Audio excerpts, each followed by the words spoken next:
trying Beacon Pines this evening. Totally cute, great storyline, and a little scary. So, let's go. Dear reader, allow me to introduce you to my book. Though it might at first appear like many books you've come across, it is far from ordinary. You may, therefore, have some misunderstandings about its nature. The story that awaits you has not been fully told. In fact, its conclusion is not yet known, even to myself. Ooh. It is in that way that my book is special. It is in that way that you are special. Without you, there is no story. Oh, snap. Chapter 1, Change. Nestled in a shallow valley is the town of Beacon Pines. Far from the town square, across the river, past the neglected welcome sign, a young boy walks alone at dawn. His name is Luca Van Horn, and like you, dear reader, he's here for a reason.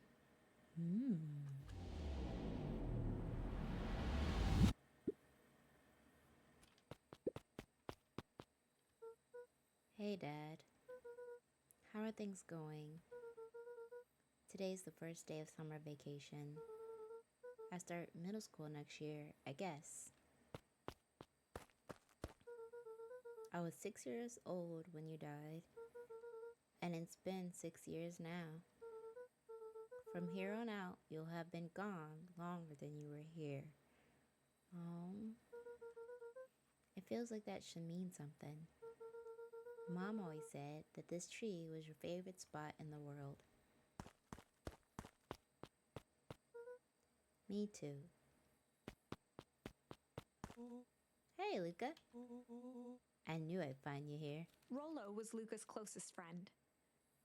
He possessed many fine qualities, but subtlety was not one of them.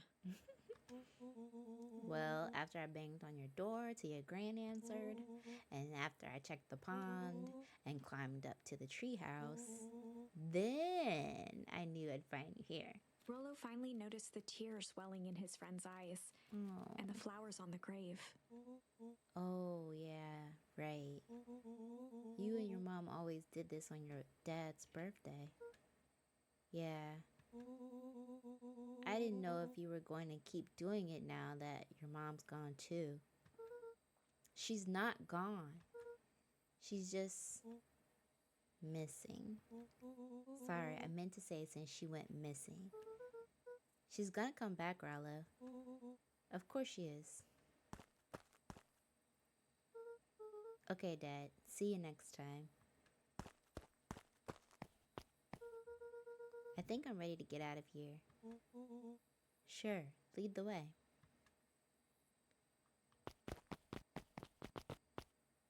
Ooh, flowers. Tickle. See? Wonderful! I had a good feeling about you from the moment you opened my book. Oh, snap. That charm is a very special thing. Very special indeed. Okay. Keep hold of it for now. Its purpose will reveal itself soon enough. Gotcha. Do we get more if we, do more flowers? No? It's just allergic and cute. Anything else in here? If we go this way. Oh, okay, that's where we came from. Oh, okay. Oh yeah, I almost forgot. The whole reason I was looking for you. I was wondering if you ever get to that. I found the perfect way to start our summer. How's that? Rollo looked to the side suspiciously. Not here. They might be watching. They? Who? Shh, not so loud. We need to do this in a secure location. Mission control. Alright, I'll just have to tell Gran and then we can head out. What are you gonna tell her? I don't know, think of something. If it's all the same to you, I'll meet you at the welcome sign. Your gran still kind of wigs me out. I don't do well with new people. She moved in like half a year ago. Just meet me at the sign when you're done. Suit yourself. I won't be long. Tell Gran before heading out with Rollo. We have a quest.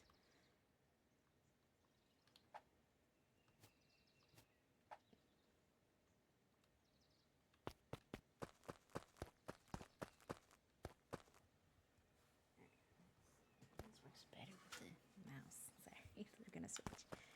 Okay. Anything around here?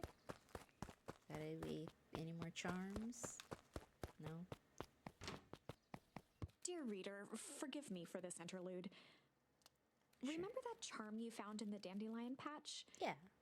There are more of those special charms to discover throughout Beacon Pines. They've been known to reveal themselves to those who are willing. Ooh. Some of them can be found in this very house. Ooh. Alright, let's look for some charms. We're charm hunting. Since Gran had moved in, the house was more peaceful, more orderly, and more covered in flowery fabric. One of his father's old stethoscopes. Luca had spent countless hours listening to anything and everything with it. Not for years, though. Oh, was the dad a doctor or a nurse? Ponder. We found one. I wonder what he's pondering. I love how he slid off the chair. Gran had there. already lit the fire. She kept a warm house, as if by grandmotherly obligation. Nice. Grandmotherly obligation is the best. Just some dusty knickknacks. Oh, okay. I think we checked everything here. Let's try upstairs. Luca paused at his parents' bedroom door. He just wasn't ready to go in yet. Oh. Gran had commandeered the upstairs closet when she moved in. Some things need shelter from a young boy's mischief, Yeah. she said. Hide.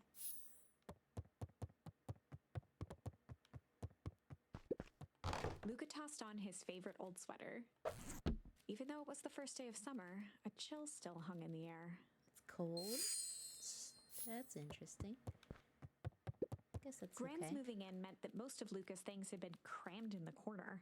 Luca was somewhat annoyed by the situation. Understandable. Guess this is Gran's side, huh? Gran's bed was undisturbed. Luca didn't mind that she had a habit of falling asleep in front of the fireplace. It meant that he could read late into the night. Oh, shouldn't he be in bed? He looks kind of young. Did we discover all the things? Wait, did we check this? Yeah, we did. Go back downstairs then.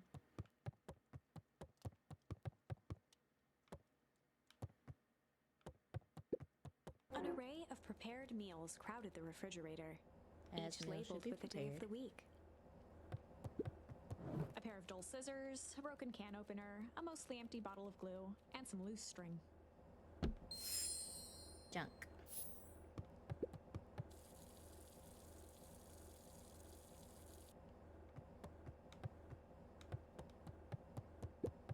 The only piece of furniture Gran had brought when she moved in was an old hutch. A hutch. I didn't know that's what you called it.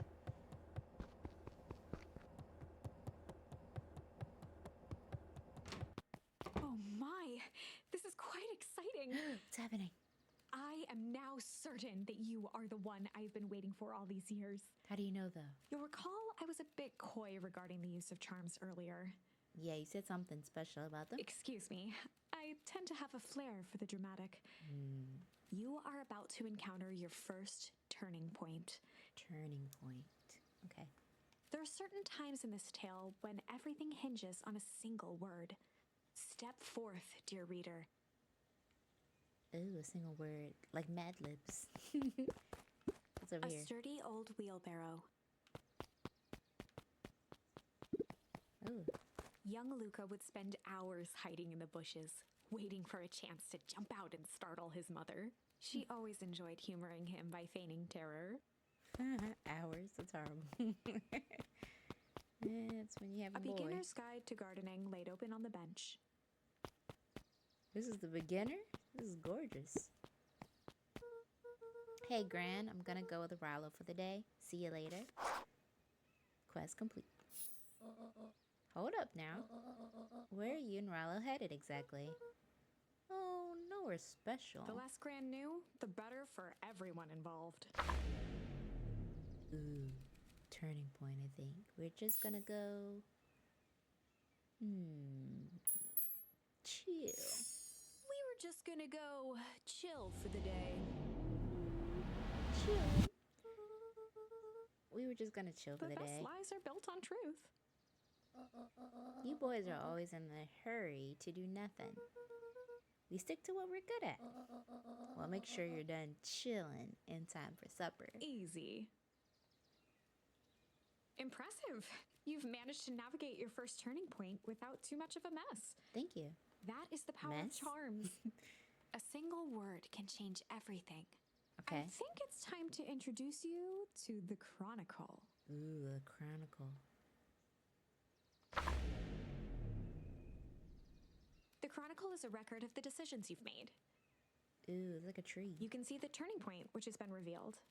Is it the flower? At any time, you can use the Chronicle to go back and invoke different charms, creating new branches. Love it. Luckily for us, this is the one and only turning point where the charms won't dramatically alter fate. Okay. It's the perfect opportunity to experiment with rewriting things. Okay. A grand jury. We were just gonna go ponder. We were just gonna go ponder for the day. We were just gonna go ponder for the day. Oh, really? What are you guys going to ponder on such a lovely day exactly? This was Luca's chance to sell his alibi. Big stuff? Small stuff? Medium stuff? Mostly medium Nailed it. pondering. Well, make sure you don't overburden yourself with the preponderance of pondering. Huh? Oh, forget it. Off with you now.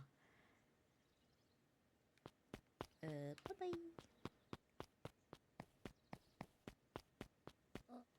Oh, and Luca, you and Rallo stay out of trouble.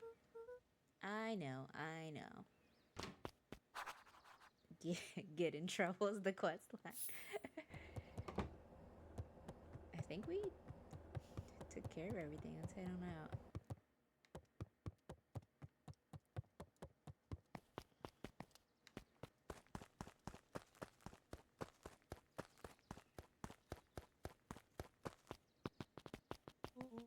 Come on. Woo! Dang it, Rallo. For a town that saw few visitors, the welcome was perhaps more grand than necessary.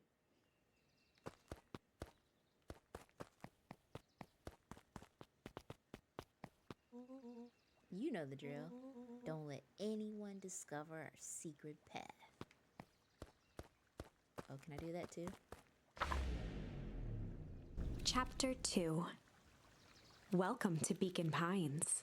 Ooh. For many years, this valley had been a small mining outpost. Okay. It wasn't until Sharper Valentine built his fertilizer company that Beacon Pines was established. Over the next 30 years, the town had grown and prospered until the foul harvest and his sudden death.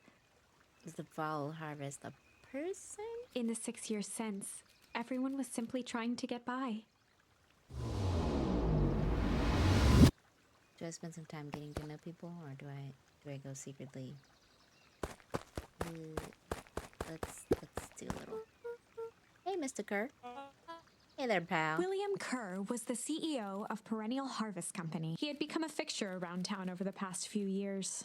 After the failing of Valentine fertilizer, the town was hungry to welcome a new source of employment. Excited for the big festival? Sure. Come on now, when I was your age, there was nothing more exciting than a town festival. The food, the music, the dancing. Sounds pretty alright. You're gosh darn right it is. I'm looking forward to letting off some steam myself. Make sure you invite all your friends.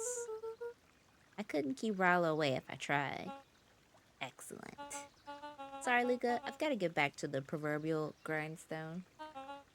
Our harvest awaits and all that. Oh, now. A little left. Sides a little low. Okay, I did not read that well. Sorry, young Mr. Van Horn. Can't talk right now. Very busy with Mayor Augustus preparations. Valentine was not busy. Oh, sorry, Gus. How many times do I? It's Mayor Valen. Flustered, Gus instinctively loosened his tie. Huh? I think he bet it. Alright, what can Mayor Beacon Pines do for you? Oh, I was just saying hi, I guess. Well, good day to you too, young Mr. Van Horn.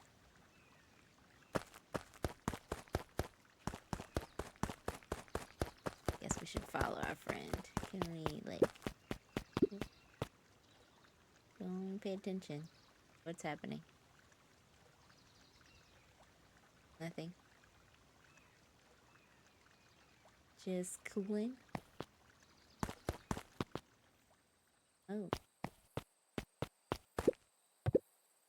Hey, Jetson. Is the line playing any tunes today? No bites this morning, I'm afraid. Come to think of it, I can't remember the last time I reeled one in. But hey, it was never about the catch. This is where I come to think. Yeah, that's what my dad used to do here. That reminds me, if you ever want his chair back, I've taken to standing recently. Keeps me from falling asleep at the reel. If you don't mind, I think it should stay. Not at all. An empty chair makes for a great listener. Aww. Whenever Luca saw his dad's chair by the pond, it reminded him of the days they'd pack up a couple of sandwiches and fish until sundown. Hey. Go pick your bait from the tackle box, buckaroo. Luca opened the tackle box and picked the perfect bait. Jump. Luca tied a shoestring to the hook. What fish could resist a nice shoestring? Guess it would look like a worm.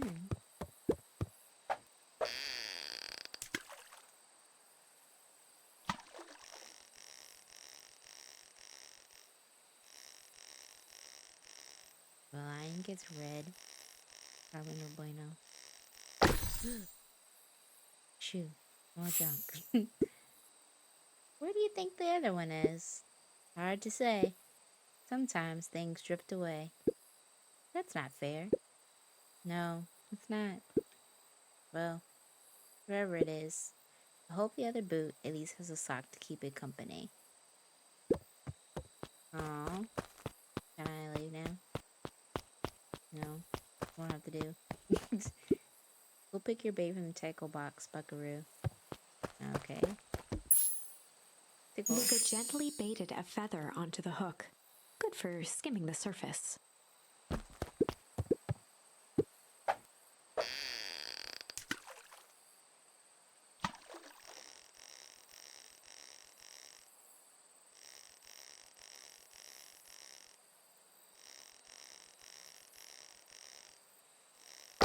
Ooh. Makes me jump every time. Well, I'll be switched. It's your old rubber ducky. You were just a little drooling ball of fur when you lost it. Cried for days. I told you it'd turn up. Looks like we could use some new bait. What do you say we head out and find some more?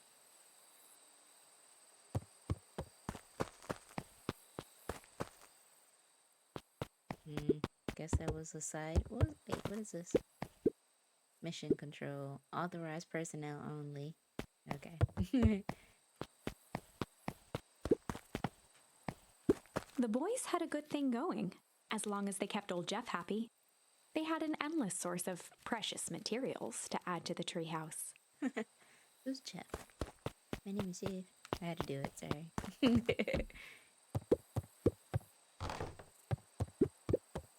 After Luca's father had passed, Rollo became obsessed with them building their own Hank atomic star scraper.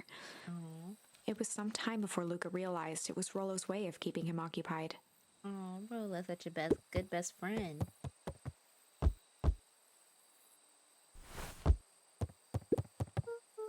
Okay, what's the top secret plan to start our summer? So you know the abandoned warehouse by my place? The old Valentine building? Yeah, well, it isn't abandoned. What makes you think that? Get this. Last night, it was glowing. Glowing? Are you sure? Kinda? The place has been empty since the fowl harvest. Yeah. Who would even want to poke around that place? We would, Rollo. We would. Wait. It's just a busted old warehouse. I just meant we could do some research at the library. You actually want to go to the warehouse? What do you expect to find? Answers. My mom's out there somewhere. And it seems like everyone's going to pretend that she's gone for good. You don't have to come, Rollo, if you don't want to. Luca, remember the time I sort of accidentally burned down the chicken coop? And you jumped in and said it was your fault before my paw throttled me? This is a flaming chicken coop sort of deal. I've got your back. Thanks, Rollo. Now that I think about it, poking around a decrepit fertilizer warehouse is exactly how I want to spend the first day of summer. Let's go. On certain nights, when the clouds were just right, the boys could tune into strange patterns of static. Say what? Rollo thinks it's aliens. He always thinks it's aliens. Maybe it is aliens. Wait, was that another coat? Was that a Luca's thing? winter coat decommissioned for the summer. With the cold holding out longer than usual, he reconsidered its usefulness. Why is it so cold?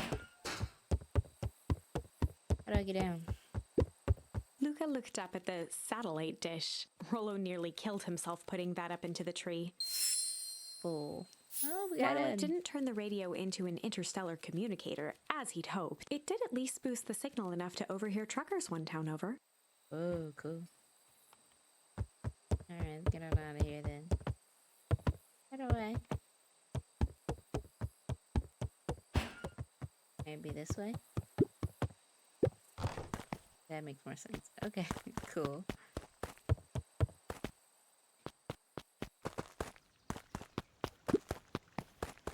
Oops. Go talk to everybody, right? Oh, I see Rollo. Hey, Mr. Sinclair. Mr. Sinclair continued snoring and lifted one eyelid just enough to see who it was, a tactic he often used to avoid undesirable conversation. I guess he doesn't want to talk. Yoo-hoo, Mr. Sinclair. Ugh, don't you see I'm sleeping, boy? How's the napping today? Crummy as always. Used to have a perfectly nice view from here. Till perennial harvest put that monstrosity of a building in the way. Why don't you just move your chair a bit? Why should I be the one that moves? If it's a showdown they want, I ain't gonna be the one who blinks.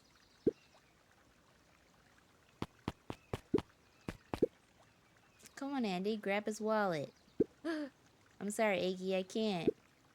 Do it or we pound ya. Yep. Yeah, but my mom said, yeah, but. If I had a nickel for every yeah, but, I'd be a freaking king of nickels. Ain't that right, Tish? Yep. Are you trying to take my wallet? Mr. Van Horn, do you have a moment? It's just Luca. I'm sorry, it's my first week of perennial He harvest. pulled a pen from the pocket of his sweater vest and began to frantically jot something down on a clipboard. Wonderful, it won't happen again. If we're going to be on a first name basis, then can you call me Pete? Oh, nice to meet you, Pete. Sorry, what are you writing? Just documenting. Gosh, it's exciting to be part of something so darn special.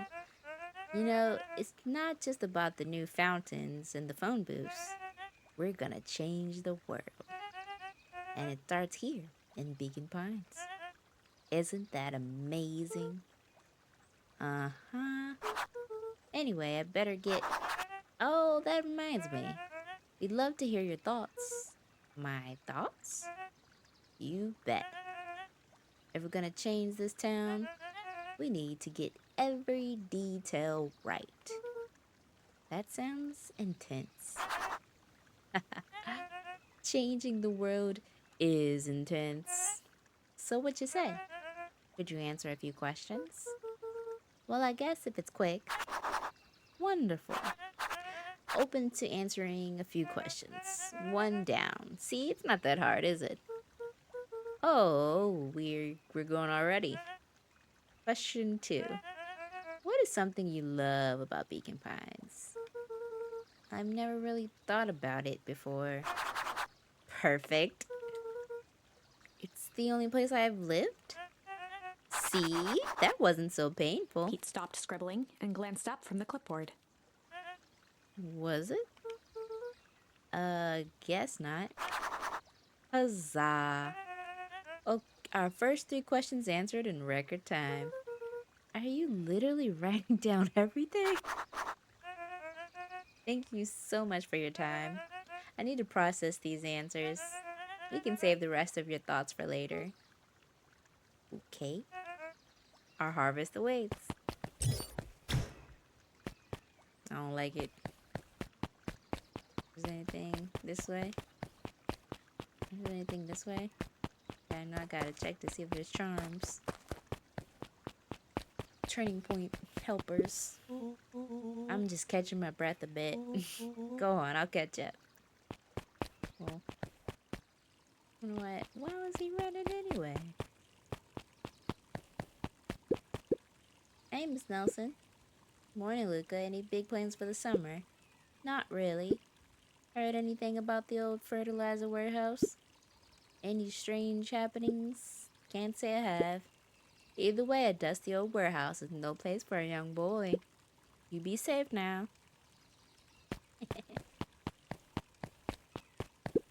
Holden Wilder ran the local paper of record, the Beacon Beacon. The Beacon Beacon. Hey, Mr. Wilder. Morning, Luca. What's the day have in store for you? I was wondering if you heard any news about... News? The Beacon Beacon knows the news that needs knowing. Any news about the old fertilizer warehouse? Nope. Oh. Rollo thought he saw some lights there last night. Rollo ought to be careful poking around that part of town. The winds of change are blowing. And change is a dangerous animal. We have the different sweaters. Miss Hatch could often be found near the fountain, too absorbed in a book to be distracted. The two wandered down the wooded path, unaware of the danger ahead. Ooh, this is getting good. Well, if that's not a heads up about some danger ahead. Luca, just the fella I was looking for.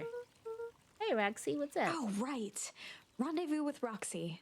This is an important turning point. Uh-oh. The first time where your charms will change the course of fate. Okay. And currently, we only have one suitable charm at our disposal. Dang. Have no fear, we can always return later using the Chronicle once we find more charms. Okay.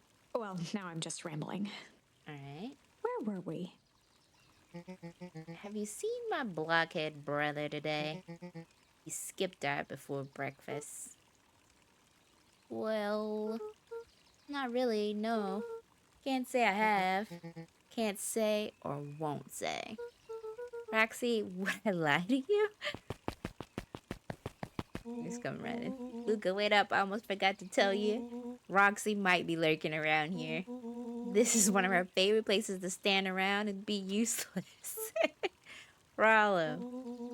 So we need to make sure she doesn't spot us. Rollo. Why are you doing that turning thing on your body? What, you're not scared, are you? She's harmless. And a chump. And she's right around that corner, isn't she? Get in trouble, Rollo. Quest complete. Don't mind me, just over here lurking uselessly. Oh, hey, sis. Nice weather we're having, eh? I couldn't help but notice you snuck out this morning before breakfast. Wasn't hungry. Also, couldn't help but notice your morning chores were left unchored. Roxy, I'm gonna level with you. I'm sick and tired of digging up carrots. We all gotta pick up the slack since the fowl harvest. Almost every carrot I dig up is rotten, and the rest look like they were hit with a Hank Atomic shrink-a-rat. All the more reason to keep on digging. There's gotta be more to life than puny carrots.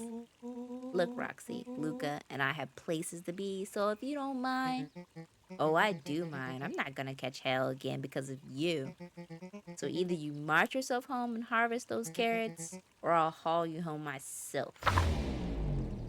Turning point. Rollo froze as Roxy took a step toward him, cracking her knuckles. Luca knew he had one chance to save his friend from being dragged home. In the past, he found the best way to deal with an enraged Roxy was to be a little chill. In the past, he found the best way to deal with an enraged Roxy was to be a little chill. Come on, Roxy. It's the first day of summer, the sun's shining, and we just want to take it easy. Let's leave tomorrow's problems for tomorrow. That's great and all, but Ryla's problems have a way of becoming my problems. And Pa always says tomorrow's work is best left for yesterday. March, you big oaf. Ah, rats. I expect a full report about the Valentine place. A full report.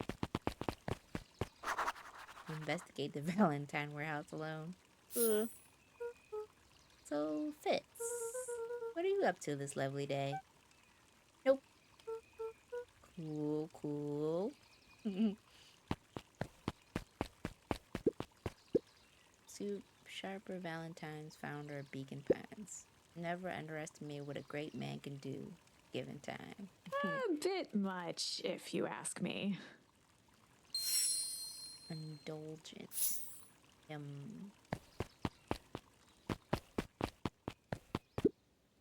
Hey, Solomon. Apologies, no time for chit-chat. Okay.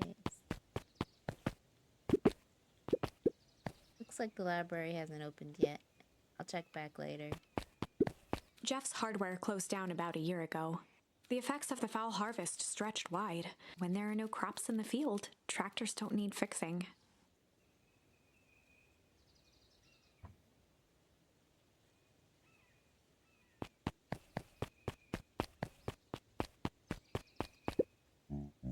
Luca, my boy, hold up a tick. Oh, hey, Mr. Nuncreed. I was just on my way to... I just sold the last jar of your grandmother's preserves. Can't stock the shelves fast enough, turns out. Hey, that's great, but I'm actually... I guess Juniper will just have to swing by with more of her lovely jam. Uh-huh. Well, don't let this old man slow you down. You just remind her that she still owes me that dance. A promise Gran regretted the second it was made. Will do. She's a fine woman, that Juniper. Yeah, she's pretty cool, I guess. A real fine woman. Gotta go. Sweeter than any jam on earth.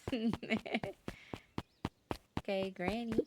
The phone booth was brand new, part of Perennial Harvest's Beacon Pines Reborn initiative.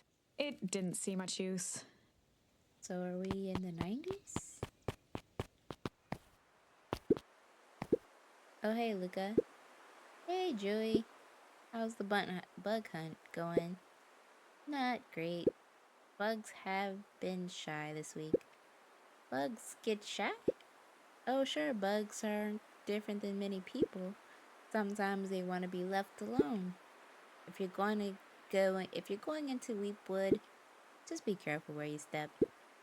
No bug crunching, got it? What's this way? After the foul harvest destroyed their wealth and reputation, the Valentines shuttered off their estate from the rest of town.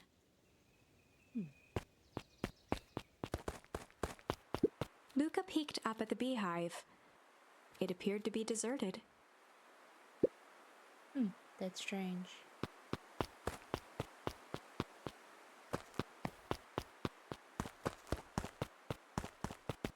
The path led into a small hollow at the edge of Weepwood. Okay, no turning back now. Caution, electrified fence. Is that sign new? The fence thrummed with a gentle electric buzz. Okay, so what would Rollo do if he was here? Luca often asked himself what Rollo would do, so that he could rule out that option. I'm definitely not touching that thing.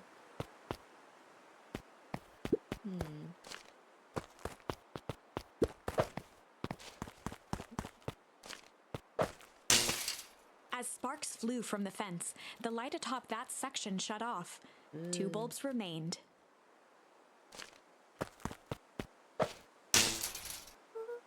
That's 2. 1 more to go. Oops, miss. Can't tell when I pick it up, actually. Noise. The fence's buzzing gave way. Okay, moment of truth. Every kid in town knew the old Valentine fertilizer building. Okay. Long abandoned, the warehouse once served as the industrial heart of Beacon Pines. Now, it stood only as a reminder of things left behind. I hear a lot of noises. The dormant building showed strange signs of life. Okay, so Rollo wasn't exaggerating for once. What's going on here? There was only one way to find out. Alright, let's do some investigating. The water looked almost diseased. It flowed slowly into the woods. Into the woods, though? The hose emitted a subtle sound. It was actively draining some kind of liquid. Oh, into that water. Yuck.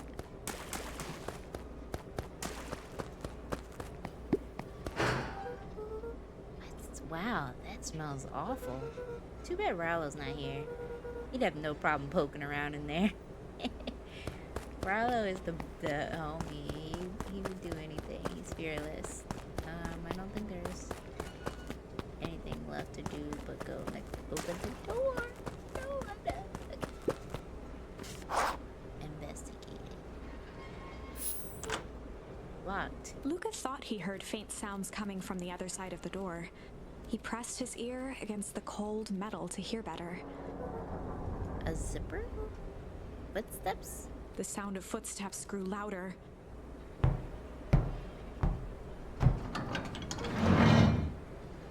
Hello? Shit.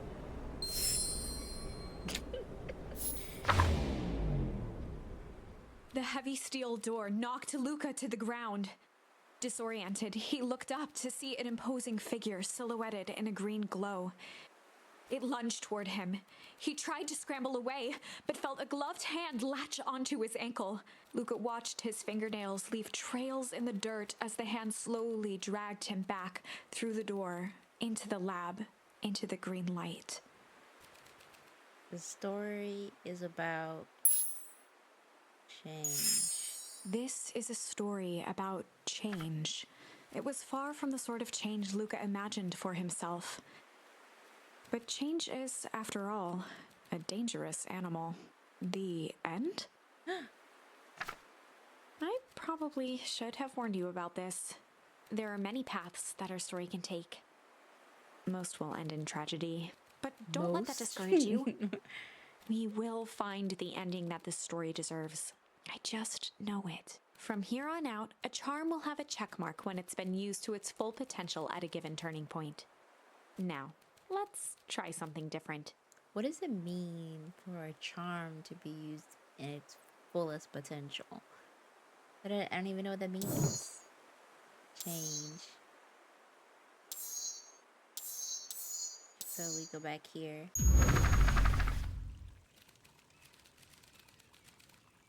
In the past. In the past, he found the best way to deal with an enraged Roxy was to be a little shit.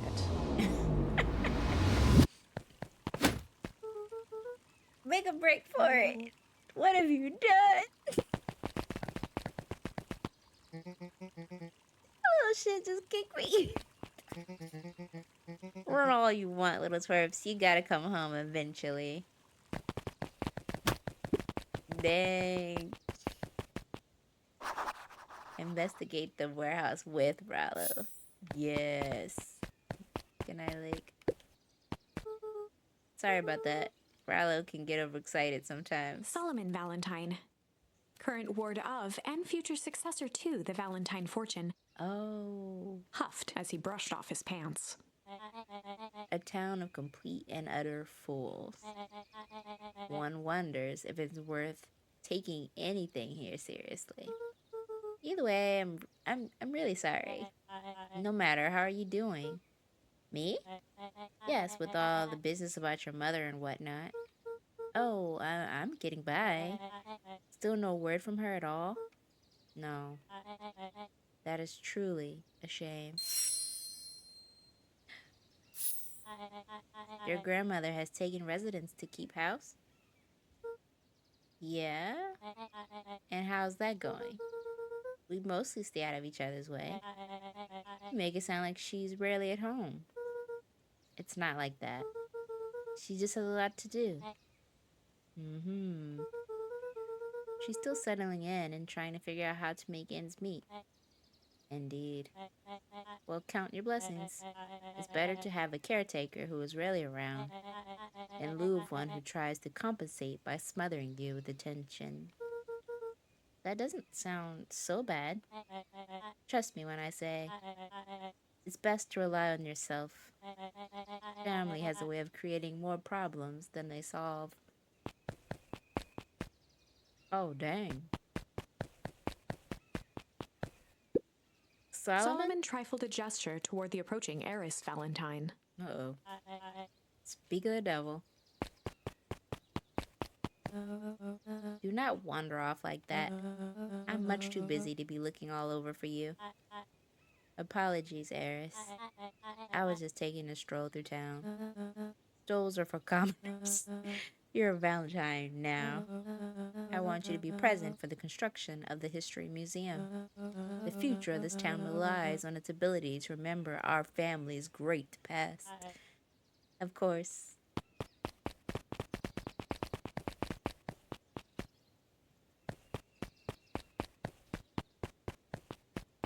Okay. There's a lot. Ooh, just gonna... Luca, my boy, hold up a tick. Sorry, Mr. Nuncreek. Kinda in a hurry right now. Sigh. Boy's got too much of his father in him. Look at Rollo. I win. Little help. I am the champion. We were racing? Did the road get longer? Like anything ever changes around here. It seemed longer. You're just lightheaded from the run. You really need to pace yourself better next time. Not sure why I would take advice from second place. Has that sign always been there? Wait, what? Caution, electrified fence. No, that's definitely new. Creepy. How are we gonna get around an electric fence? Don't worry, I got this. Why did you do that? Pa always says you can figure out what the plan was when you're done. Great, what now? Well, I did my part. Established that touching the fence is bad. I'm sure you can handle it from here. I'll supervise. From a safe distance. We already know how to handle this. Whoa, you're a genius. I think that did it. Luca, you never fail to impress. Thank you. As the glowing windows of the old warehouse came into view, Rollo began to bounce excitedly. Check it out. Dang, Rollo, you weren't exaggerating for once. Was there ever any doubt? This definitely needs investigating. Good thing 2 ace detectives are on the case. This is bizarre. This is awesome. Rumble. Did you feel that? What? The excitement in the air? You bet your butt I did. Not him splashing in the nasty water. Check out this puddle. That's not normal. And this hose. Aw, oh, man, the door is locked. Try harder. No dice, it won't budge. Oh well. The dumpster's new, right? I bet it's got stuff in it. I can't really see what's in here. Who did all of this? My nose is itching. I think I smell some treasure. Are you sure that isn't hazardous waste? Just help me get in. Rollo, it would be my honor to throw you in the trash. Come on, Lady Luck. So what's in there? Let's see. There's a squishy bag of squish. Wow. A good inch of stagnant sludge. Your natural habitat. Wait, hold the phone. Oh, 2 phones. Check these bad boys out. Are those walkie-talkies? Just like Hank atomic communicators. Do these actually work? Ground command to Hank Atomic. Hank, do you read me? This is Hank Atomic. Ground command. You're coming in 5 by 5. How are your vitals readouts, Hank? It's getting a little stuffy in here. Requesting assistance for evac. Help is on the way.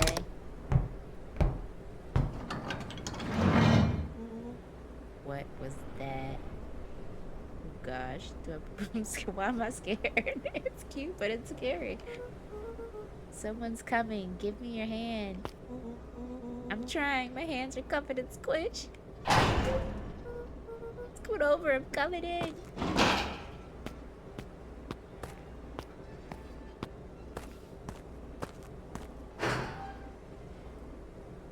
So what happened in the first time we did this?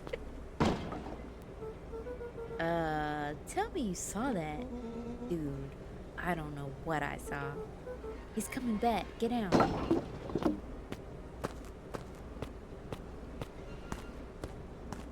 That is a very interesting shaped bag.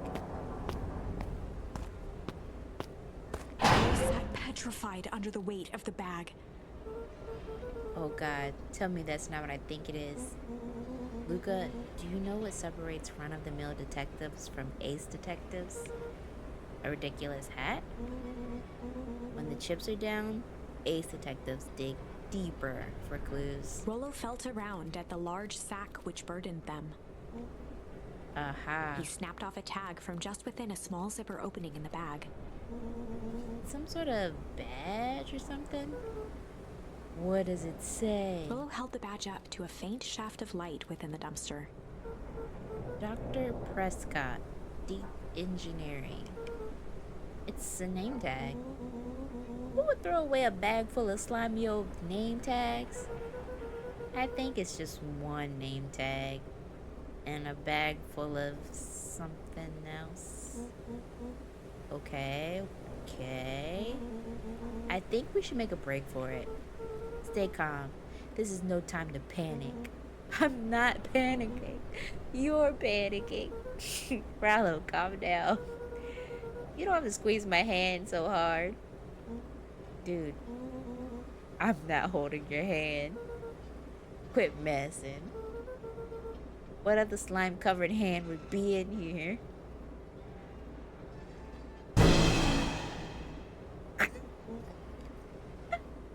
Ah. Oh, that's nasty. I'm beginning to see the benefits of your run for our lives plan.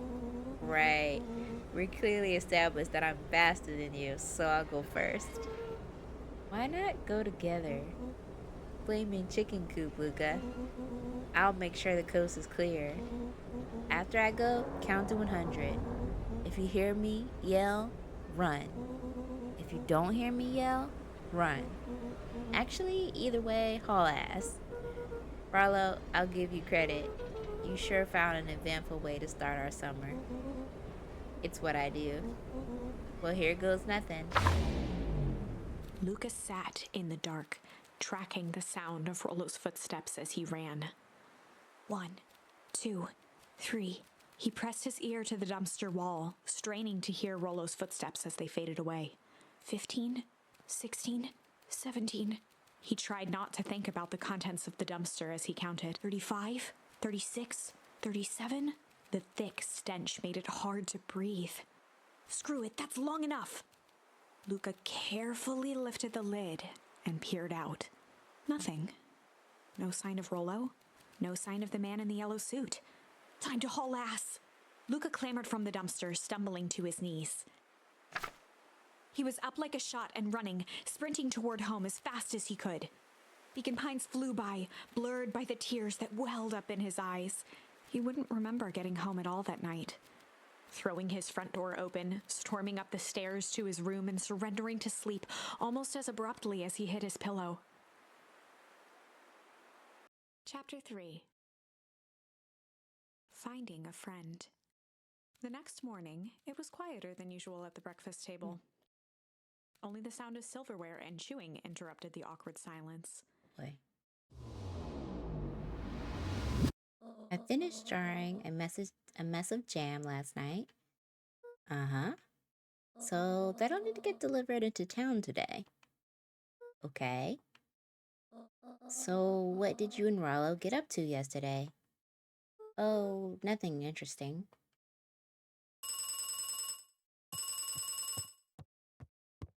Hello? Calm down.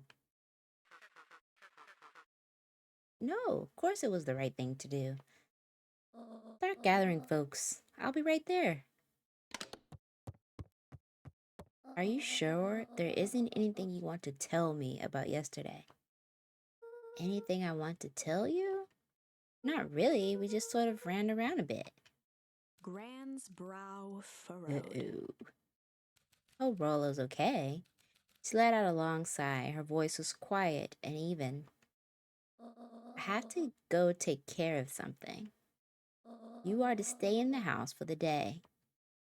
Under no circumstances are you to leave. We're totally leaving, aren't we? What? If I am not back by dinner, there's stew in the icebox. But nothing. You are to stay here, understand?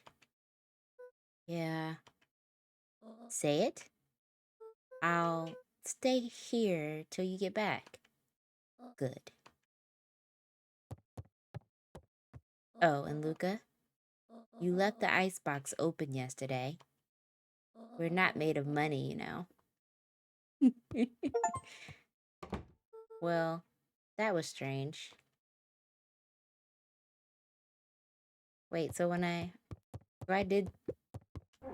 Oh, I must have did that and didn't close it.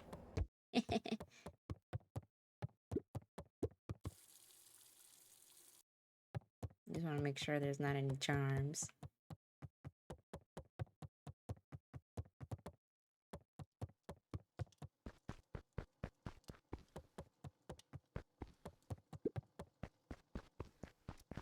Chill.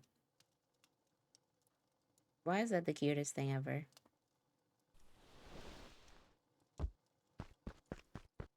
A faint electronic sound floated in the air. Is that coming from upstairs? I'm scared. Why am I scared? Maybe it's the walkie-talkies. Hello? Is anyone there?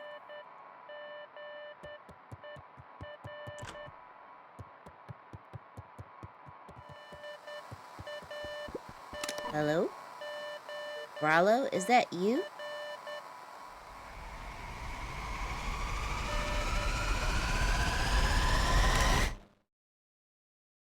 Over? Strange. I don't like that at all.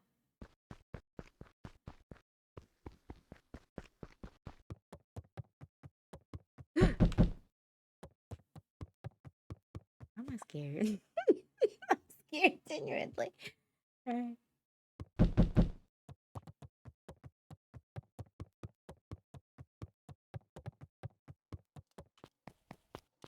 Oh, hey, Roxy.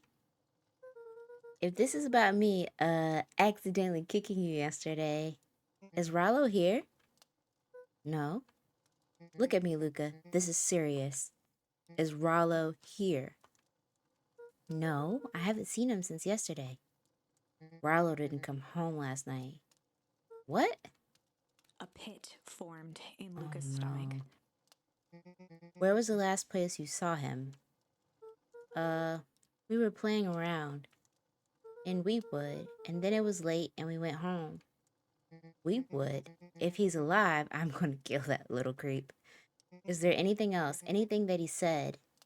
Luca's mouth felt dry. No, we were just messing around. Okay. I need to go let people know to check the woods. You stay out of trouble. Go see if he's hiding in the library or something. Luca could feel his heart beating in his throat. Rollo. Where are you? Told you we were leaving this house immediately.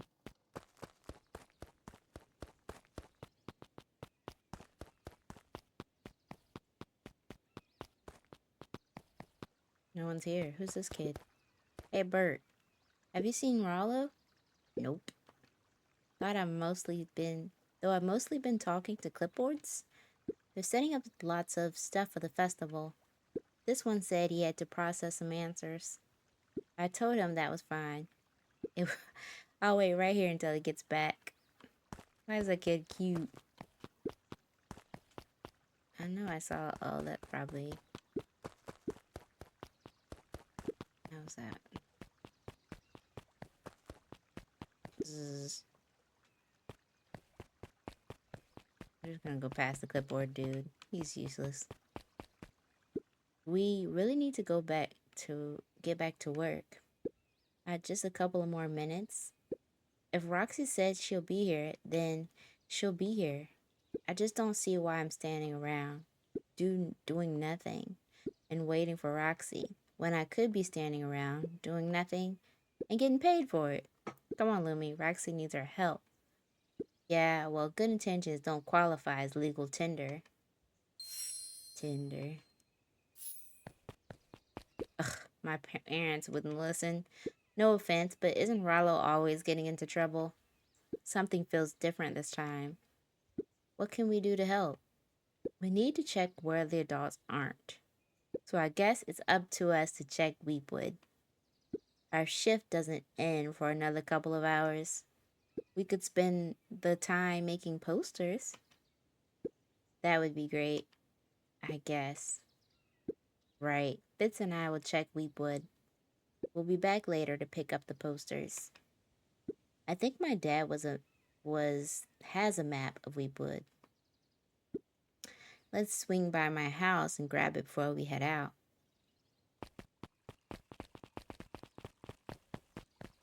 Where am I?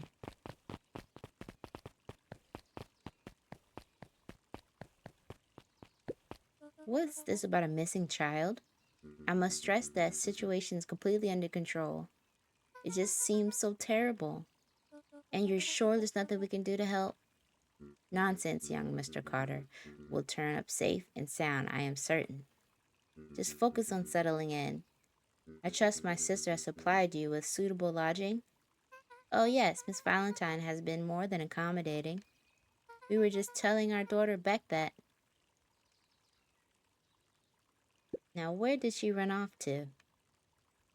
Who is Beck?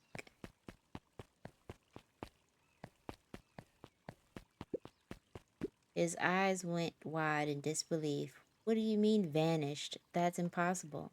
Oh my. He doesn't even see the danger he's in. I am sick of this lady's story.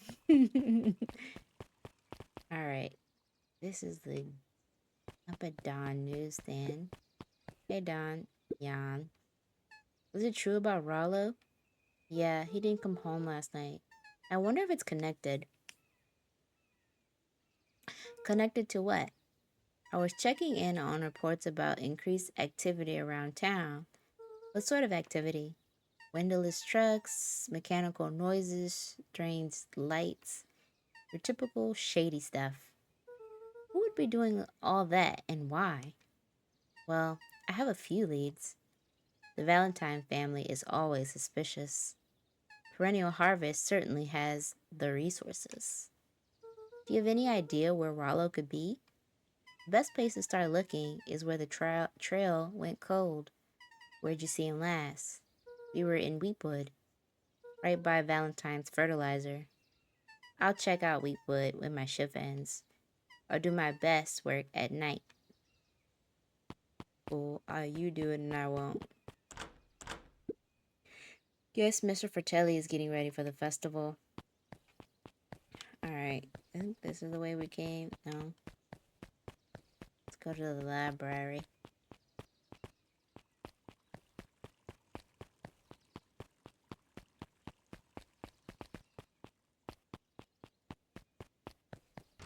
Ooh, our favorite place.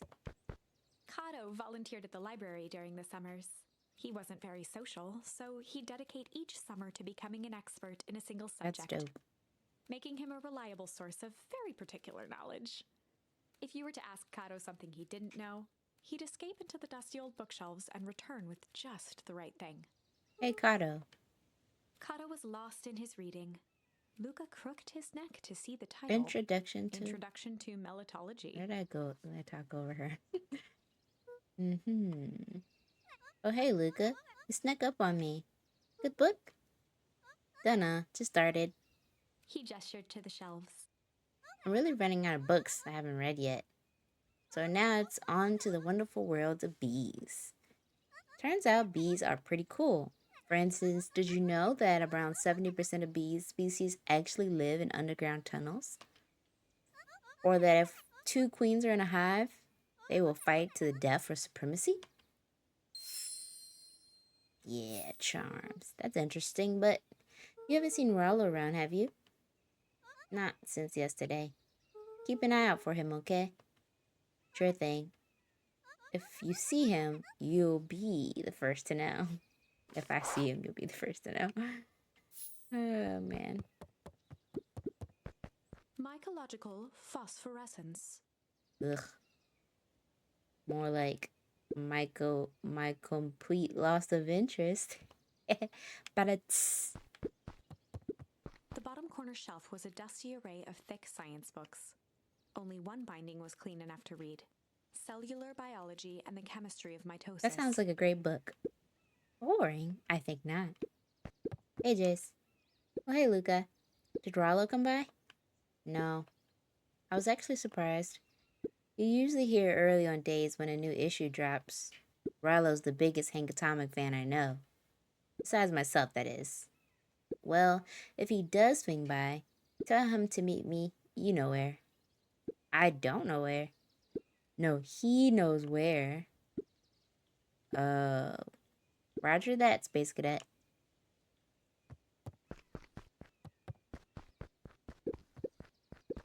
The The entire top level of the library was devoted to most of which were Hank Atomic and the myriad of lesser revered spin-offs.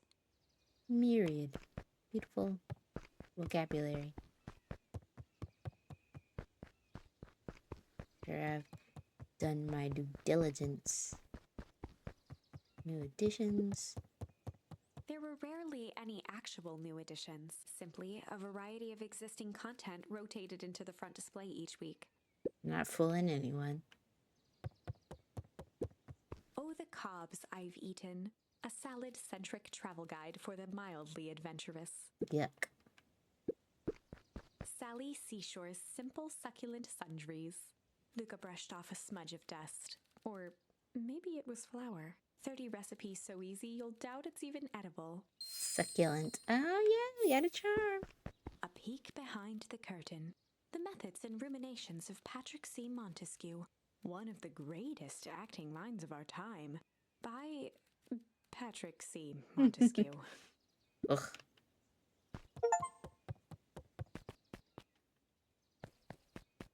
What sort of monster puts candy behind a locked door? Oh yeah, Mr. Nuncreed works weird hours sometime. Of course he does. How about you? When do I work? No, what's your name? Luca Van Horn. You're new here. Yep, not by choice. Beck's family moved often, giving her little time to establish any real connections. She would tell you she prefers it that way. I'm looking for my friend Rollo. He didn't come home last night, so he's missing. I guess. Like missing. Does that sort of thing happen a lot around here? Luca shifted his feet uncomfortably. Well, that sucks. Yeah.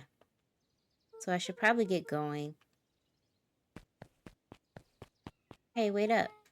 What? Beck pulled a coin from her pocket. I'm coming with you. What? So says the unlucky penny. Unlucky? Yep, well, technically it's landed on heads. Leave this kid to... Yep, well, technically it landed on heads. Leave this kid to find his friend alone. But I always do the opposite. Oh, that's kind of like me and Rollo. I guess Rollo is my unlucky penny. That settles it. A person should never be without their unlucky penny. Let's go find him. The name's Beck. Pleasure to meet you, Beck. Suppose I could use some help. Try to keep up. We made a new friend. Joey, have you seen Rollo around? No, sorry, Luca. I've had my eyes in the dirt looking for beetles. I can't seem to find any. He never came home last night. Do you think it's because it's been colder than normal? I don't see why that would have anything to do with Rollo. No, the beetles. Do you think the temperature confused their circadian rhythm or something? Who's to say? I'm no beetleologist. Just keep an eye out for 'em, would you? Of course. Before we go that way, because I know once I go in there, probably going to hit a turning point. After the foul harvest destroyed their wealth and reputation, the Valentines shuttered off their estate from the rest of town. We knew that, I think. The Valentine mansion loomed over every other building in town, both figuratively and literally.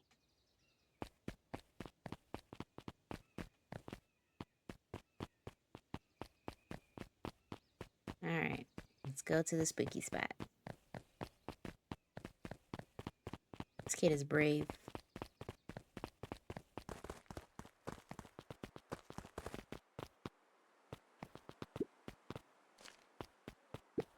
Is there anything else? Oh my goodness, I just realized there's a...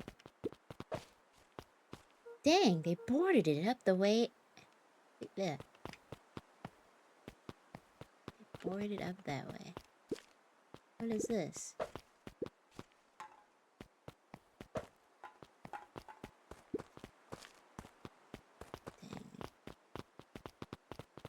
Dang. They boarded that way up. Oh.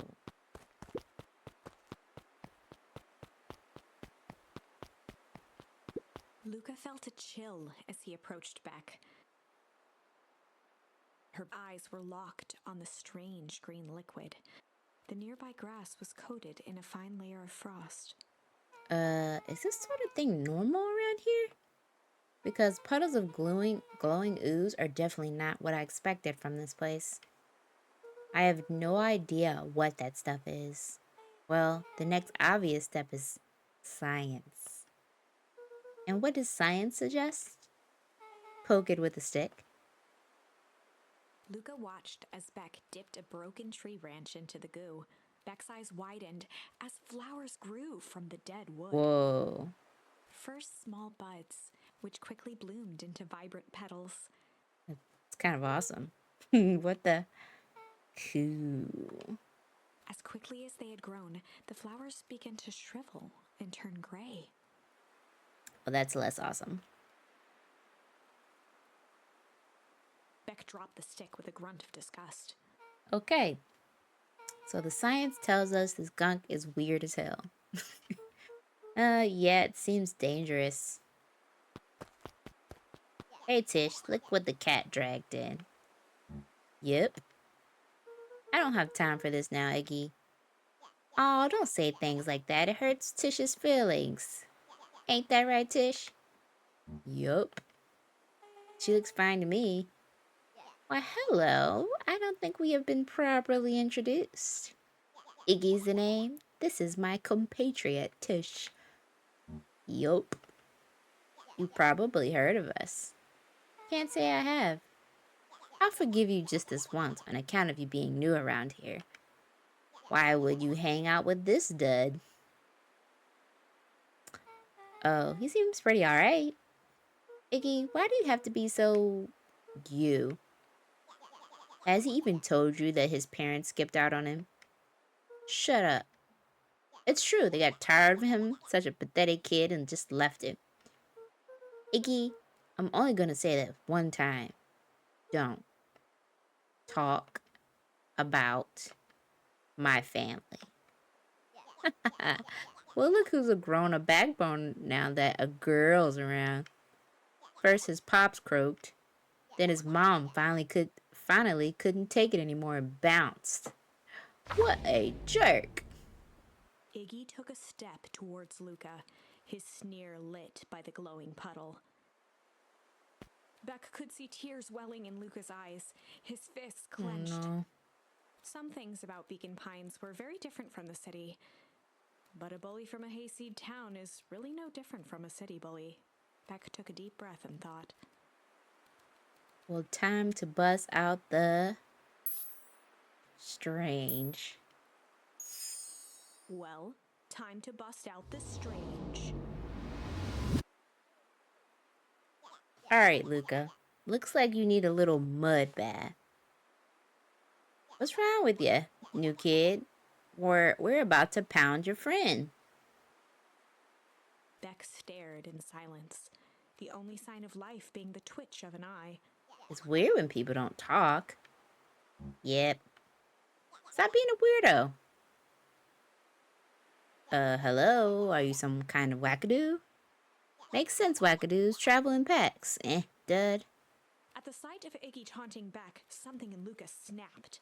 Iggy's smirk shifted to a look of shock as Luca launched himself into his stomach. Dang. Oh, right in the goo. Iggy's clothes were drenched in the glowing ooze. You jerk, my clothes are ruined. I'm gonna... Iggy's voice began to slur as he struggled to get up. Oh, snap. I don't feel so good. Ooh, I'm sorry, I just... Oh, shit. Yep.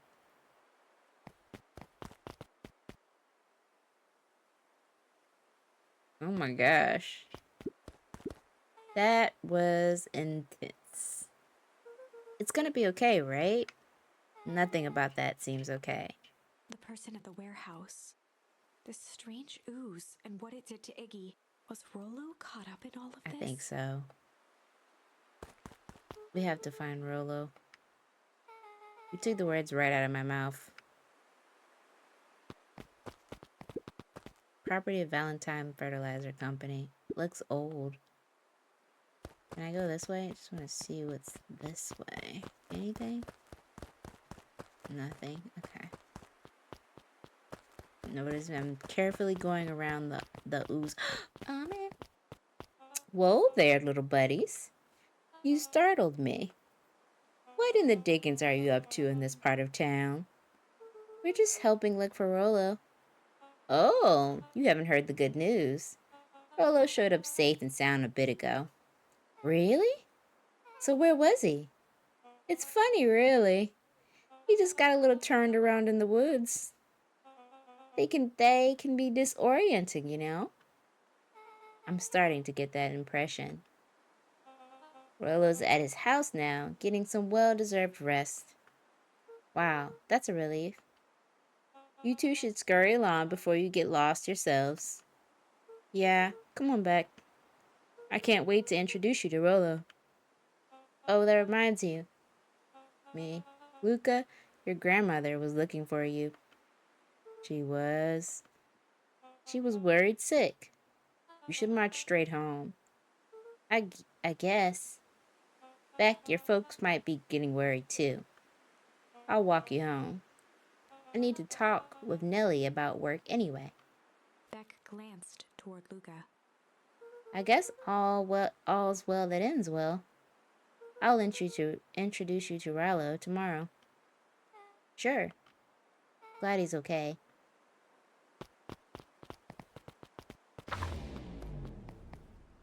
Rollo was safe. A wave of relief washed over Luca, which was quickly replaced by a sense of dread. Gran is going to kill me. If he hurried, he might just make it home before sundown. Chapter 4. Our harvest awaits.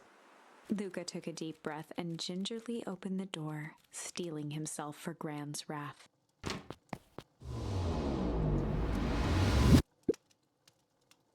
Gran, I'm home. Everything's fine. Gran?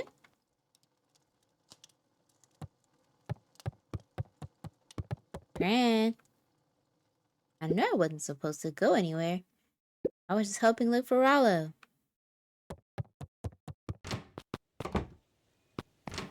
Gran?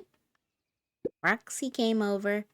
She was worried about him, so I figured you wouldn't mind if I helped look for him. It turns out Rollo's safe and sound. Gran is not in his house. Luca was alone. The house was empty. So Gran's not back yet. I guess that's a good thing. Nothing to do now but sleep, I guess. Oh my goodness. Luca was sitting by the pond, listening to small waves lap against a rock. His father sat in a folding chair in front of him. Without turning, he spoke. "Why don't you grab me some nice bait?" "Sure thing, Dad." Luca hopped over to the tackle box and popped open the lid. Inside was a rolling, buzzing mass. "We're fishing with bees?" Luca's father gave a warm chuckle. "Well, you catch more fish with bees than honey. Pick us out a good one." Luca closed his eyes and plucked out a bee.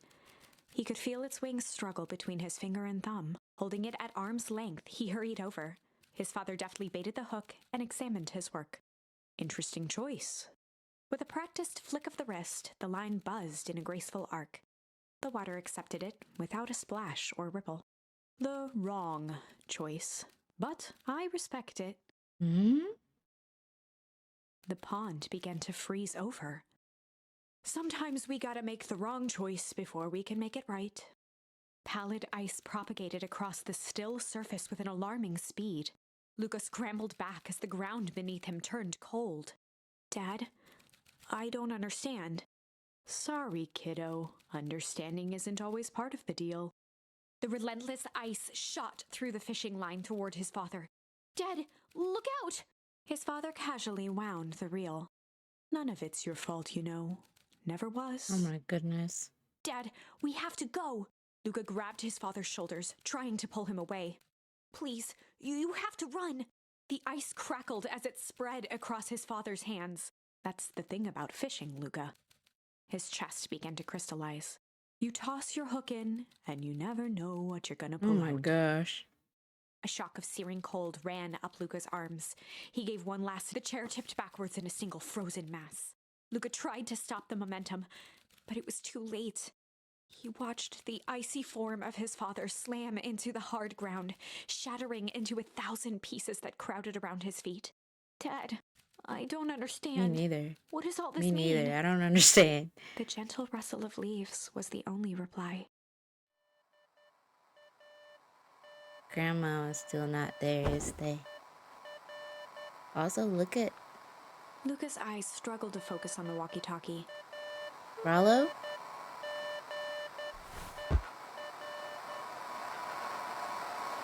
Faintly, he could hear Rollo amongst the noise. Luca. Rollo, is that you? Luca. There? Rollo, it's the middle of the night.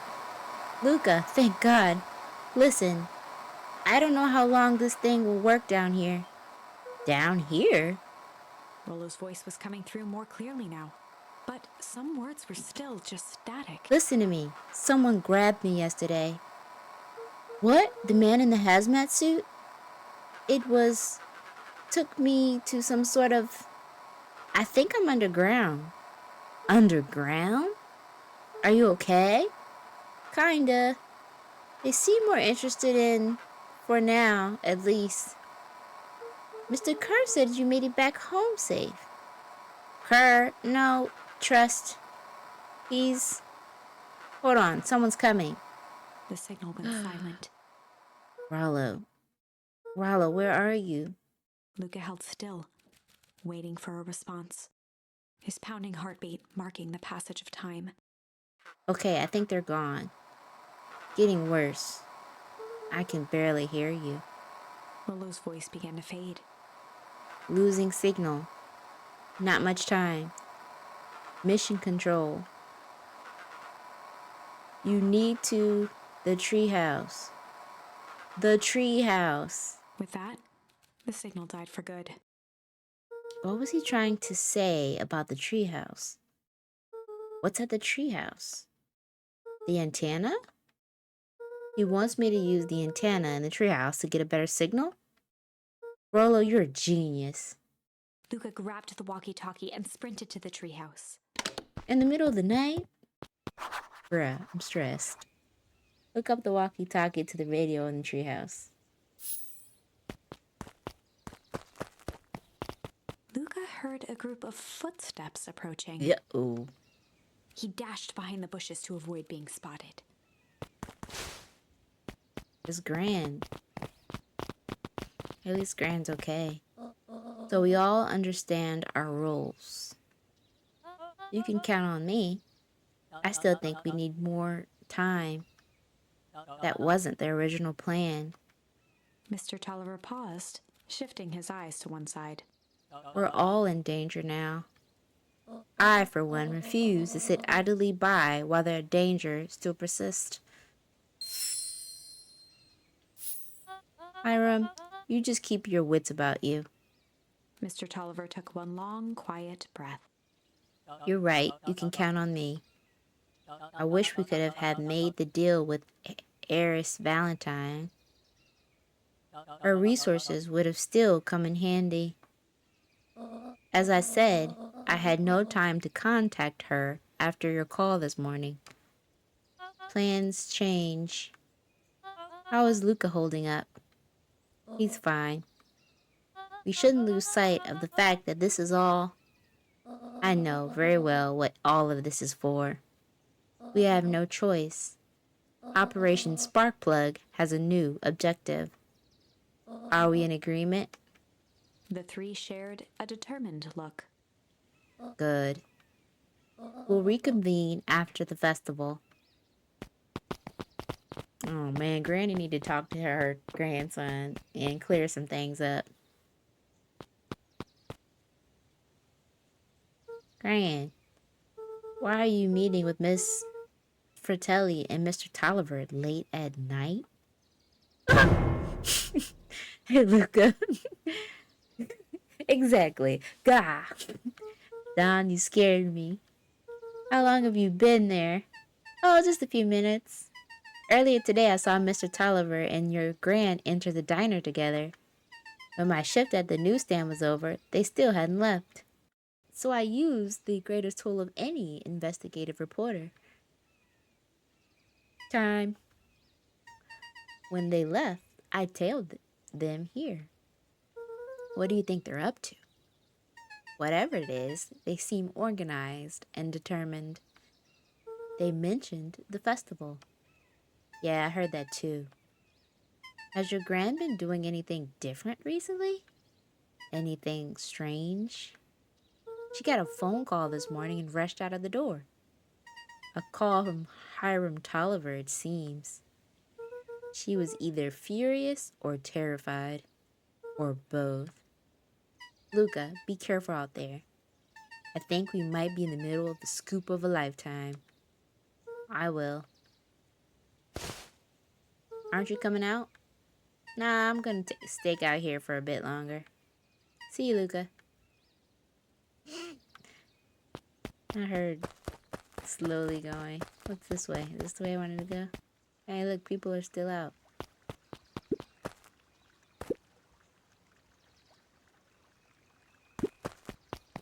So the kids? I did it. I changed the sign. Splendid. Did anyone see you? I don't believe so. You were right. It was simple enough to just rearrange the letters. Odd choice for a prank, though. In situations such as these, odd is good. Odd is good. The two boys shared a mischievous grin. I can't wait for everyone to see the big reveal. It should be quite memorable. Let's make ourselves scarce for now.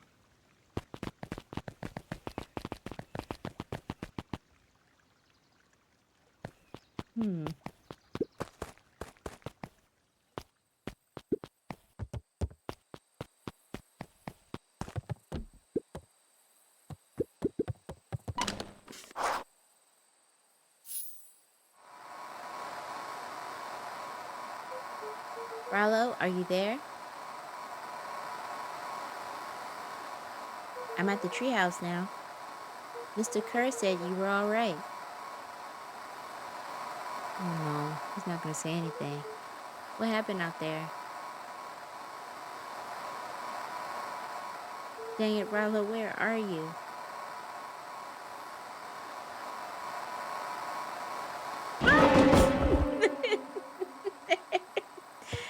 Who's there? Luca could only see a cloaked shape behind the rocket. I got weapons in here, so you better come out right now. He strained to hear as a muffled voice began. Weapons? How could you hurt something that's already dead? Fear gripped Luca's throat. Who are you? What, you don't recognize me? I guess I don't even recognize myself anymore. Luca stared at the ground for a moment, trying to place the dampened voice. The figure shifted slowly from behind the rocket, revealing itself to Luca. I'm a monster. And now they hunt me like the beast I am. Iggy? Luca reached over empathetically. Iggy's tone jolted to dejected anger. Don't touch me. This is all your fault. Luca slumped to the ground, overwhelmed by guilt. Oh no. I'm sorry. I didn't mean to. I lost control. So you couldn't control yourself for a second. And I get to be like this forever. There must be a way to fix this. Oh, you gonna be my savior? Perfect little Luca saves the day. With his positive attitude and the power of friendship. None of this matters. There's no time. They're after me. They chased me all through Weekwood. I only came here to hide. Hide from who? Who's after you? Luca. Rollo? It's not safe, Luca. Rollo, where are you? The treehouse. I'm at the treehouse, Rollo. Where are you? No, Luca, the treehouse isn't safe. They said they're gonna go to the treehouse. I was trying to tell you to stay away from the treehouse. Who said they're going to the treehouse? The clipboards. What did I tell you? Those perennial harvest wackadoos are after me. They've been chasing me, yelling questions at me. What sort of questions? They were saying the same stuff they always do, but it's different now. Like less asking, more threatening. We're gonna figure this out, Icky. Yeah, well, thanks. Hello? Is anyone present in this arboreal domicile? Don't say nothing. Crap, they found me. Luca, what's happening? Don't panic. You stay here. I'll see what they want. Holy crap!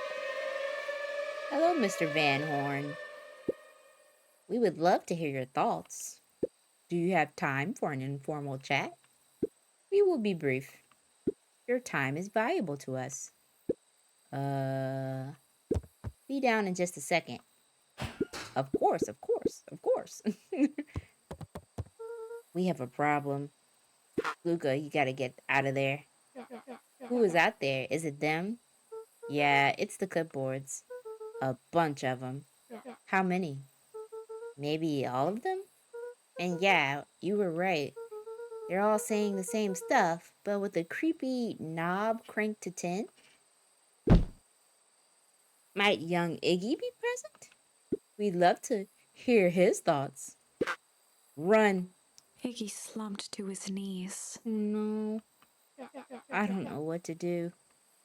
I'm just so tired. Luca, what do we do? Luca grabbed the walkie-talkie and headed for the window. Follow my lead.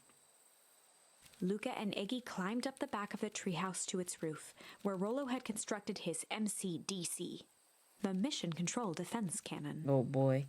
From behind the crowd of clipboards, William Kerr strode forward, a warm smile on his face. Iggy, there you are. You gave us a heck of a scare. Go away, just leave me alone. I'm sorry, Iggy, but no can do. Don't worry though, we're here to help. Help?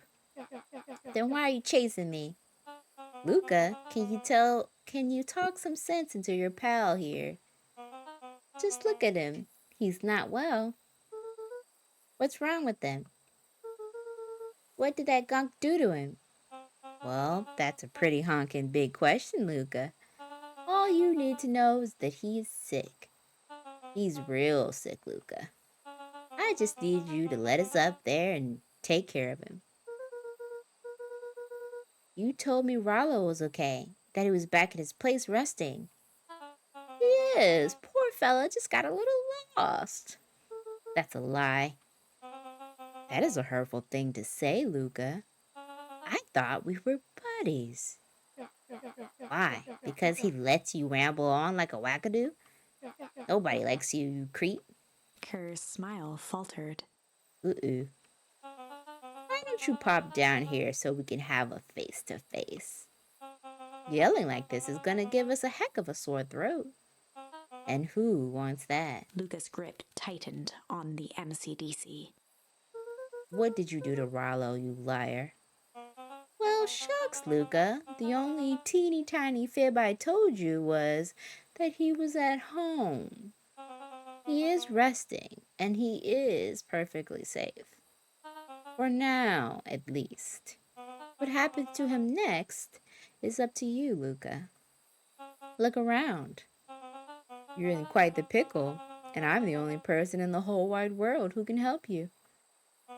You get to decide how this ends. Turning point. Luca's mind raced. He was caught in a trap. What do you do when there's no hope? Iggy wiped his cheeks with a sleeve. What are you gonna do, Luca? Luca drew himself up and decided to take the only option that he had left. Well, we only have one card. Let's fight, baby.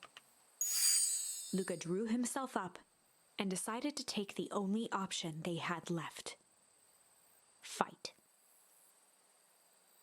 He swung the mission control defense cannon around, aiming it confidently at the smirking face of William Kerr. Not gonna work, is it? Hey, Mr. Kerr. Luca summoned his most insolent demeanor. Rollo sends his regards.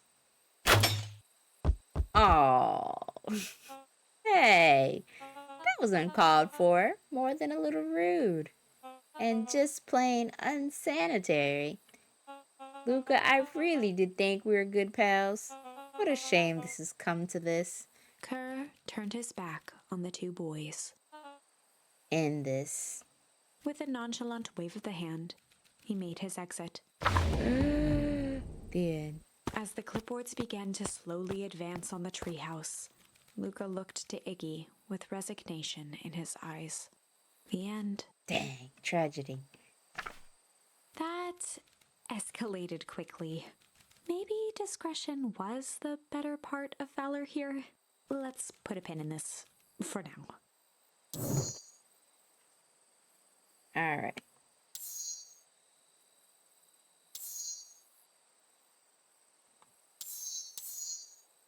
What can we change? Where is this? Change, travel. That was the end of that story. So I think the only thing to do is do this one. Hopefully we can save, Well, time to bust out the tickles. Hey Tish, wanna see something cool? Yep. Check it out. Beck lunged forward and began to tickle under Tish's arms. What the? Tish, is she tickling you? Yep. Hey, yep. Hey, yep. Tears began to form in Tish's eyes as she gasped for breath between gales of laughter. Yep, hey, yep. Beck redoubled her efforts until Tish finally had had enough. What just happened?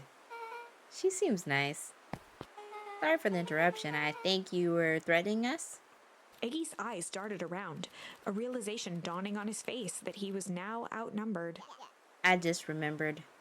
I have somewhere to be. Mm-hmm. See you around, new kid.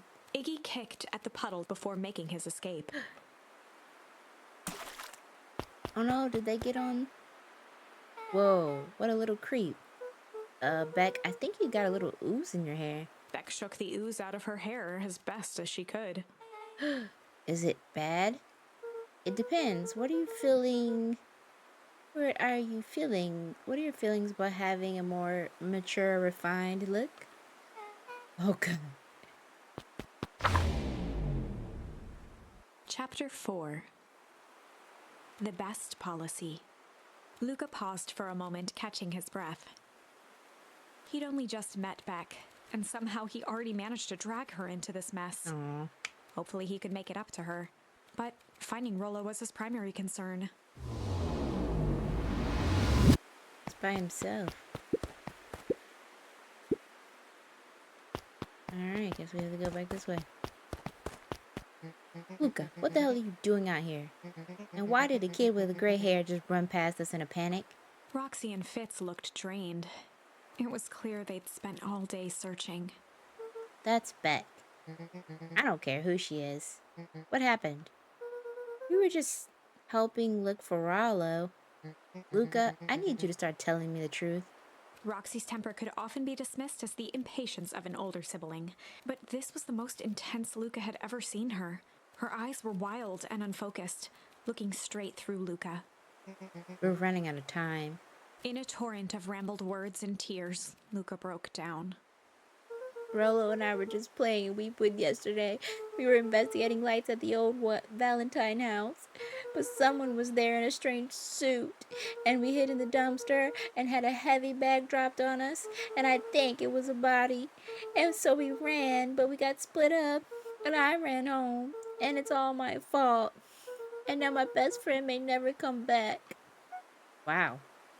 Just wow.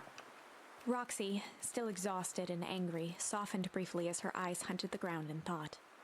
With a determined sigh, she looked up at Luca. It's not your fault, Luca. Rollo's gonna be okay, I promise. Roxy drew herself up. I'm gonna fix this. Luca, go home. But I wanna help. This is too dangerous for a kid. I can't just sit around. I have to do something. Roxy tried to think of the safest place to send Luca. You go back to that little treehouse you two like to play in. Wait there in case Rollo shows up. Sounds like a plan? Luca wiped his cheeks and gave a quick nod. You did the right thing telling me the truth. Now scoot. You really believe his story? What other option do we have? Things have been strange around here leading up to this festival. My dad has been acting weird lately. Well, weirder than normal. Looking into the puddle, Roxy rubbed her arms to warm up. Why is it so cold here? This place gives me the willies. Wait at the treehouse in case Rollo shows up.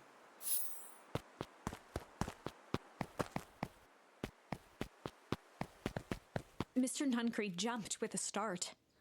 I gotta stop that. Whoa, don't sneak up on me. Whoa, don't sneak up on an old fella like that.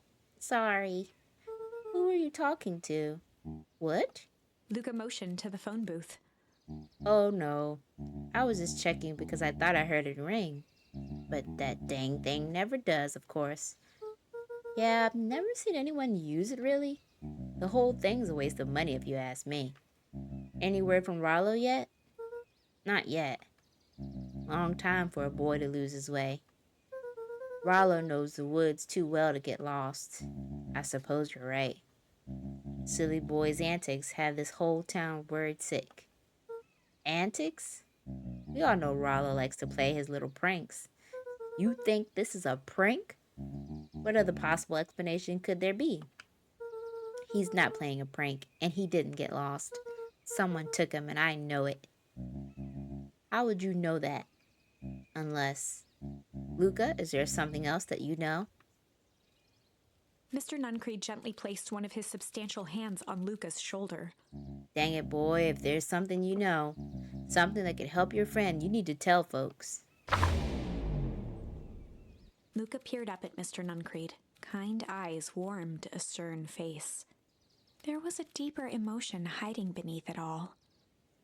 It was subtle, but Luca could sense something eating away at him.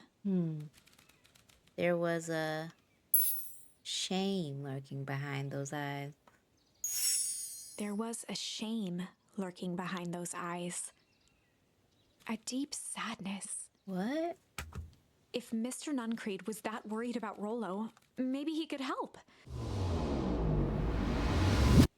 Yesterday, Rollo and I were messing around at the old Valentine warehouse. Mr. Nuncreed raised an eyebrow. Both of you? You were with Rollo when he went missing? Not exactly. I was hiding in the dumpster. The dumpster? What were you doing in there? At first, we were just looking around. Then, someone in a strange yellow suit came and dumped something on us. We both got scared and ran. That was the last I saw him. You got scared by some garbage? Well, that's why you don't go skulking in someone's dumpster. But it wasn't garbage. I think it was a body. I'm sure it was just some trash. No, there was a name tag. It said Deep Engineering. Mr. Nuncreed's shoulders slumped. I wish you wouldn't have said that. A deep sigh bellowed from his chest. Why did you have to? I tried, Luca. God knows I tried to keep you safe. Luca attempted to take a step back, but Nuncreed's hand clamped down on his shoulder. But you Van Horns can't help yourselves, can you? We were all so close to being done with this. With a firm shove, Nuncreed manhandled Luca into the phone booth. What are you doing? It's out of my hands now. The door latched shut with a mechanical hiss. Oh my gosh. Shit. As Luca pounded the glass, the floor dropped from under his feet. The inside of the phone booth was now a loose capsule, plummeting at gravity's whim. Luca winced and pressed his hands to the walls. As he braced for impact, the capsule hurried to a surprisingly smooth stop. He felt a cold rush of air and opened his eyes with hesitance. Two large figures in hazmat suits occluded his view. Luca heard the deep, resigned voice of Mr. Nuncreed over an intercom. He knows too much. Oh my gosh. The end. Wait. No. I don't think This isn't the end. I know there's still much more. Somehow this went wrong. Okay, let's try something else. I don't have any other options.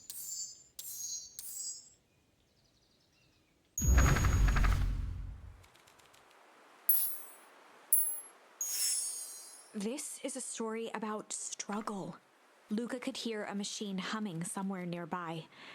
He felt around wildly, searching for something, anything that could help. His hands found a hard object, maybe a tile? He yanked it free, lifting the cold stone. Let me go! Whoa. Luca swung the tile as hard as he could at the shape that still held fast to his leg. He heard the crack of glass as the stone hit the assailant's mask. With a muffled yelp, the hand let go. Luca was free and scrambled to the door. He never looked back once on the long run home. Chapter 3. Everything's fine. The next morning, it was quieter than usual at the breakfast table. Only the sound of silverware and chewing interrupted the awkward silence.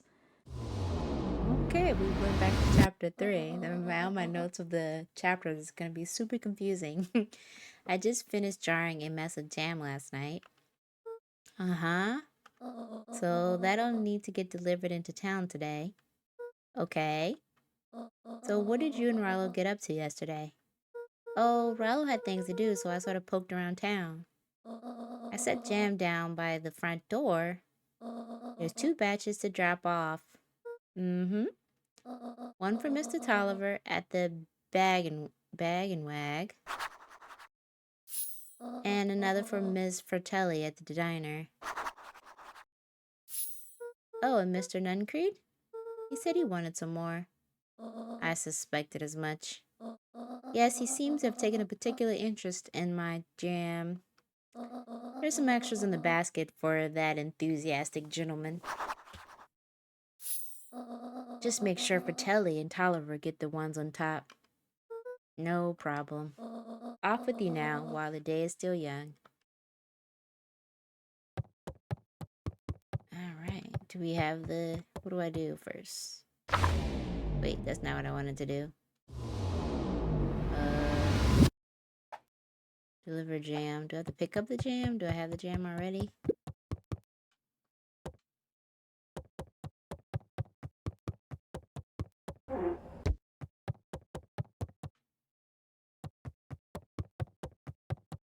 That looks like jam here.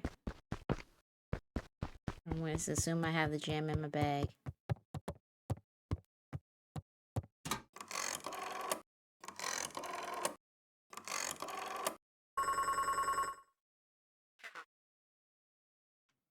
Hello, it's Juniper Hartford. Before you hang up, just hear me out. I have a business proposition. The simple matter is we both have some problems that need solving. Very well, we can meet tonight.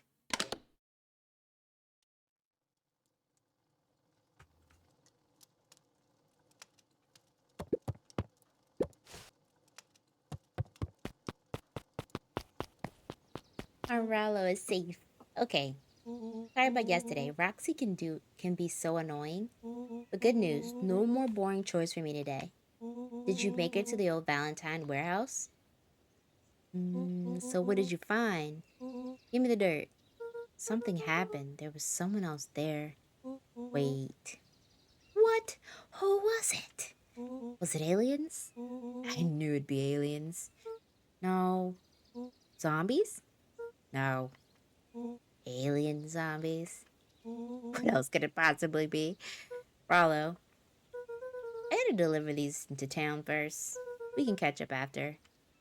Ooh, is it a whole thing? It sounds like a whole thing. Yeah, we shouldn't talk about it here. Meet me in the treehouse tonight. I'm not sure what this treehouse is that you speak of. Sigh. Meet me at Mission Control. Roger that, Space Cadet.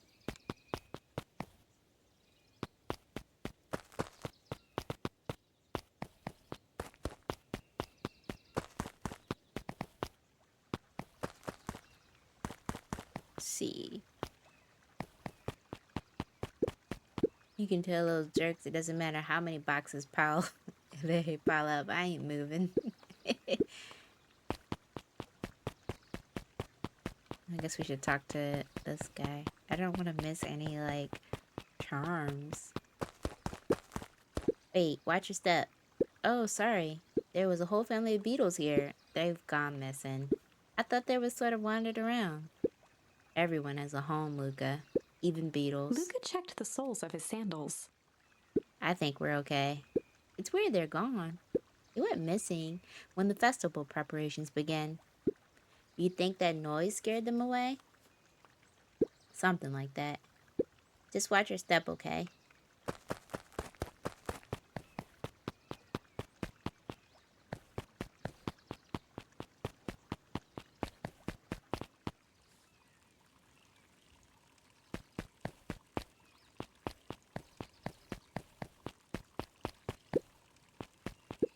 Ah, Mr. Wilder, I trust you have time to chat. Eris Valentine, oldest of Sharper Valentine's children, and heir to the Valentine fortune, had a way of making questions seem like demands. Certainly. What seems to be the trouble? Mr. Wilder had learned to assume that if he was hearing from Eris, it was because she had taken issue with something he had put in the paper. I couldn't help but notice that the front page of this morning's paper was consumed with stories about this silly festival. Well, yes, that is the news of the day, but there was no mention of the museum, nor the foundation through which it was endowed. I'm sorry, Miss Valentine. Our readers are more interested in the town's future, rather than any one family in particular. There was a time, Mr. Welter, when the things going on of my family was the only thing the town cared about. Well, things change, ma'am. And you know, change is dangerous. If you finish that thought, I'll make that monocle a permanent fixture of your anatomy. My apologies. Good day, Miss Valentine. Did I give you the impression that this conversation was finished? Mr. Wilder averted his gaze and began to polish his monocle. Well, good day, Mr. Wilder. That was intense. Alright, news up and down. Hey, Don. Yan. Hey, Luca, what's up? Dawn had dreams of becoming a big-time reporter. At night, she searched for the story that could be her big break. By day, she hawked papers at the newsstand. Yeah, they got you on jam delivery, eh? Yep. Hey, Don, have you noticed anything weird in town lately? Well, what sort of weird things? Stuff going on at the old Valentine building. You might have said, I've heard some things. I'm working on a story about it right now. So what's going on? Can't say quite yet. Still need to follow up on a few leads. Keep me in the loop, okay? Sure thing. Have you seen the new kid around yet? New kid? Yeah, came in from the big city. Her parents both got jobs here. But get this, one of them is working for William Kerr and Perennial Harvest. And the other is working for the heiress Valentine. And the Valentines represent Beacons Pines Pass. Perennial Harvest has positioned itself as the town's future. Must make for some interesting dinner table conversations. I can imagine.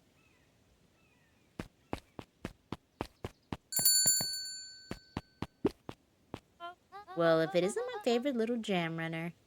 Hey, Miss Fratelli. Look at you. She leaned forward and pinched Luca's cheek. You're all skin and bones. Is your gran not feeding you? She is. It's just, I understand. You know, I taught your mama how to cook back in the day. You may not remember, but you and her used to help out in the diner. Aw. See that picture over here? That's you helping your mama back in the day. So cute running around and your little apron taking orders. The whole situation just breaks my heart. What happened to Eleanor? Drake. Oh. I got a feeling she's out there somewhere, yearning to be with you again. She's probably down in the underground thing they got going on. Few things in this world can keep a mother from her son. Luca shifted the basket uncomfortably. Yeah, you're making this weird. Oh, yes, let's see here. Mrs. Fratelli lifted the cloth and inspected the jam. Ah, they even have my name on them. How thoughtful. She carefully lifted out her jars of jam. You tell your gran hello for me, Luca. Will do. Done. Dunzo. Luca squinted at the faded photo of him and his mom at the diner. Memories of that day came flooding back. Oh. Where's his mama? Is that his mama? I'm ready to help, Mama. All right, little buckaroo. It's up to us to feed these folks while Miss Fratelli is away. I've got to deal with the inventory before I can start cooking. Do you think you can handle taking the orders in the meantime? Yes, Mama. Aren't you too young to be waiting a table? I'm just helping out. My father had me hustling when I was your age as well. Fathers always says, children are to be sails pulling a family ever forward. That doesn't sound very fun. There's plenty of time for fun. For instance, Father and I always make time to have lunch together once a month. Luca glanced at the empty seat across from Gus. Should I come back? Oh no, it turns out Father was too busy to have lunch today. I'll just go ahead and eat it alone. Oh. The silver lining is, without him, I could have my usual. A nice stack of cold cuts topped with a pile of sloppy chili.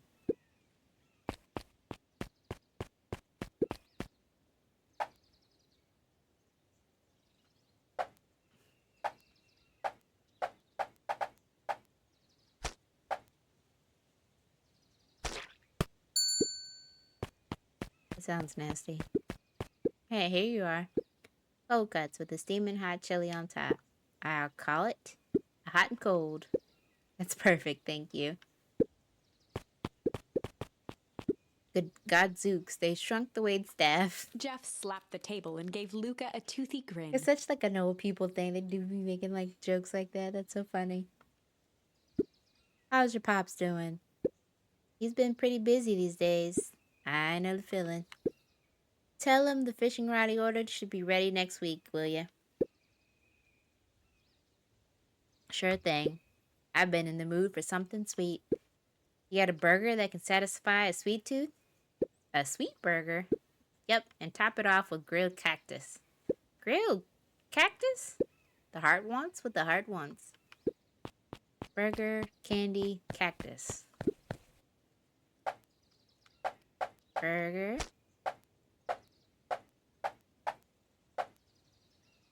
Okay, wait. Can I go back? I think I messed this up here.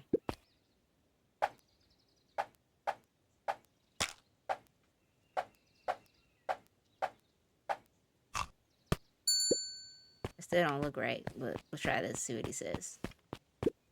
Here's your order. I call it the sweet and stabby. Ha, now that's a burger with a bite. Hi, Roxy. Luca. I'm helping. Wow, hopefully your work ethic will rub off on Rollo. What can I get you? I'm not really feeling like a burger. How about a chicken sandwich with bacon on top? Coming right up. I better get a,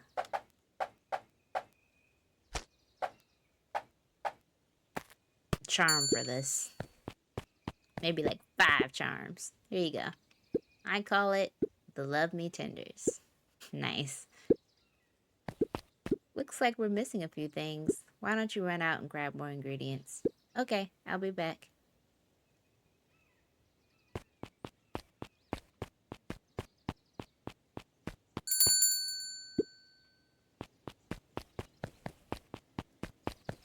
By that, they mean more charms.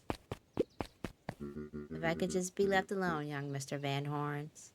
Oh, sir, sure, sorry to bother you. It's just that Mr. Kerr has asked me to make the opening speech at the festival. Being mayor and all, you might expect me to be charismatic. The truth is, I'm terribly nervous. I really don't think I'm cut out for this sort of thing. Cut out for being mayor or for public speaking? Both, I suppose. I never really chose any of this. It's more of a duty to my family, or our legacy. It sounds like a heavy burden. As for the festival, just speak from your heart. I'm sure it'll be great.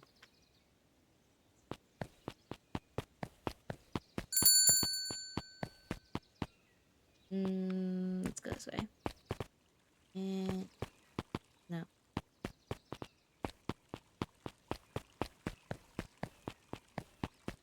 Beacon. Love that name. Oh, we know Mr. Nuncreed is not a good person.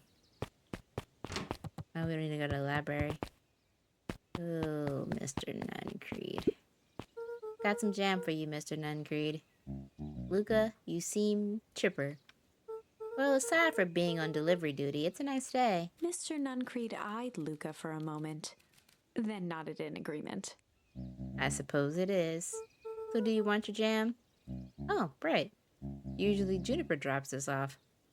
I guess she's busy today. Luca handed the jam to Mr. Nuncreed, and he nestled it with both hands. Well, I'll just have to finish this batch off quicker than normal. You tell her to go ahead and get started on my next order. You got it. Who's the last person that needs it? I keep hitting the wrong thing. Sorry, we don't want to do that. Mr. Tolliver. Who is Tolliver? And where is Tolliver?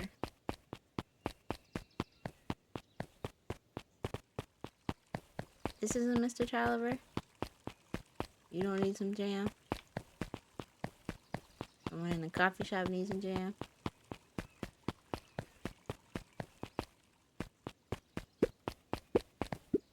Piper, hey, Luke, what's up?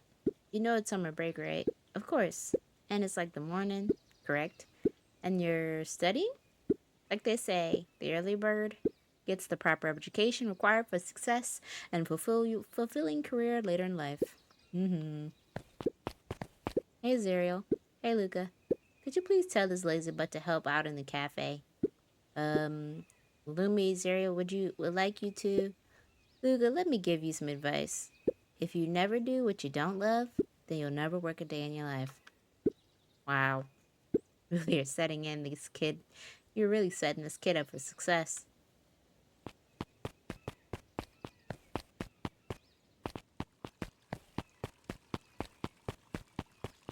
The beacon. Maybe someone this way. Did I miss someone? I don't know where else. Tolliver.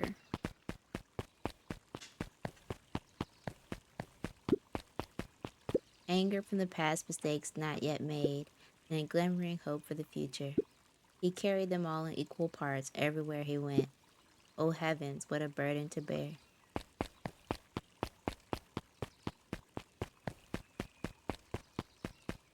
I know I'm stuck because I don't know who Tolliver is. Is it the library? Hey, Kato. Good afternoon, Luca. Can I help you find something? Maybe, maybe not. Try me. Well, there's been some weird stuff going on in the Valentine's warehouse. Can't say I know anything about that.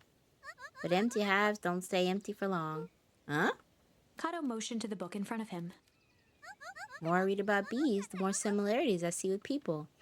If hive collapses and fails, it doesn't stay empty for long. A new queen will set up shop pretty quickly. So you're saying it would make sense for someone new to start using the warehouse? Nature abhors a vacuum. That's some crazy knowledge, bruh. Let's try this way. It's the only way left to go. I better not dilly-dally. Gotta get this jam delivered. That it was not. I'm trying to deliver the jam, but I don't know who it goes to. Gotta be someone I'm missing. We went to the diner. We went to the stand. There's nothing here. I gotta give me some hints. We went up here. This person is not talkable with. This person is not talkable with. It's not the beacon. We tried that. It's not the town hall. Gotta be something I'm missing. Hey, it's not you. Oh, maybe it's the guy near the fishing pond. Is it you? Do you think the jam would make good bait? I guess it depends on what you're trying to catch. At this point, anything. That's not who it is either.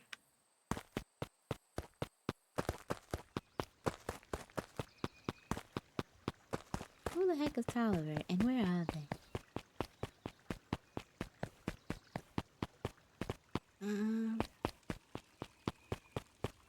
We went this way. What about this way?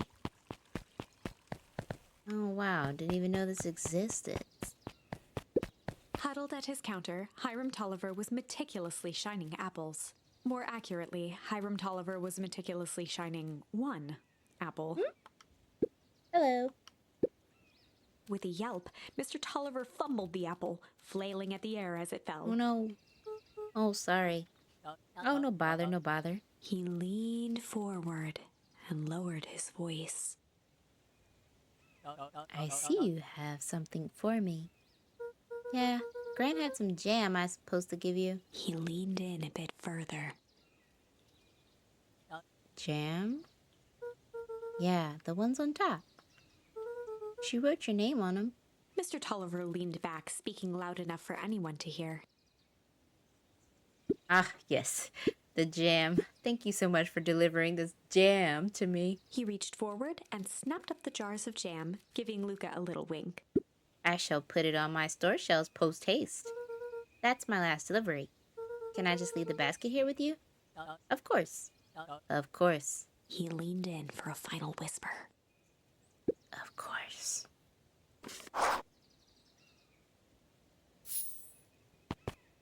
Hey, it's my friend. That's not my friend yet.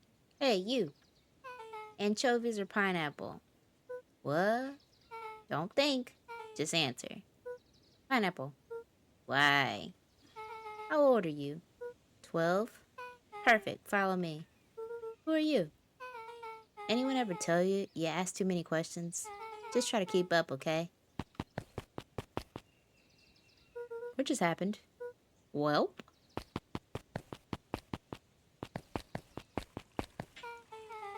Hey, what a crazy coincidence. Here's my new friend I was just telling you about. Oh, that's wonderful. Yep, we just hit it off. Oh, really? Get this. His favorite pizza topping in the whole world is pineapple.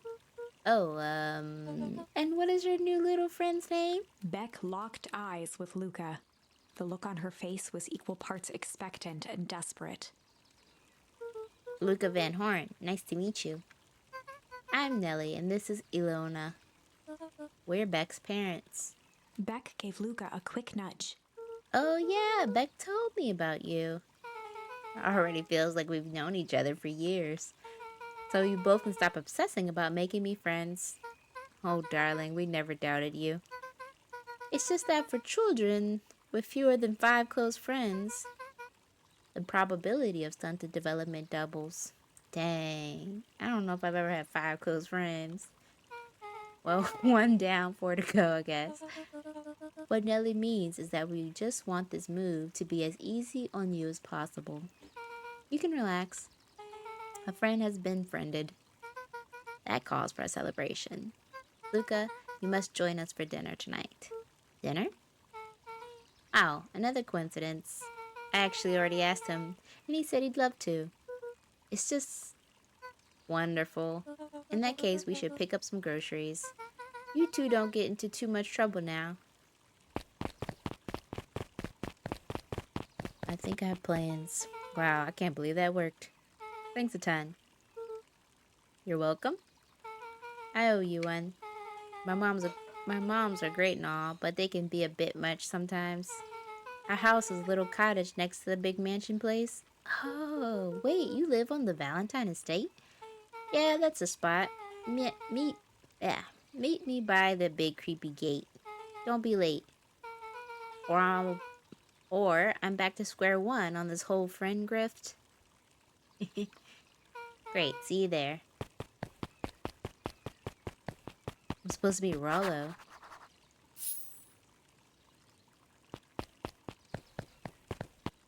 Is that what I do next? Yeah.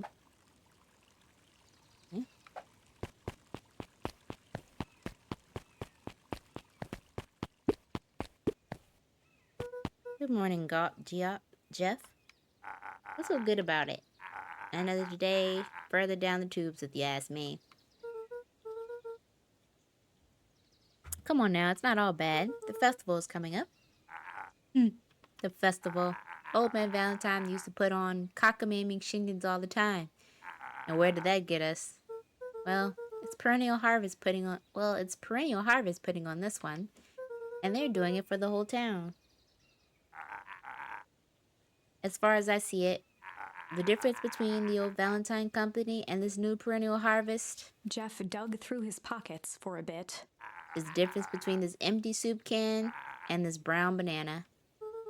Both are garbage. Exactly. That's some tea.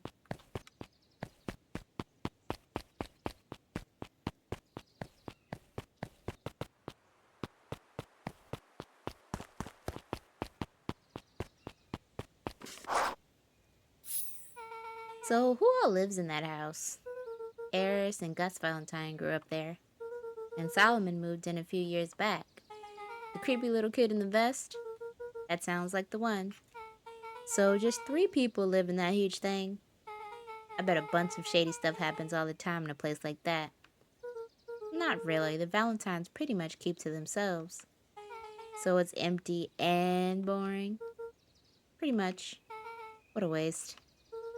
My mom says that it used to be way busier back before Sharper died. Before the fowl harvest. Okay, that's like the 5th time someone has mentioned this fowl harvest thing. And you all use the same ominous tone. Eventually, you're going to have to explain how the harvest got all fouled up. But we can't keep my parents waiting anymore. This way.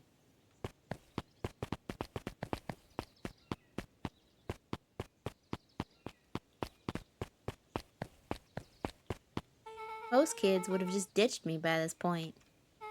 Why are you still here? You look like you could use some help. You know what, Luca? You're not so bad. Let's go through this as simply as possible. Just eat, smile, nod. Fun. Great, whatever you do, don't bring up their work. I think I can handle that. Beck took a long breath, then gave a firm nod. Here goes nothing. Chapter 4. Oh my god, finally. Dinner with the Moodwills. Ilona Moodwill was worried about change. A gardener at heart, she understood the necessity of change, relied on it even. But there was a difference between the controlled world of her plants and this cluttered cottage in a strange town. Almost done. Nellie was a blur of activity, digging through boxes. Sorry, love, couldn't find the dishes. We'll have to make do with paper plates. Dinner went by without much conversation. As she watched Beck and Luca finish up their pizza, Ilona let herself relax into the chair. The things she cared about were still here. Nellie finally had the job of her dreams. Beck was beginning to take root. What is her job? Ilona's task was simply to tend to them. She could do that.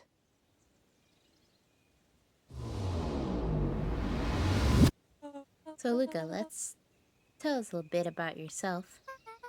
Where do you live? I live with my grandma. Over on the other side of the river.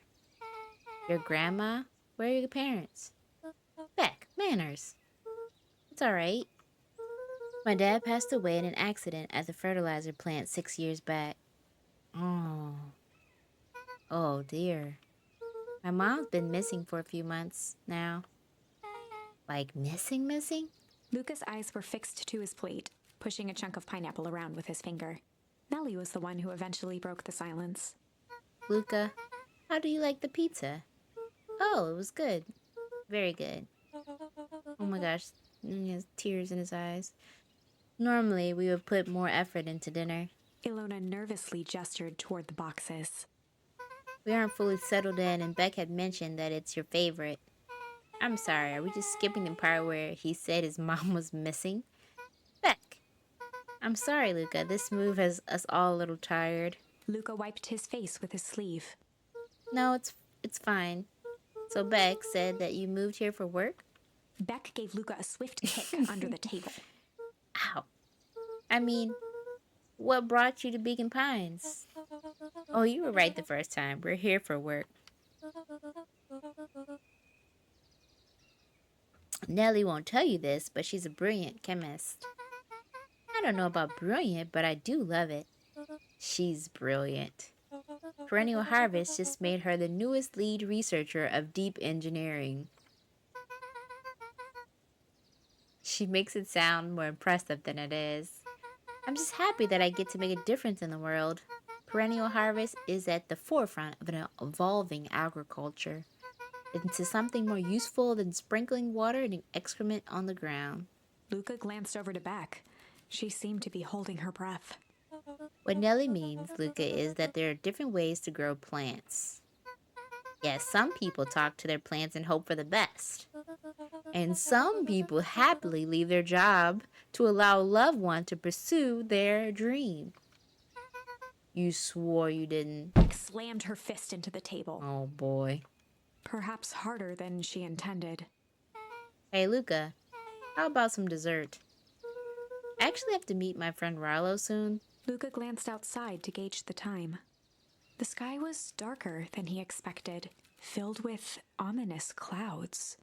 It looks like a storm is brewing. I should get going. Oh, I didn't think there was any rain in the almanac. Yeah, almanacs aren't that useful around here. Luca wiped his mouth one last time with his napkin and started to get up. Thank you for the pizza. It was really good. See you at the festival, Beck.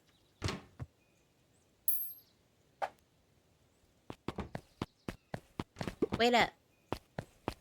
I'll walk you home. Surprised, Luca turned around. He knew Rollo could be prickly around new people. But Beck seemed cool. Rollo would warm up to her eventually. Probably. Luca began to respond, but the sky answered for him as the clouds above began to rumble. Luca began to respond, but the sky answered for him as the clouds above began to rumble with ominous thunder. You sure we can make it home before the storm kicks off?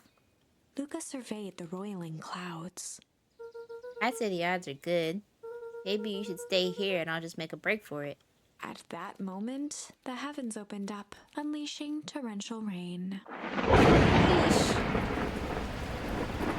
Care to recalculate those odds? Hurry inside, you two, before you catch a cold. Oh no, Rollo's by himself. Luca, Nellie will keep trying to reach your gran on the phone. In the meantime, you two hold tight. Sorry, not much to do up here. Most of my stuff is still in boxes. Mind if I poke around a little? Be my guest.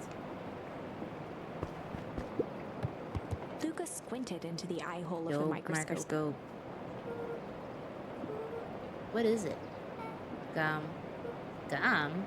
Luca adjusted the slide with his fingers to get a better look. I'm tracking the structural integrity of gum with increasing amounts of chewing. Chewed that for 47 days. Luca wiped his hand off on his sweater and gave a nervous laugh. It's weird, I know. Beck looked down, timidly tapping the ladder with her feet. You think it's weird, don't you? A little. But weird can be cool. Yeah, it's a little weird. Rollo is... I mean, not Rollo, but what is his name? Luke is honest. Luca bent down to examine the bouquet of wilting flowers. Judging by the odor, they were well past their prime. Pungent. Hey, you got a charm. He flipped open the attached card. Happy trails from the Coach Walker and all the Fairview Condors. Boy, you weren't kidding about poking around, huh? Oh, sorry. Was this from your old school? The most recent one, yeah. Some schools gave me going away cards. Some did flowers. When they're really trying to feel good about themselves, they do both. So you move a lot? Yeah, that's a thing with having a brilliant parent. There's always a better job somewhere else. Dang. Those flowers would last longer if you put them in some water. That sort of thing I would do if I cared. Well, you cared enough to keep them is all. Oh, wow. Rowler don't have a radio just like this at the treehouse. Probably not exactly like that one. My mom and I tore the whole thing down to bolts.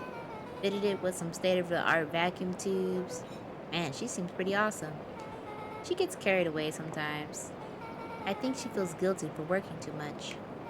So when she does have time for me, she showers me with high-tech overcompensation. Luca flicked at one of the toggles. I bet you can get all sorts of stations on this. Not out here in the boonies. You wouldn't believe the stuff I could pick up back in the city. But around here, it's all farm reports and static. Aw, shucks. Luca, can I ask you something? Of course. Dang, didn't that hurt? I'll be honest. That hurt more than I expected. Well, at least you look cool doing it. Beck took a moment to watch the rivulets of water running down the window. Do you ever feel alone? Like, even when people are around? Well, Rollo can be pretty absent-minded sometimes. I'm serious. Does it ever feel like your family doesn't care what you want? It didn't used to feel that way. I know Gran loves me, but sometimes when she looks at me, it's like she's looking at a problem. Luca took a deep breath, exhaling slowly. I know the feeling. How do you deal with that? I guess I haven't yet. But one thing my dad told me when I was little, don't hold a grudge, especially against yourself. If you try to hold it all in, you're gonna pop. So then what do?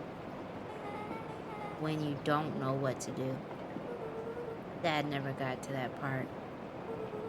Something I figured out on my own, though. You gotta do something. Anything. Here. What are you doing? I don't know. Something. We're gonna register our complaints with the storm.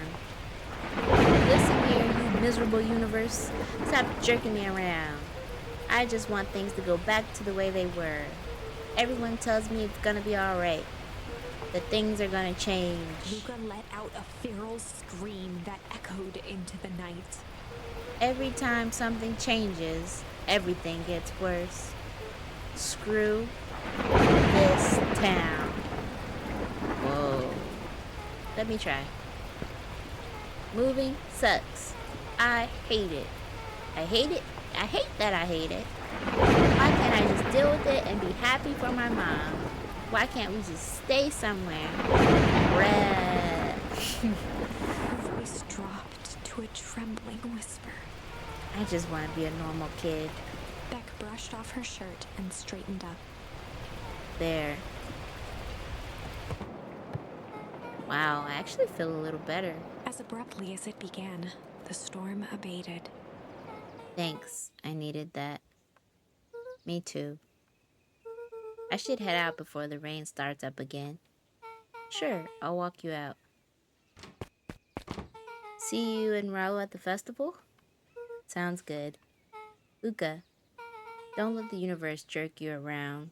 Beck gave Luca a light thump on the arm before heading in. Chapter 5. We made it to chapter 5. Friendly feud. Uh-oh. The air was heavy with the hard rain's residue. The smell of wet things. Despite his dreary surroundings, Luca felt at peace. He'd never shared those details about his dad with anyone. Not even Rollo. But it's not like this changed anything. Rollo was still his best friend. Adding Beck to the group would help balance things out. Everything's better in threes. Rollo's not gonna like. This is what Luca told himself as he headed to the treehouse.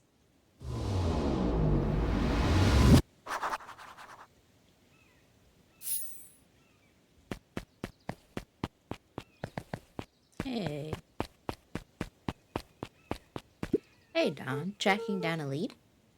You bet. I heard a juicy new rumor. Turns out, when Sharper Valentine died, he left behind a peculiar last will and testament. Peculiar how? He didn't just give his kids an inheritance. There were conditions. Like what? The document stipulated that Eris had to take on a child as a ward. A kid our age who just showed up to town one night with a lawyer. Solomon? Bingo. So Eris was forced to take care of him. Yep, or she would have lost everything. Why would Sharper care so much about some random kid?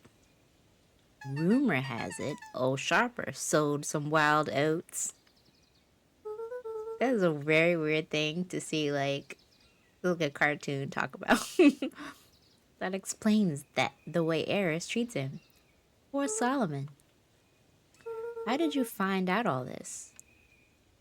A good reporter never reveals her source, Luca. I do take some...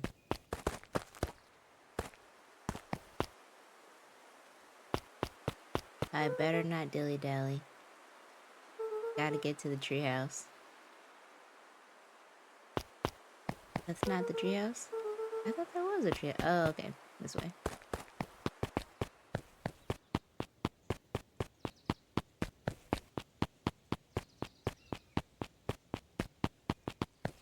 This kid's still sitting here reading this book. It is the middle of the night. He met his old friend's eyes, and it was greeted with nothing but ice-cold anger. Heavens! This is no time for a fractured friendship. Oh boy. Rollo's about to be pissed. Uh-oh. Excuse me, what are you doing? Just locking up for the night, sir. Oh, wonderful. I can only assume this means all festival preparations have been completed ahead of schedule. Not exactly, sir.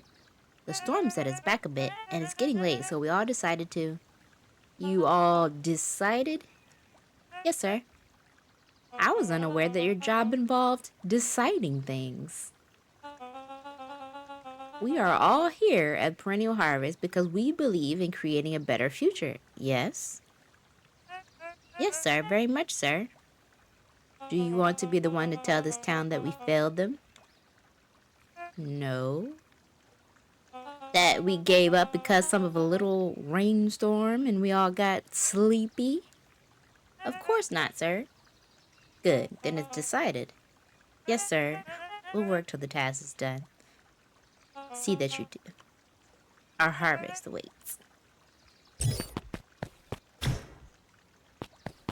Dang.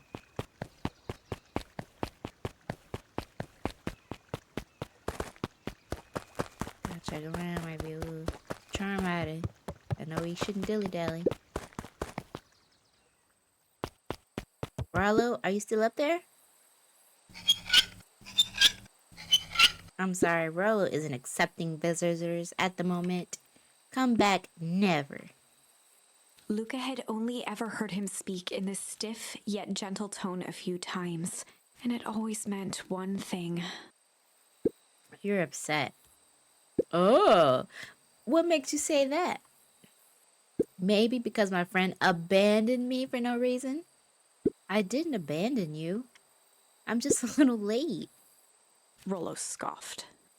The rain held me up. Liar, you weren't even home. What?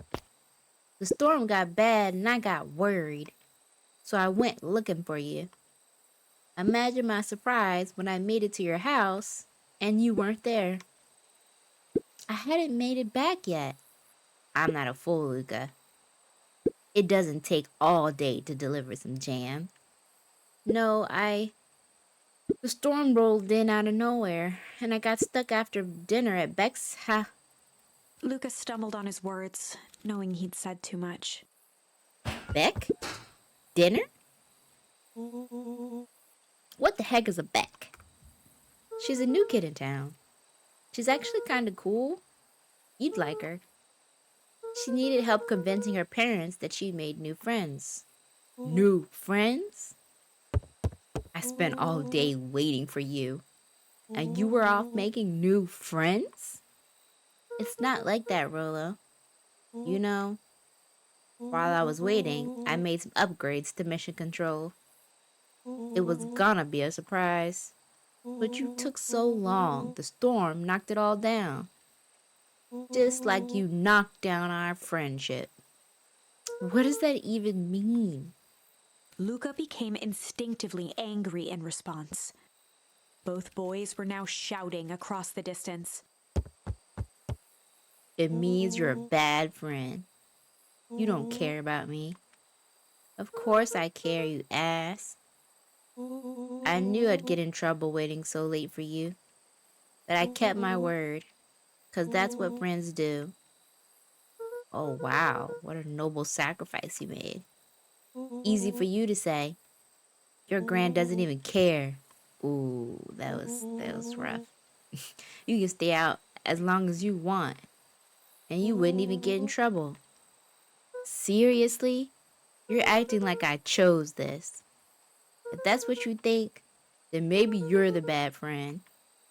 Rollo's tone changed to a calm, yet more intense anger. Maybe Pa's right. Storms bring more than water. This one brought out the real Luca. Stop quoting your Pa's nonsense like it means anything. Yeah, well, at least my Pa is still around. The words hung in the cold night air. That was too much. Rollo's stomach dropped, knowing he'd crossed a line. You did. But it was too late. Luca, Good night, Rallo.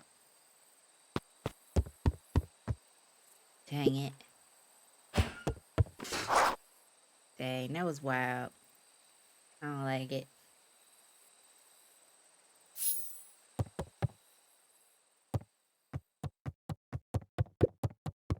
Luca dug through his old stuff, not even sure what he was looking for. A charm, maybe? Oh. Rallo. What a jerk. Call me a bad friend. Ooh, I'm Rolla. Look at me and my amazing family. Are we done?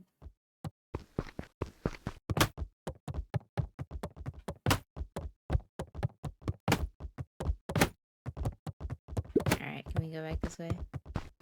If Rolla thinks I'm still going to that festival, he can shove it. Alright, I guess we should go to bed. I guess I'm just never supposed to make new friends. Aww. Luca? Gran cooed gently from the hallway. You slept straight through breakfast. Luca, are you alright? I'm fine. Just don't feel like getting up yet. Okay, I'll leave this oatmeal by the door. I've got to run out and take care of some things. Okay. I'll be back later to check in. Sure. Luca just wanted to be alone. He waited to hear the sound of the front door closing.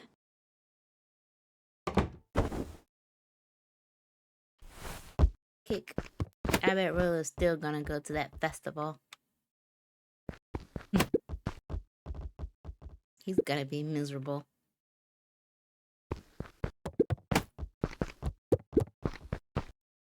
Luca dozed off again. Dang. Luca's sleeping forever. Luca, I see you didn't eat your oatmeal. Wasn't hungry. Well, just in case you get hungry, I'll leave a sandwich here too. Thanks. Rolo came by.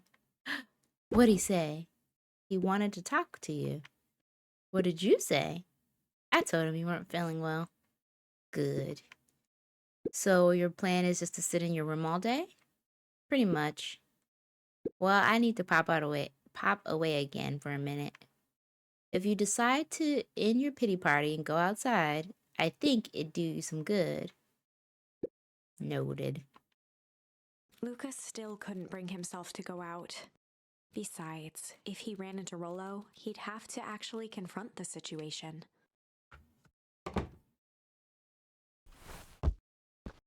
If Rolo thinks I'm still going to the festival with him, he can shove it. We're still staying here. There's never anything interesting at a festival anyway. Oh, we gotta kick that book. Not yet.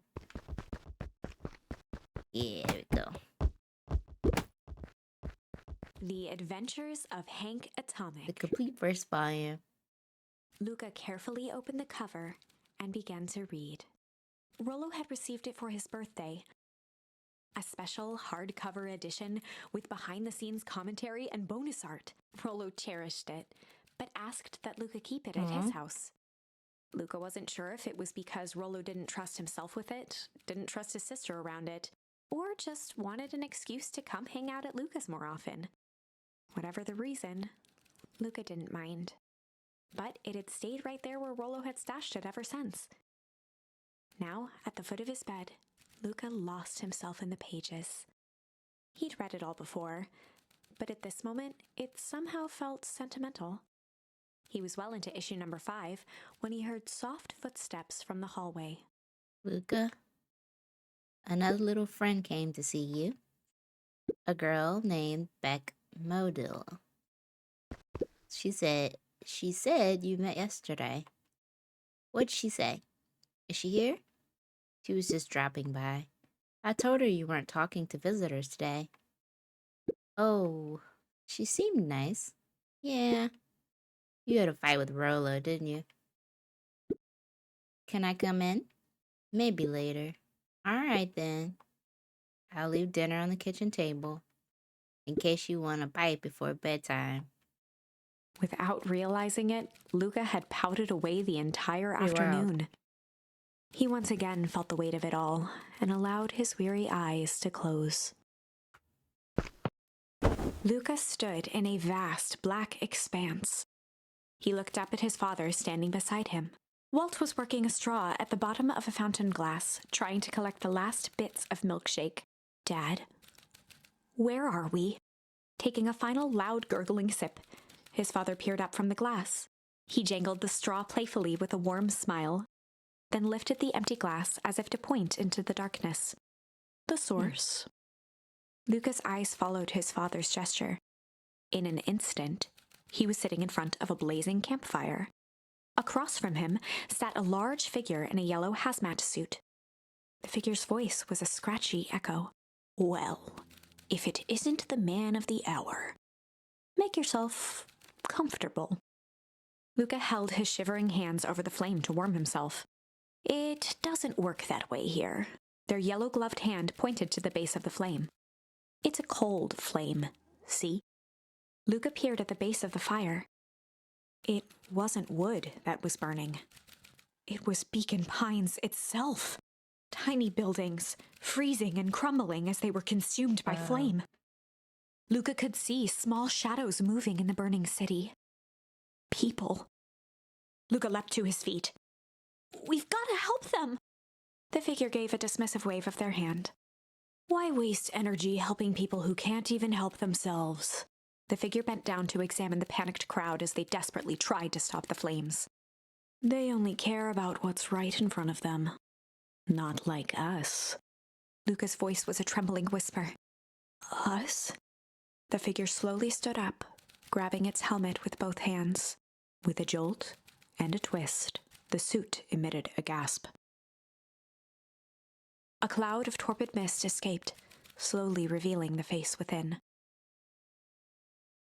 Luca's own face looked back at him. Older, worn, distant. The sensation was oddly familiar, as if he'd caught his own reflection by surprise in the mirror. The doppelganger smiled. I tried to help once. He gestured towards his face. And all it got me was this. Lucas staggered back. You aren't me. Luca felt a hand catch his shoulder. His father was there again, beside him. Every choice sets us on a path. This is the end of one of your paths, son. Luca watched his older self shake its head ruefully, its face twisting into a cruel grin. Welp, Dad, if you wanted him to see this, far be it from me to disappoint. Luca watched in shock as the figure took a confident step forward and plunged into the flames. In a flash of cold light, he was gone. What does all of this mean? I don't know. Luca felt a reassuring squeeze on his shoulder. Just remember, why we choose matters just as much as what we choose. A message. Luca woke up to see a hazy figure at the foot of his bed, silhouetted in the morning sun. Mom. No, dear. It's only Gran. Luca rubbed his eyes. The kind, concerned face of his Gran came into focus. How are you feeling? Fine. Anything you want to talk about? I don't feel like talking. That's just as well. How about you sit there and listen? Whatever you and Rolo fought about doesn't matter. Goody. Gran silenced Luca with a gentle pat on the leg. Fights between friends happen. What was said doesn't matter. The important thing is that it's not the last thing you say to each other. But he said stuff about Dad. What do you think he meant it? No. He was just mad. And do you mean any of the things you said to him? No. Good. One must appreciate friends in their best moments and accept them in their worst. I needed to hear that message. Okay. Now get your little butt out of bed. The festival's today. You don't want to miss that, do you? I guess not. Seems like a good opportunity to make amends with Rolo, doesn't it? Luca gave a reluctant nod. So buy him a corn dog and apologize. But he's the one that... What did I just say? Buy him a corn dog. That's a good boy. Everything's better with corn dogs. I need to get going now. Got some last-minute festival business to take care of. Pause. I haven't had a corn dog in ages, but they are good. I'll come find you at the fountain in a little after lunch. All right. I love you, Luca. Love you too. Luca took a deep breath. Okay. Turning point. Chapter 6. Through thick and thin. Despite Luca's bitterness, Gran was right. He needed to hash things out with Rolo. A big fight changes the nature of a friendship. Whether, in the end, it is for the better or for the worse, all comes down to understanding. If one is not careful, the same familiarity that builds the strongest of bonds can become the wrecking ball that shatters them. Luca emerged from seclusion, taking in the crisp festival air. But the events of the day weren't on his mind. He had to find Rolo.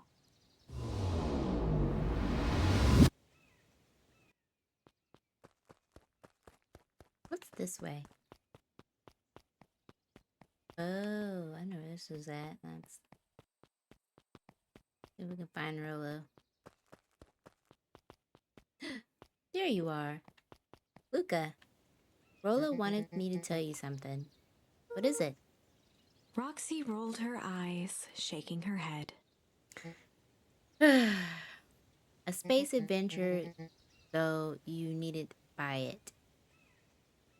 If ye be brave, go somewhere quiet. Roxy, I don't.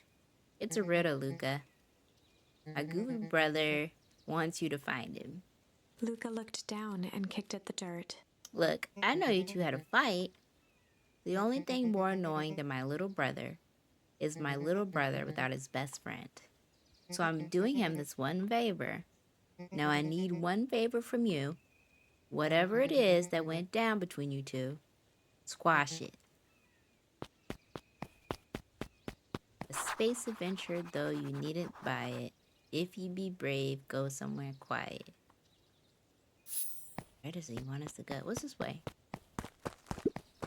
The road leading to Beacon Pines was long and uninspiring. A sort of natural barrier for the impatient.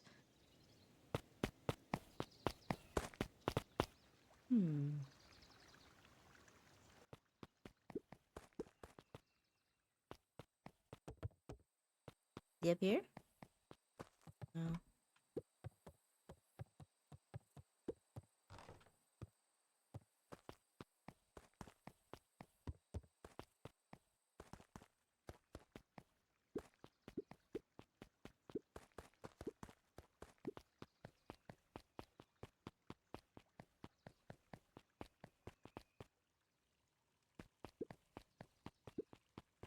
This is the first time I've seen as many smiling faces since the bow harvest.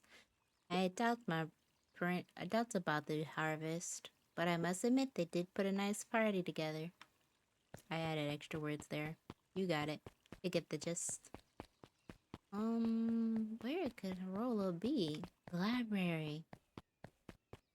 The library. Somewhere quiet. Oh.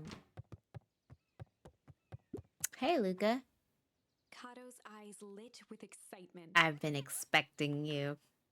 Bravo in deciphering the first riddle. The first. the We're on the same page. Oh, you didn't think that was all, did you? Rolo does go all out, doesn't he? Kato straightened up and cleared his throat as if preparing to sing. Ahem.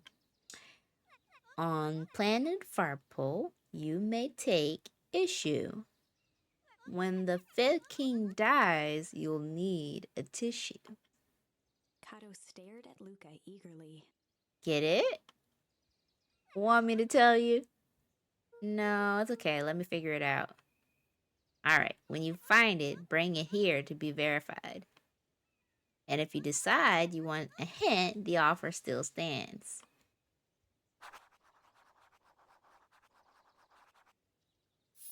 Is it in here? I don't know what that means. Luca grabbed The Adventures of Hank Atomic, issue number 4, from the shelf. Once you get a book, you can either bring it here to me or just grab a different one. Luca grabbed The Adventures of Hank Atomic, issue number 5, from the shelf.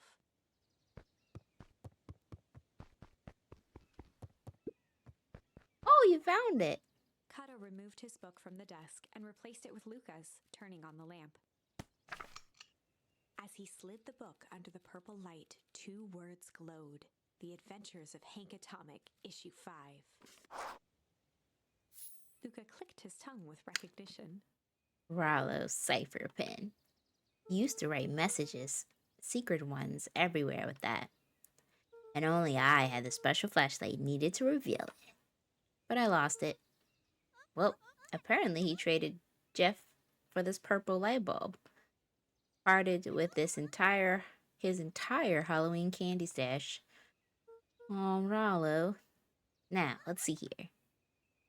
Kato began flipping through the pages, stopping when he hit a glowing word. Get away with such a grift. He continued flipping. Only found in Grub. Cart? Reaching the end of the book, Kato looked up. That's it. Grift in grub cart. Griffin? Griffin's grub cart. He wants me to go to Griffin's snack stand. Ah, brilliant. I guess you're off then. Good luck on the rest of the scavenger hunt. Thanks, Kato.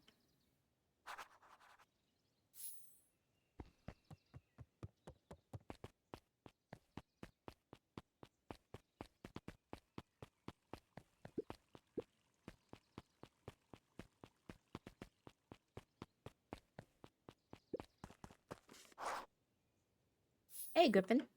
Did Rollo come? Before Luca could finish his sentence, Griffin handed him a corn dog. Oh, that's it. Bought and paid for. Enjoy. I thought there was supposed to be a riddle or something. Luca shrugged, taking a sizable bite out of the corn dog. Yuck. It's cold. Oh yeah, that's been sitting here for a while. Rollo wanted me to be sure to give you that one specifically. Well, that's just Luca tongued at his cheeks, feeling something rough between his teeth. He reached into his mouth and pulled out a slip of paper. Oh, come on. He shook off the bits of corn dog to read the slip. A pickup when you need some pep near the fountain up the step. Luca finished off the remainder of the corn dog. Sigh, this is getting to be like a whole thing. Fountain.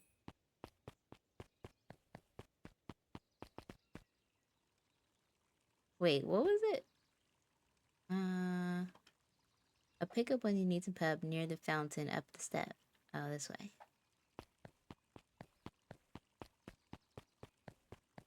Oops, didn't mean to keep going.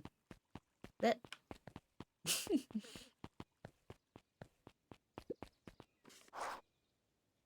there you are, Luca.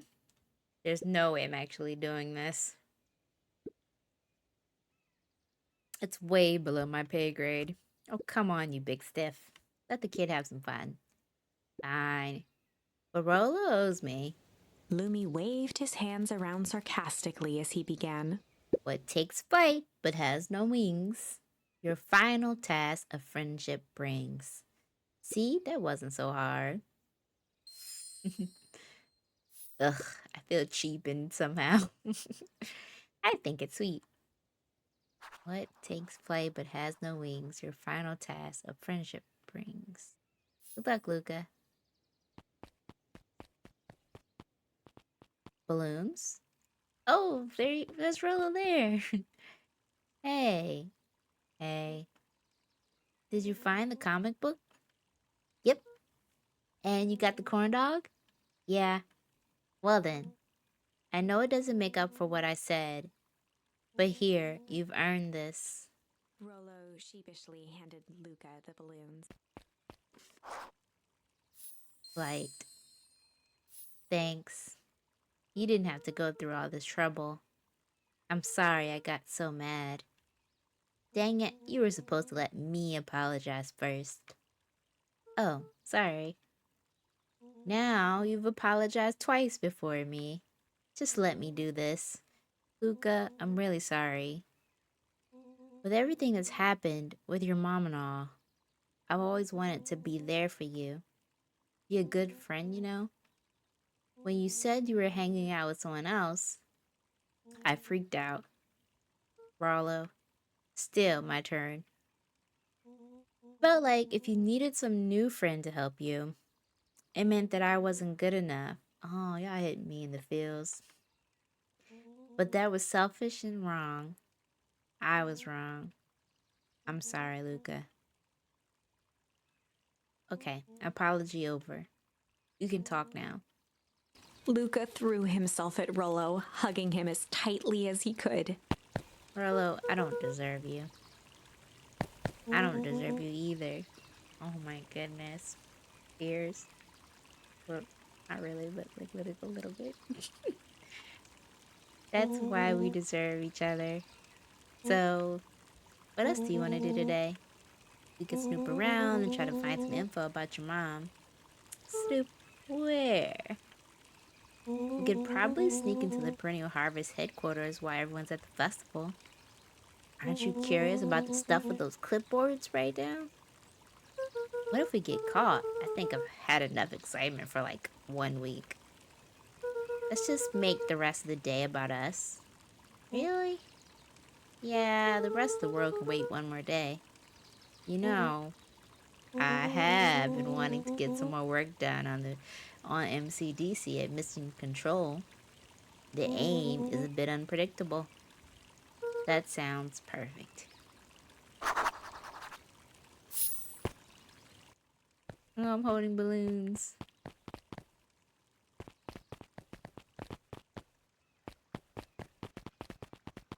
I'm not talking to them. I'm not talking to them either.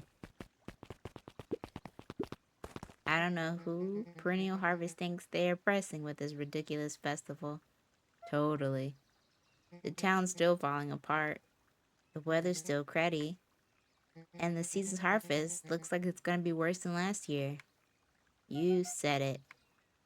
No amount of corporate pandering is gonna change any of that. Exactly. But the lemonade at the drink stand over there does look pretty tasty. Fits. I'm still gonna be mad. I'd just rather be mad while sipping some delicious lemonade is all.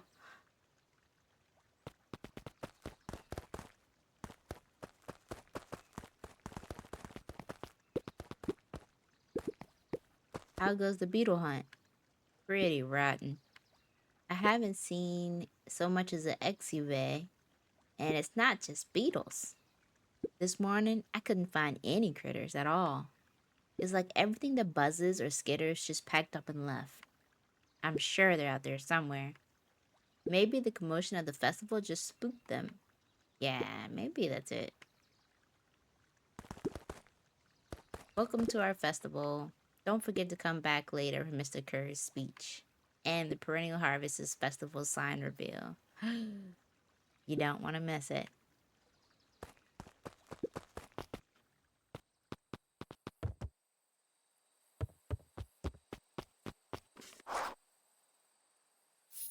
Oh, I almost forgot. I ran into your gran this morning. She asked me to give you this. Rollo handed Luca an unopened letter. I'll wait inside if you want to read it now. A letter? Luca, some things are going to happen that might be difficult for you to understand. If I am honest, I hardly understand them myself. But whatever happens, I need you to know that I love you. None of this is fair to you. You have already lost so much. Oh my gosh, what's about to happen? We both have. I wish there was a simpler way forward. But if there is, I haven't thought of it. The story is on the level of Harry Potter in complexity, drama, villainy. It's wild.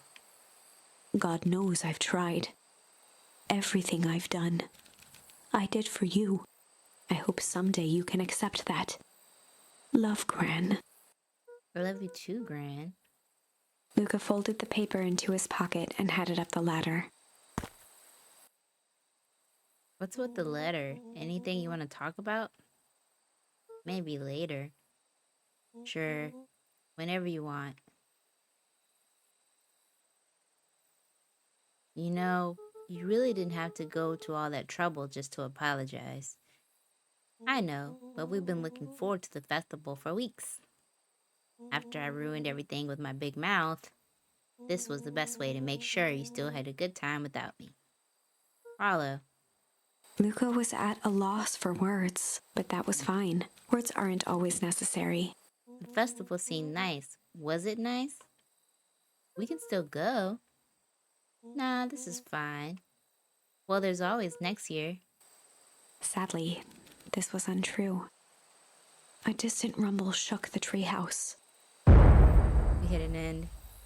What was that? Aw, man, we missed the fireworks. It was not fireworks. It was something the boys couldn't possibly comprehend. Something as old and cruel as time itself.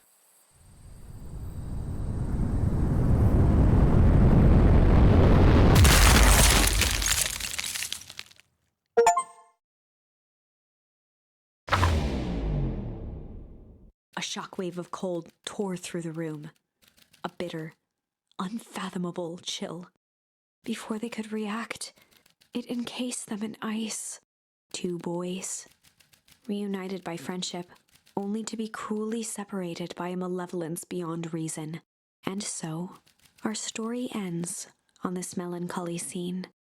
In a silent treehouse turned statuary, in a town brought low by its secrets, sits a pair of friends, alone, together, for the rest of time. The end. No, that can't be the ending. It simply can't. I won't accept it, and I hope you won't either. There are more endings, more possibilities. I can feel it. We are just going to have to sort through them all until we find the one that fits. Bro. Okay. Let's see. I just want to see if we've... There's another one this way. So we could go back and do break. Or we could go do this one.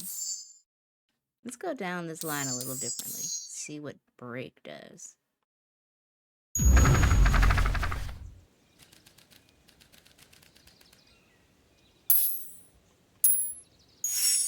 Luca began to respond, but the sky answered for him as the clouds above began to break, revealing patches of star-filled summer night. Moonlight filtered down, shimmering in the treetops. Sure, you can meet Rollo. You're not going home? No, I promised Rollo I'd tell him about... Luca stopped himself mid-sentence. Promised you'd tell him what? Spit it out, bub. We're thick as thieves now. If there's a juicy secret, you gotta tell me. Okay. You can come to the treehouse and I'll tell you both what happened. Heck yeah.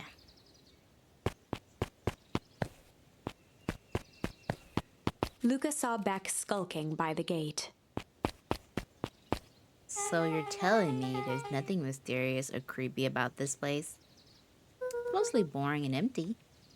I refuse to believe that. Big spiked gate, looming mansion, rich reclusive owners. It smells shady. Beck grabbed the wrought iron bars and shook the gate. Mark my words, you decadent nightmare house. You will reveal your secrets to me. Don't go in there, don't go in there, don't go in there. What did you do? First of all, I told you so. Second, hide. That's Eris Valentine. Who's she talking to? Shh. I expect you to return that suit in working order. Of course. As long as everything proceeds as planned, there's nothing to worry about. The only thing I'm worried about is what's rightfully mine. If that means making some unsavory alliances, so be it. I couldn't agree more. There comes a time to suspend hostilities. I'll deal with our common threat. Now this is what I'm talking about. Beck's voice was an excited whisper. Proper shady stuff. Someone in a suit like that tried to grab me yesterday. Seriously? Shh. You do understand that when this all inevitably fails, I will deny everything. I wouldn't expect any less of you. You just worry about your part in this and let me handle the rest. I can't wait to see the look on that Rube Kerr's face. Yes, the truth will come to light. I'm still surprised you're so comfortable with the potential collateral damage. If there's one thing I've learned, is that change is painful. Wow, I was expecting shady, but that's just flat out supervillain talk. If you don't mind me asking, why are you doing all of this? The mysterious figure retracted their mask, hair pushing out from all corners. Family. A chill ran down Luca's spine. His vision blurred. Beck stifled a sharp wince, and Luca looked down to see himself wrenching her hand. An answer I certainly can respect. Gran tousled her hair back under the face mask. Just remember, keep everything nice and normal until the festival.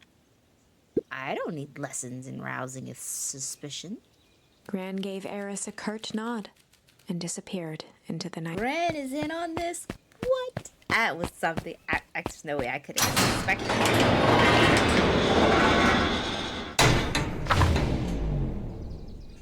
Chapter 5. Let me get back.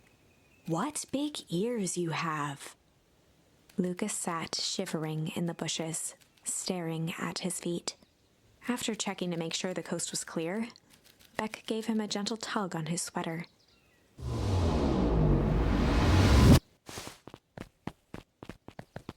Wow, what's wrong? You look like you've seen a ghost. Why are you so scared of that old lady in the hazmat suit? That was my gran. That was your gran? Yeah. Okay, well, I'm sure there's perfectly reasonable explanation for all of it. Let's just go to the treehouse and figure things out there. Lead the way.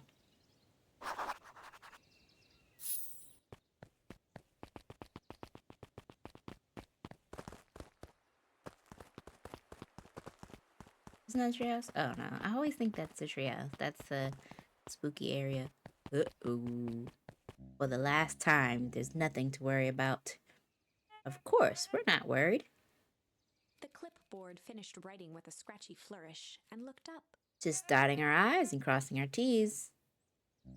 Well, maybe try minding your P's and Q's. Mr. Nuncreed, arms crossed over his paunch, gave an exhausted sigh. If there's anything you need knowing, you'll know it. Absolutely. If you'll just sign here acknowledging everything is accurate, we'll be out of your hair in a flash. Oh, for the love of... He snatched the pad and scribbled his name so hard the pen nearly snapped. There. And would you like my eternal soul as well? The clipboards looked at each other for a moment, almost pondering the possibility, then broke into laughter as they walked away. Probably already have it. Oh, we gotta go past Mr. Nuncreed. Excuse us, we are not talking to you. You evil man. Oh, there's so many people out. Let's go hear more of the story from the story reader. The answers you seek will be revealed to you in due time.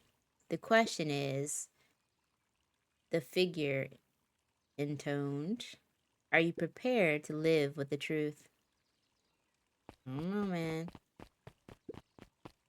Another day, another dollar. See you tomorrow, Z. Have you noticed how all the perennial harvest folks order the same drink? Decaf cappuccino with extra foam. Why? I don't know. Just thought it's a little odd. Pretty weird for sure. Well, the customer's always right. See you bright and early tomorrow. I can't wait.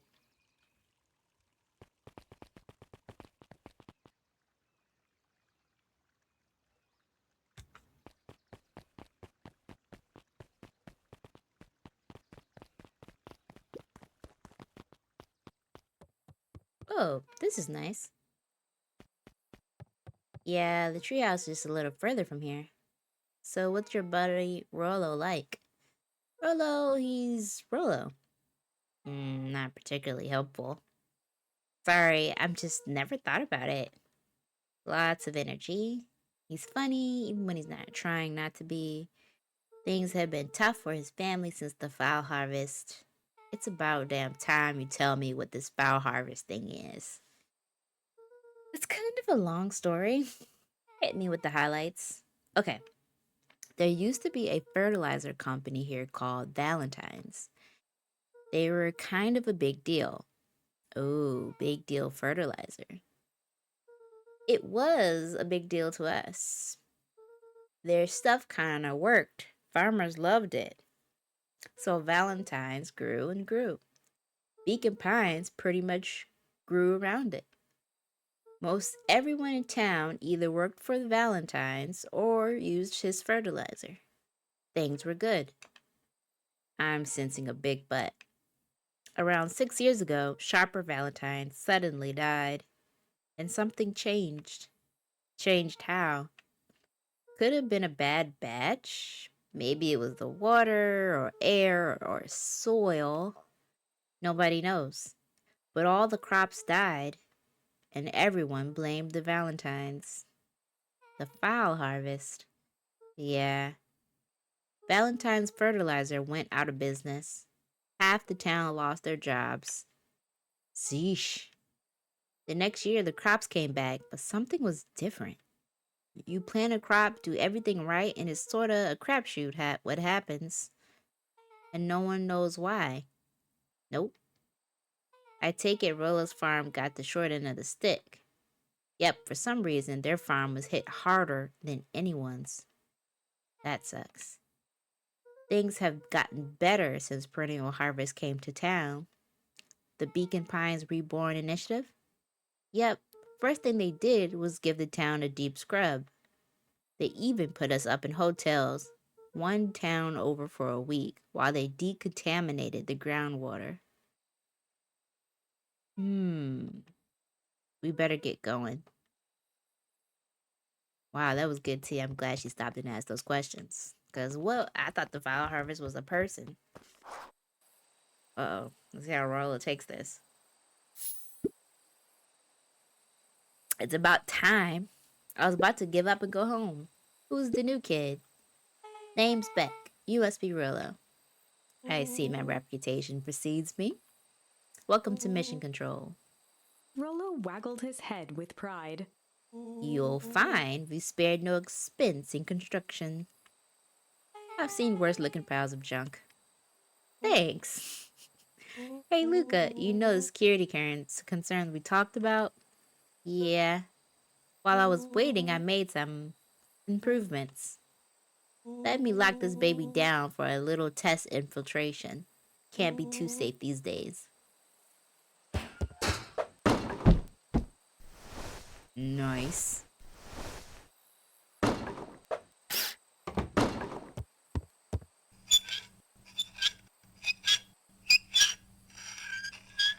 Could have used this in the past.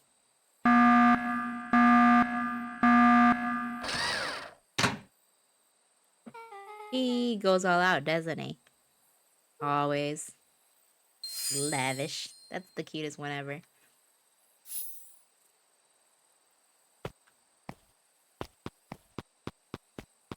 What do we do?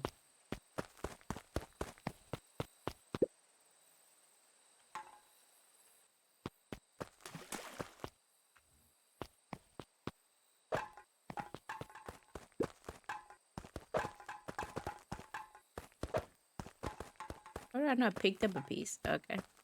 Assuming I hit this. There we go. Hey, this is a lot of work.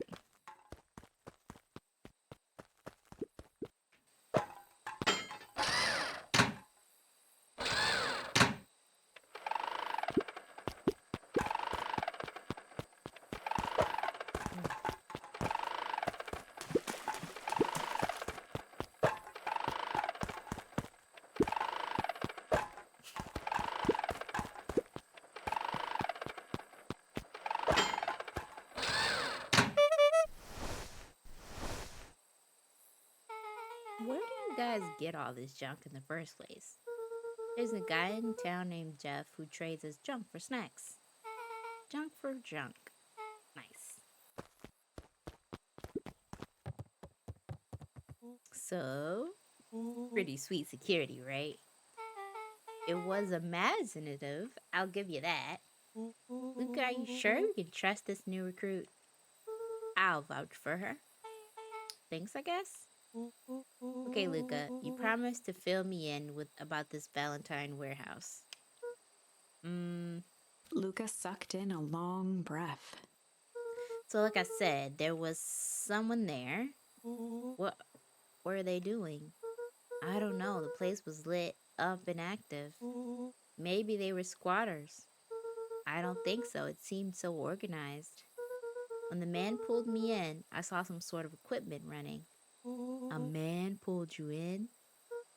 Yeah, but I got away. You keep saying it was a man. They were wearing a mask, right? Yeah. Then it could have been a woman. How did you get away? I grabbed a rock or something and broke their mask. They let go and I ran. Dang. That's intense. No wonder you freaked out when you saw your grandma. Yeah, that's the other part. On the way here, Beck and I saw Eris Valentine meeting with Gran, wearing some sort of hazmat suit. Rollo let out a low whistle. They weren't there for idle chit chat. It was a proper clandestine meeting. So let me get this straight. There's an operation in full swing in the Valentine warehouse. You were almost abducted by a strange man or woman in a protective suit. And then you saw your gran in the same suit talking to Eris Valentine. Pretty much. It's the beginning. I'm beginning to think this town is kind of awesome. Rollo and Luca shot back a look. No offense. And so we can logically conclude aliens or alien zombies have infiltrated the town. And their leader is your gran, and she tried to murder you. First of all, and for the last time, there are no aliens. Second, it couldn't have been my gran at the warehouse. I broke that person's mask to get away. The mask Gran was wearing wasn't damaged. But she's definitely hiding something. Maybe. Your gran is weird, but she might be the most boring person in the universe. All she does is sit around making jam. What could she possibly have to hide?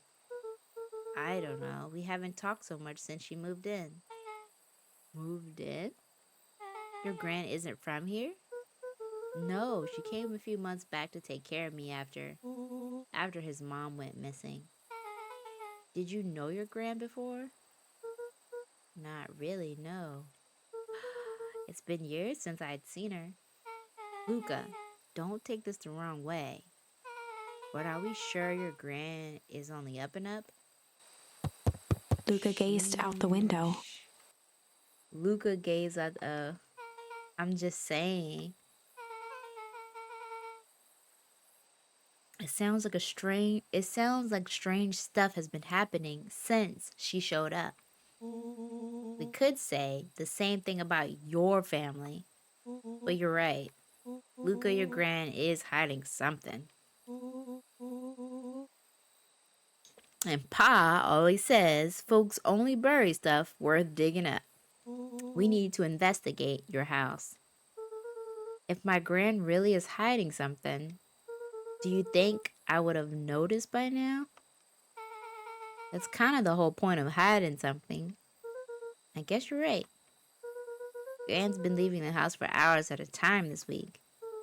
I'll call you two tomorrow when the coast is clear, and we can start getting to the bottom of this.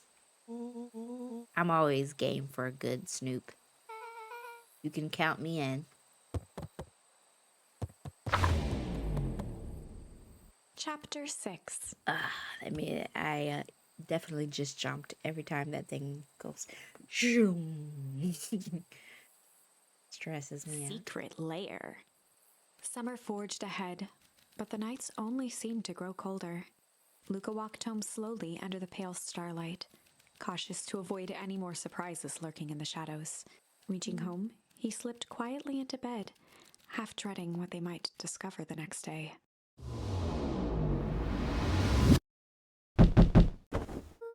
What time is it?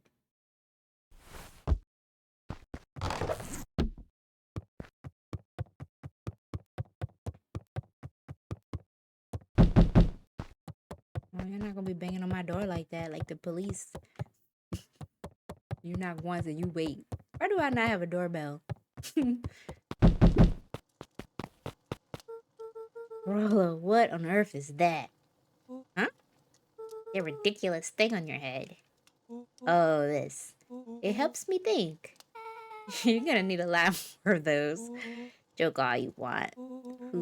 You'll see who's laughing when I crack this case wide open. The coast is clear? Yep. Whatever she's been up to this week, it's been keeping her busy most of the day. Very well. The game is afoot. Luca and Beck rolled their eyes as Rollo strutted across the room. If I were Gran, where would I hide my deepest, darkest secrets? Perhaps where you might least expect it? Rollo flung open the cabinet with confidence. He coughed as a veil of dust hit his face. I think it's safe to assume anything that dusty isn't what we're looking for. Or maybe that's what she wants you to think. Then again, any good detective knows not to trust their first hunch. First hunches are for suckers. I know where we need to go. We need to go to that room. Eureka! She's lit a fire in order to burn the evidence. She keeps that fire going every day, Rollo. Drat, I may already be too late. Just think of the amounts of documents lost in the ash. Okay? I'm gonna stop you right there. Can we just think for a moment? Luca, is there anywhere Gran doesn't want you to go? Yeah, the closet upstairs. So maybe it stands to reason that we should check there first. No dice, it's locked.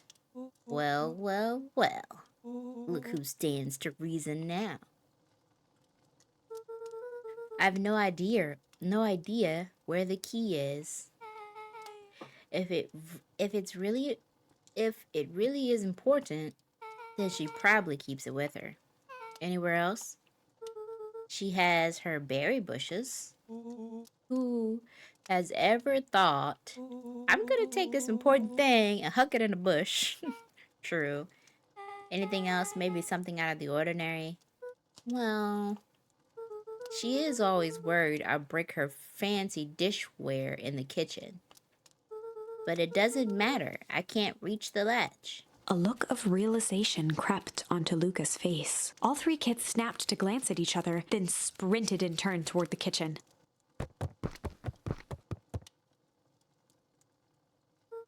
All right, Rollo. This is your time to shine. Ah, yes. You've called upon my expert detective skills. And now I shall proceed with... Before he could finish, Luca scrambled up Rollo's back. Hey, this isn't my idea of detective work. Every squad needs a good lockpick, and every good lockpick needs a sturdy head to sit on. This is beneath my standing. Stop complaining and hold still. Got it. The three crowded around the hutch to peer in. With the glass doors opened, a perfect porcelain display gleamed in front of them. Their eyes searched for anything amiss. But the only distinct feature was its impeccability. Well, that was anticlimactic. Yeah. I don't really know what we were expecting. Like, oh hey, let me just yank this random teacup in. As Beck pulled on one of the teacups, it slanted forward with a hollow click. The entire hutch began to rustle and slide under its own power.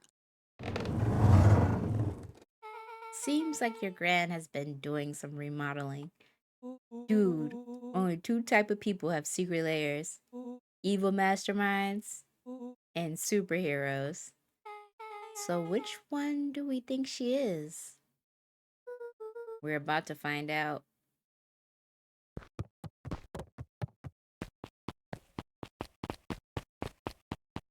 Okay, so more of an unhinged conspiracist vibe? Oh, wow. Yeah, this cannot be good. We need to look around before jumping to conclusions. Luca jostled each cabinet drawer in turn. Only one was unlocked. He fingered through the filing cabinet, pausing at a bulging folder labeled Walter. For a long moment, he just stared at it. Is that the dad's name? What do you have there? It's my dad. Looks like some of his medical files. Your dad was a doctor? Luca nodded and caressed the label with his thumb. Well, are you gonna read it? Here, let me help. Rollo swiped the folder from the drawer and began leafing through the pages. He whistled to himself, barely looking at the text. How about you actually read some of it? One sec. Dense documents such as these are a lot like a cheeseburger. It's best to skip straight to the middle. That's where all the meaty bits live. Wow, I had no idea we were in the presence of a preeminent scholar in dense documents and cheeseburgers. By all means, proceed. He stopped at a page and mimed, holding up a monocle. Ah, here we are. Follow-up examination of Terence Willoughby. Patient shows signs of paleness and malaise. Body temperature continues to drop. He now describes soreness of muscles and joints. This is similar to the symptoms exhibited by Mrs. Willoughby just a few days past. Still waiting on lab results from Joseph. Rollo looked up with heightened surprise. See? Creepy. Yeah, that's kind of disturbing. Who's Joseph? That's Mr. Nuncreed's name. Wait. Rollo's finger traced across the page. There's more scribbled in the margins. Could it be contagious? Mr. Willoughby claims the tap water at his home has been contaminated. Perhaps environmental? Lab results only raise more questions. It's like he came back to this report later and made those notes. So it might be related to something else. Rollo scanned through several more pages. Here, the writing looks shaky. I just couldn't help her. The disease, or whatever it is, progresses so fast. And his wife's passing, Terrence's condition follows close behind, exacerbated by the loss. Enough is enough. I need to take matters into my own hands. Luca, staring blankly at the cabinet this whole time, spoke softly. What does it say next? Rollo rustled the folder, trying to loose more pages. That's where it ends. What? There has to be more. Luca frantically shoved the remaining cabinet folders, trying to find another labeled Walter. Luca, I think that's the only one. It's alphabetical, see? What did he mean enough is enough? How did he take matters into his own hands? This is bullshit. Luca slammed the drawer shut. A spider web of string connected photos of people from the town, interspersed with hastily scrawled notes. Well, she sure has kept herself busy. Is your gran a serial killer? Because I'm starting to get a vibe. Don't be ridiculous. Sure, she's just striking movements of everyone in town out of the kindness of her heart. She put little symbols by some of them. Yeah, Mr. Nuncreed has a check mark. The clipboards are all inside a big circle. My mom's are both on here. Both with question marks. Gus Valentine has a question mark. Eris has a question mark that's been crossed out. Mr. Kerr has a bullseye. The killer has chosen her next victim. We don't know what any of this means.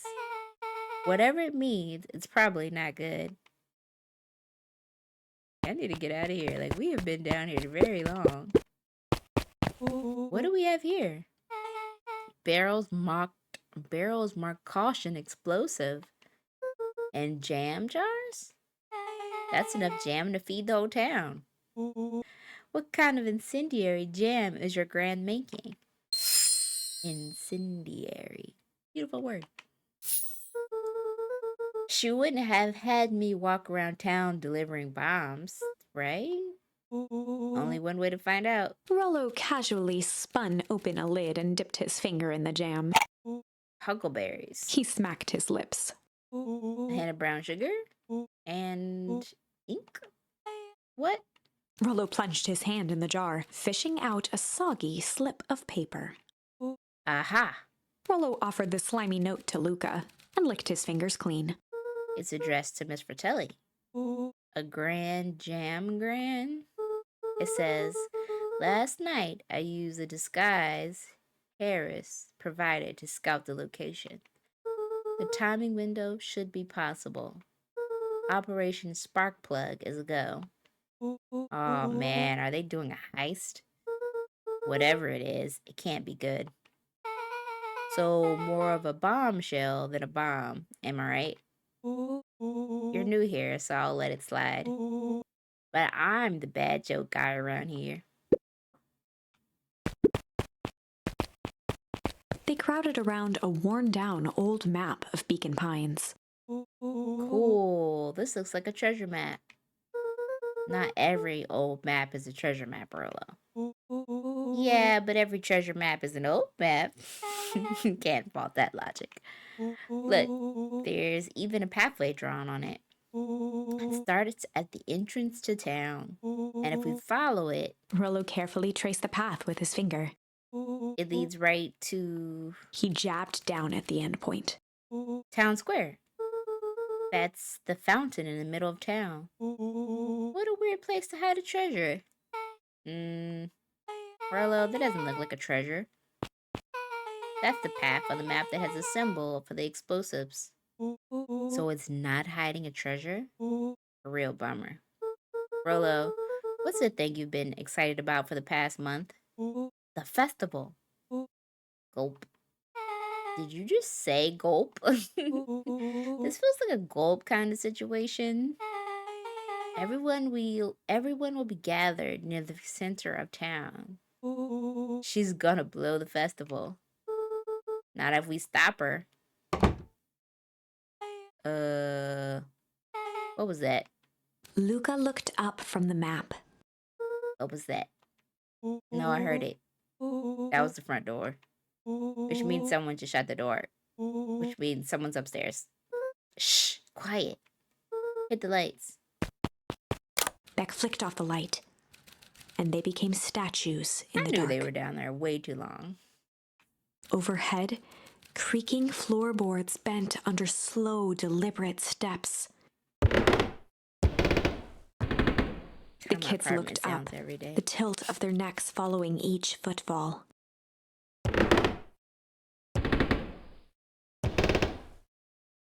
Then suddenly, it stopped. Without realizing, they'd been holding their breath. All three exhaled shakily and glanced at each other. A muffled male voice broke the silence. Hello? That's Mr. I don't know his name. Fratelli? A final few footsteps reached the entrance above them, and the voice now echoed down the stairs. Anyone down there? The three kids shuffled to the corners without a peep. As he began to descend the stairs, the man's voice punctuated every new step. Thump. Yoo-hoo! Thump. I'm not here to hurt anyone. Thump. I'm just here to help. I just... At the bottom step, the man paused, squinting to search the room for signs of life. Huh. Guess it's nothing. Rollo shifted suddenly. Rolo, don't move. Luca gave him an intense, chastising look and whispered through clenched teeth. Rolo, don't. It was too late. Rollo was already inching toward the stairway. He screeched as he charged toward the shadowy figure. Oh my gosh. Flaming chicken coop. With all his weight, Rollo tackled the man to the ground. Rolo, mysterious, creepiest man. Anyone there? From the dark corner, they saw something move. Well, I didn't know if I had it in me, but there was only one way to find out. Holy crap, Rolo, that was awesome. Wait, did you just kill that person? Luca scrambled to the hunched figure on the ground. Pressing his fingers to the man's neck, he sighed with relief. You sure clobbered him good. He's knocked out cold. As Beck flicked back on the light, Luca and Rollo both gasped in stereo. Mr. Tolliver. Chapter 7. The Interrogation of Hiram Tolliver. Ooh, we get to interrogate? Still unconscious, Mr. Tolliver slumped heavily in a shoddy old chair. I'm a little bit. His hands were bound with rope, his feet tied with some loose string. The kids huddled in a circle, discussing their plan. Wonder what they're gonna do. One thing was certain. They couldn't just let Mr. Tolliver go. Okay. They needed to know what he was doing in Luca's house. That? After some deliberation, it was decided. They run the classic good cop. We don't have a bad cop. Let's try chill. They'd run the classic good cop, chill cop interrogation. I'll handle this. Just gotta play it cool. Luca walked calmly to the light switch, flicking it off and on a few times. Mr. Tolliver shook his head, gathering his wits. Golly, I sure got my bell rung. He looked over to find Luca, who returned a calming grin. Sorry, Mr. Tolliver. This was all a big mistake. Luca, what's going on here? Why do you have me strapped down? No one's fault, really. Rollo just got a little startled. Rollo? Rollo and Beck emerged from hiding to give a timid wave. Well, all right. Mistakes happen. You kids gave old Harren a good scare. Let's just get me out of these ropes and call it even. Luca glanced over to Rollo and Beck, who replied with skeptical looks. Yeah. Mr. Tolliver, why are you in my grand's basement? I'm here to help, of course. Help with what? What's my gran up to? If you just cut me loose, I can show you. How do I know we can trust you? Mr. Tolliver exhaled with disappointment. Luca, have I ever done wrong by you? No. And since your gran moved to town, haven't I been nothing but welcome? Yeah. So why would I turn my back on your family now? It's just, all this seems pretty weird. A board of names of people from town, an archive of my dad's old disturbing patient notes, Luca gestured to the corner. barrels of explosives. I can explain everything. You'll just need to untie me. Don't do it, y'all. Whatever y'all do. You kids deserve an explanation. Luca looked again to Rollo and Beck. This time they shrugged. Luca began to slowly loosen the bindings. No, Luca, don't do it. The end. Mr. Tolliver gently rubbed his wrists. That's a good lad. This'll all make sense in time. Why is he backing up? He edged imperceptibly toward the stairs as he spoke. You'll see. This town has secrets, Luca. A very dark past indeed. Before the kids had even noticed his movement, Mr. Tolliver was at the light switch. A past that must be brought He to punctuated his final words by flicking the switch and rushing up the stairs. light. Son of a... Beck darted to the wall and turned back on the lights. It was too late. Rollo confirmed what they all heard. Door locked. He's locked us down here. Mr. Tolliver's muffled voice came from behind the door. I wasn't lying, you know. This is for your own good. You kids just keep tight down there. and let the adults handle this. They looked bewildered at each other. Play it cool, huh? Not now, Beck. They heard the staccato thump of quick steps exiting the house. The kids looked down in resignation. This isn't how it goes in Hank Atomic. For some reason, they'd always assumed it was up to them to save their town. Luca opened his mouth, hoping to conjure some magical words to make this right. Only a hollow croak escaped. The end. Dang! So the parents didn't fix it? Well, we certainly aren't going to find a grand resolution to our tale locked in a basement. That. Back to the drawing board. Okay. Ooh, there's a... I still want to go down this way. There's some more stuff this way, too, now. Alright. We're gonna play it hard this time and see what happens.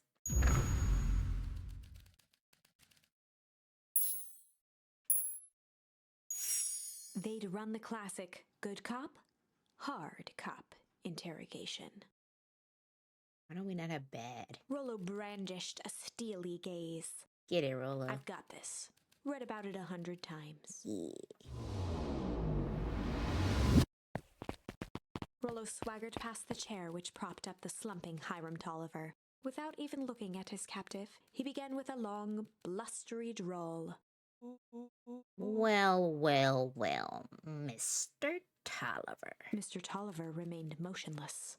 Rollo spun around to face him. He'd clearly expected to rouse Mr. Tolliver with his booming voice. Mr. Tolliver. Beck and Luca gave each other an unsure glance. Rollo slammed his fist on the table.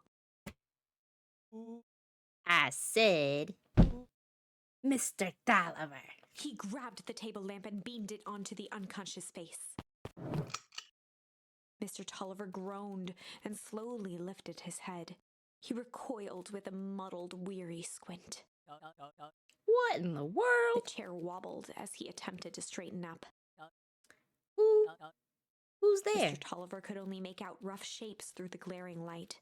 With a gruff tone, Rollo hoped to both conceal his voice and intimidate. I'll be asking the questions here, punk. Now hold on, let's just calm down. Oh, I am calm. Calm as a carrot in dirt. As for you, looks like you're sweating. The doubtful expression on Beck and Luca's faces transformed into awe. We can do this my way, or... well, let's just say I've never needed another way. Rollo, hitting his stride, was now channeling every detective trope his memory could recall. He slammed the table again. Now dance. What? I don't even... Mr. Tolliver's voice became desperate. He was nearly in tears. You tie me down. How on earth can I dance? Dance with your mouth, punk. Spill the beans. What are you doing poking around this house? I'm here to help Juniper. To make sure everything's ready. Oh, so you're in cahoots with Gran. Gran? Mr. Tolliver was in a daze, now more confused than ever. Gonna help her blow up the festival, eh? Blow it up? Good Lord. He shook his head, feeling more and more dizzy. No, you got it all wrong. Where is she now? She's headed to the source. Source? What's the source? It's where His voice faded to a whisper. the town began. Where it all began. What is Operation Sparkplug? With that, Mr. Tolliver passed out cold.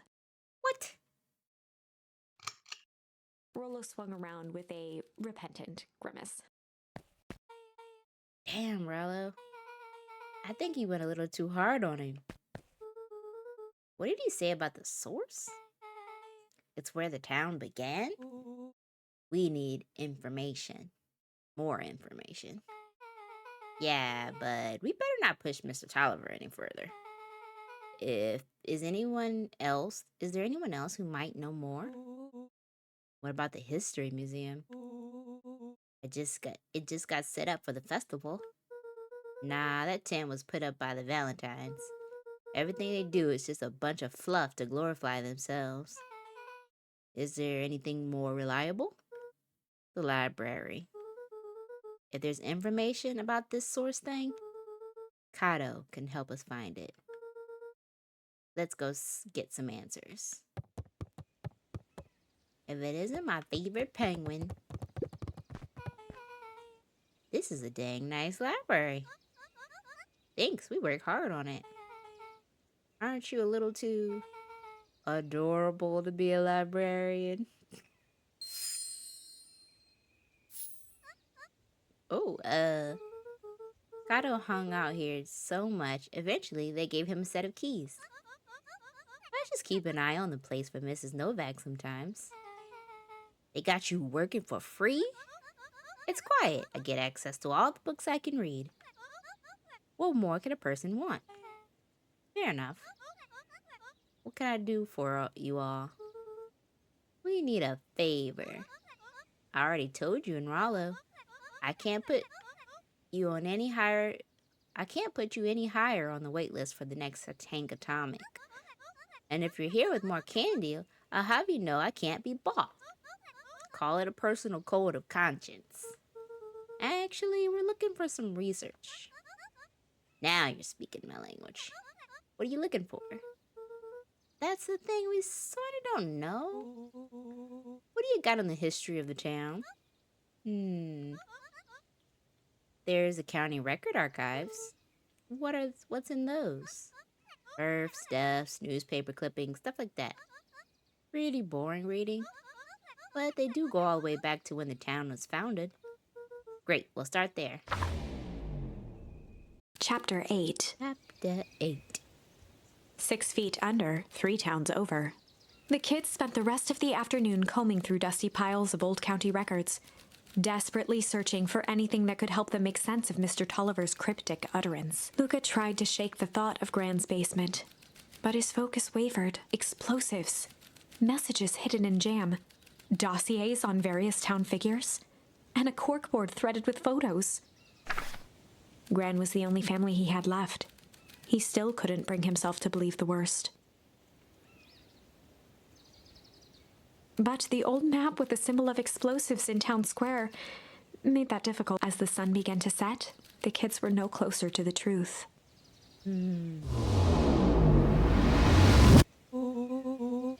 I read any more records, my eyeballs are gonna pop. We have to keep digging. If I dig another word, I'm gonna end up in one of those asinine death records. Rollo Cartier lived a full and wonderful life, till he read so much boring crud that his brain oozed out of his ears. Rollo shut his book with an assertive nod. Yeah. If you got a better idea, spit it out. You sound like my sister. Keep pushing your luck, pal. And it won't be boring county records that kill you. I'll put you in the obituary myself. Rollo muttered under his breath. You're a county record. Really, that's the best you got? When I'm done with you, you'll be a footnote in history. Dang, she tough. Just like... Beck slammed her finger down on the open page before glancing down to read. J. Hartford here. I'd love to see you try. Hey! We're all a little tired here. Let's just take a minute and... Something tickled the back of Luca's mind. Wait, what was that name back? In the obit, J. Hartford. From the Brookfield Tribune 8 years ago. That can't be right. What is it? J. Hartford? That's my grand's name, Juniper Hartford. What? Maybe there's 2 J. Hartfords? Mrs. Hartford is survived by her young daughter, E. Hartford. My mom's name is Eleanor. Okay, this is getting creepy. If your grand is 6 feet under, 3 towns over, then who am I living with? The question hung in the air. Holy crap. Alright, gang, I gotta close up for the night. Beck rubbed her eyes. How late is it? Almost 10. Why does it look bright outside from the window? Oh crap, Pa's gonna kill me. I gotta go. Yeah, my parents would be worried sick. Okay, let's meet up early as we can at the festival tomorrow. What are you gonna do about the unconscious man in your basement? I'll think of something. Oh, Luca's Lord. heart was pounding as he approached the house. Because Granny's gotta been back down in the basement. So we about to hit another end, aren't we? If he was lucky, Gran, or whoever it was, hadn't gotten back yet. And of course, there was Mr. Tolliver tied up and unconscious in the basement. Dealing with him would be the first order of business. Luca shook out his arms to calm his nerves before entering.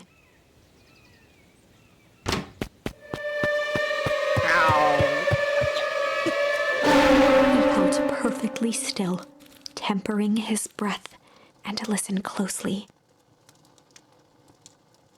She was asleep. His only hope was that she hadn't found Mr. Tolliver before dozing off.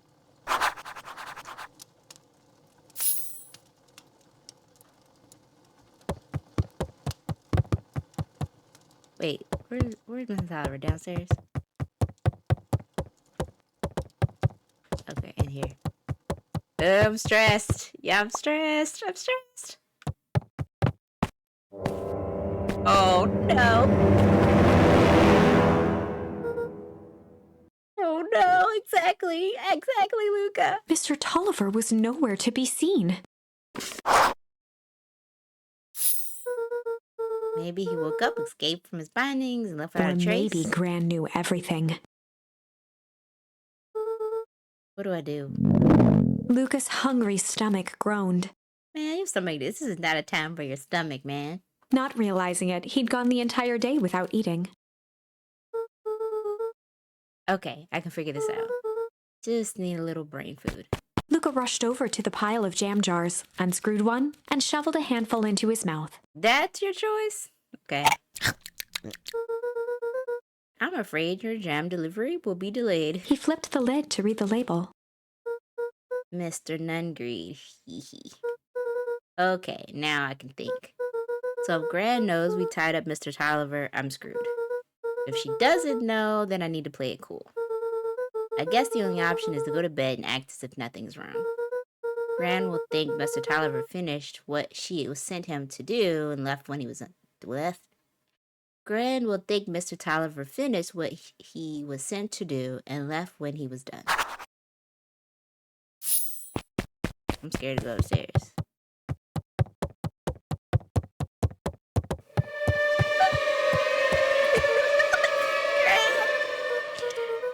Okay, stick to the plan. Go to bed and play it cool. Don't they sleep in the same room? As Luca climbed the final stair, the emotion of the day dragged heavily on him. With each consecutive step, his legs weakened.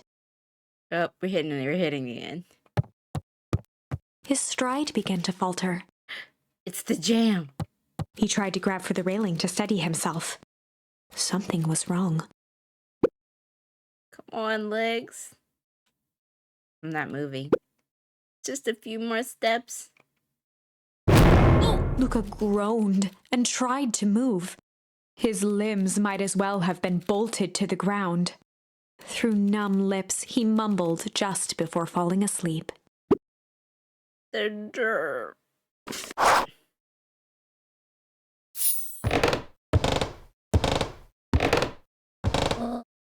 Sweet boy. What did you get yourself into?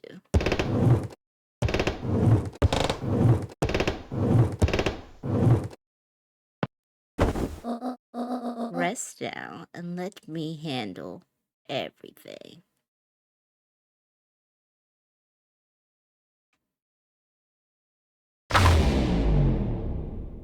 Chapter 9. Ooh, we made it to chapter 9. Shut up.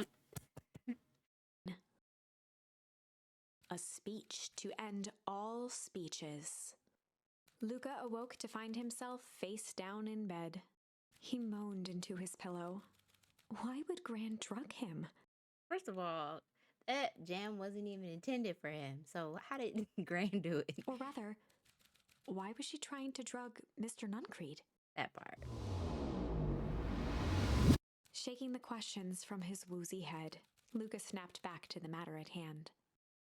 The festival.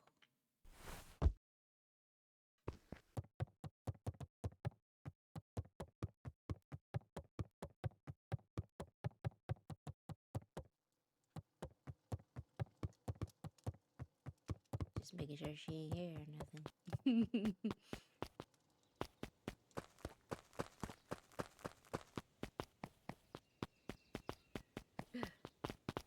Our friends, where have you been? Gran put something in the jam. Yeah, we know. Secret messages for secret conspirators? Not this one. The one intended for Mr. Nuncreed put me to sleep. Whoa, ho, ho. Sly devil. I think she's trying to remove him from the equation. He might be in danger. We don't like Mr. Nuncreed. Have you found anything? Looked around, but haven't seen anything odd. Their Gran is nowhere to be found. But Mr. Nuncreed is just loafing around waiting for the speech. What speech? Mayor Gus just got up to the podium. Everyone's gathering at the stage. Let's get moving. Crowds the whole town, seeing people I haven't Augustus seen Valentine before. nervously wiped his brow. He says he doesn't like doing speeches. We like Augustus. He looks stressed. Is this thing? Hello, Beacon Pines. I'm Augustus Valentine, your mayor, and I suppose you already know that. Oh yes, before we get started, I just wanted to take a moment to recognize someone who couldn't be here today. This town wouldn't be where it was without my father, Sharper Valentine. So I thought we could begin with a round of applause befitting such a great man. Even that's more than that old codger deserved. Gus cleared his throat and awkwardly loosened his tie. Right, where was I? William Kerr bounded on the stage with the energy of a preacher at a big tent revival. Gus Valentine, everyone. He gave Gus a hearty slap on the back and motioned him off the stage. Let's hear it for our mayor. What a great turnout. Oh, heck, I didn't prepare anything. But I suppose I could say a few words. It would be a shame to waste such a beautiful podium. Mr. Kerr pulled a thick stack of note cards out from his vest. Didn't prepare anything. Community, conviction, commitment. These are the things we celebrate at Perennial Harvest. For us, these are the pillars of the bridge to a better tomorrow. But I think it's time to add a new pillar. Change. Change is a powerful thing. It's inexorable, unavoidable, and undeniable. And I daggone thankful for it. Change is the reason we're all together today. It's hard for me to believe that it was only 4 years ago when fate brought me here. A simple business trip which brought me to a small town which would change my life forever. Mr. Kerr took a moment to survey the crowd. You know what? He wiped away a single tear. For a second, from the second I set foot in Beacon Pines, something about this place has held me captive. You see, change represents opportunity. It represents potential. It was change that helped me recognize the potential of this place. To see that people of this town, despite suffering great loss, still held on to things that made them special. He thumped the podium to emphasize each word. Community, conviction, commitment, change. Mr. Kerr nodded confidently, biting his lip. The crowd was silent, in rapt attention. Fate made a perfect match that day. Nothing is more important to you all than community. And perennial harvest is community first and foremost. Mr. Kerr methodically made eye contact with each section of the crowd. The only way you made it through the foul harvest was with unshakable conviction. A conviction that a better tomorrow was just on the horizon. Perennial harvest was founded on the conviction that we are that horizon. The festival is a symbol of our commitment to each other. His voice began to build to a crescendo.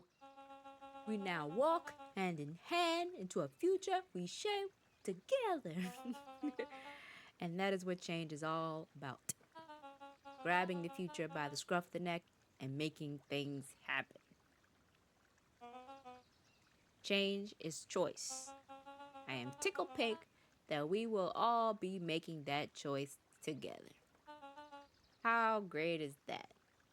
It's definitely giving villainy mayor talk speech. Just imagine what we can accomplish. What was that? The crowd began to look around nervously. Oh, this is gonna freeze over again? Don't worry, Little Thunder isn't going to ruin this day. Everyone remain calm. Mr. Kerr quickly flicked through his note cards. Where was I? Through all my travels, I've learned one true thing. One always reaps what they sowed. We have all planted a lot of good in this town. And so it is with a happy heart that I can proclaim... He raised his hands up to the heavens. Our harvest waits. Dang, we froze again. At that moment, a merciless wall of impossibly cold air ripped through the crowd, instantly freezing everyone and everything it touched. For a man like William Kerr, this was a fitting way for things to end. Dang! On a stage, with an entire town frozen in rapt attention for the rest of time. The end. There's that ice again! Whenever I think we're getting close, it comes along and ruins everything! Bro. Maybe we should just quit? Nah. Maybe you should just close the book, walk away, and never think of me again.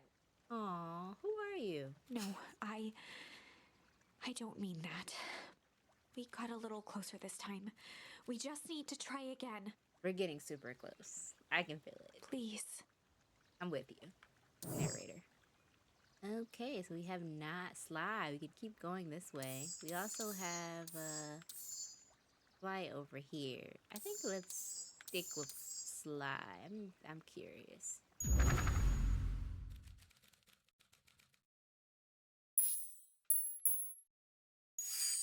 They'd run the classic good cop, sly cop interrogation. Luca and Rollo ducked behind a barrel, leaving Beck to her task. With a few crisp snaps, she roused Mr. Tolliver. What? What's going on here? You're that middle girl. Mildwell girl? Please call me Beck. Sorry about all of this. Mr. Tolliver looked down and shifted a bit, testing his restraints. It seems there's been a mix-up. You see, I'm down here for the same reason you are. Juniper sent you? Beck caught herself before letting the surprise manifest on her face. She'd already gotten him to reveal his relation to Gran. This was gonna be easy. You know how Juniper is with her precautions. Operation Sparkplug has us all on edge. I guess she thought you needed some backup. But she sent a child? Way better way to avoid prying eyes. Who would suspect a kid? I suppose that makes sense. Mr. Tolliver wriggled a bit in his restraints. Oh, I'm sorry. Beck quickly removed the ropes. That had to be uncomfortable. A little, yeah. But you understand. We never know who to trust in this town. Mr. Tolliver rubbed the growing knot on his forehead. Very, very true. So it turns out we're both here to... Beck twirled her hand, as if to prompt Mr. Tolliver to finish her thought. destroy the evidence. Beck shook her head and clicked her tongue. Yep, that old gal is nothing if not thorough. Mr. Tolliver let out an amused huff in agreement. She sure is. Can't blame her, though. If anyone were to find out that we're going to destroy the source, well, we both know how bad that'd be. No one will know anything once I finish cleaning things up down here. Beck was on a roll now, playing Mr. Tolliver like a fiddle. That's my fiddle sound. You're sure you can finish this up on your own? Juniper trusted me for a reason. You can leave the rest to me. But there is one more loose end I'll go work on. Loose end? Oh, it's nothing really. The other day I had the radio on skin while we're stocking the candy shelf. And wouldn't you know it, I intercepted an odd phrase in the perennial harvest transmission. Underground secrets. That's ominous. I think it might be a password, but Juniper dismissed it. Said it wasn't mission critical. What's the password for? We don't know. So we have a password and nowhere to put it. It's gotta mean something, right? Good thinking. You should probably work that out.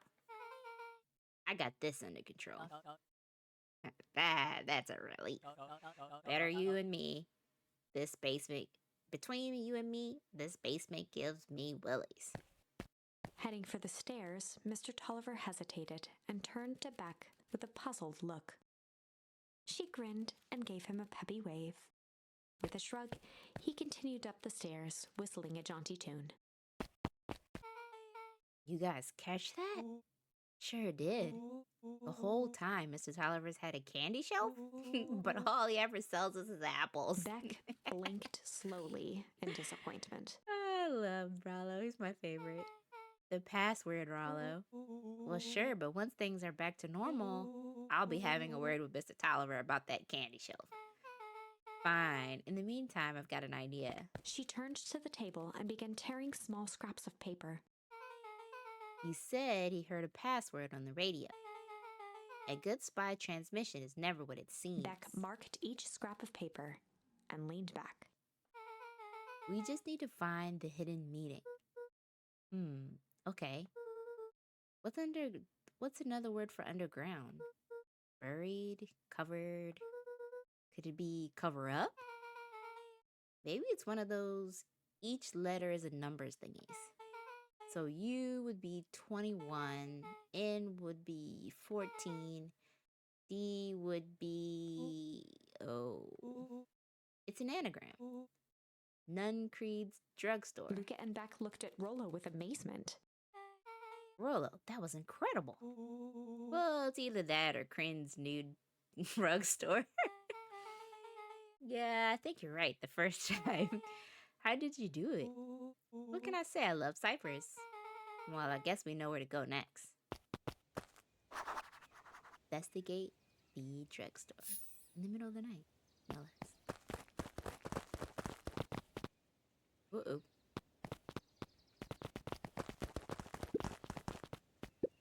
Should we talk to her? You scared me half to death. Sorry. You kids haven't seen Mr. Tolliver around, have you? Nope. It's got me waiting around like it's the last slice of pie. I swear that man would be late to his own funeral.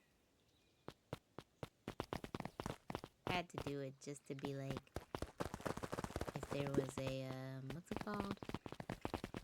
Charm. Never know when you're gonna get a charm. Where we're going? To Mr. Nun Creed's drugstore.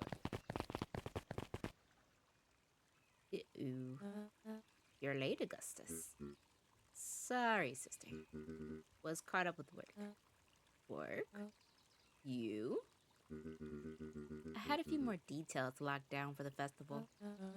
Oh, what do you have to report? What is this Insipid Town Festival? What is this Insipid Town Festival really about?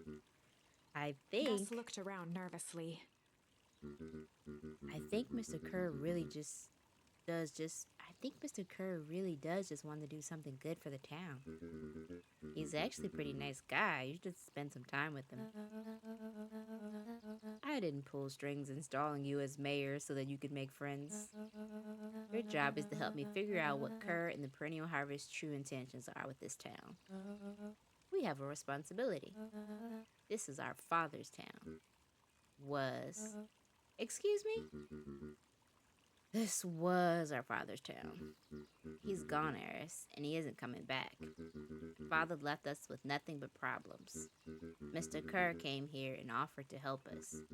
We accepted that help. We didn't agree to them turning Father's warehouse into a toxic dumping ground. That is just a temporary arrangement. The glow can be seen from the damn backyard. They are dumping their nasty little secrets on us. When this all inevitably goes wrong, who do you think will be blamed? Eris's cry hung in the air. We have a new choice to make now, sister. This town is going to change whether we like it or not. Are we going to choose to be a part of the future or be forgotten in the past? It's a shame. Father named you Augustus, but you will always just be Gus. Good night, Eris. I'll see you at breakfast tomorrow. I respect Eris now.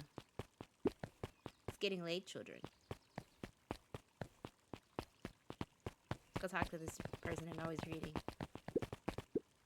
Knowledge, he spat with a sneer. There exists a gulf between knowing something and being able to do a damn thing about it. I don't hate it when the villain makes a good point. Oh, so we're gonna learn something but not have ability to handle it. So close. Nun creeds. Oh, look, the little dude's here. Hey, little dude.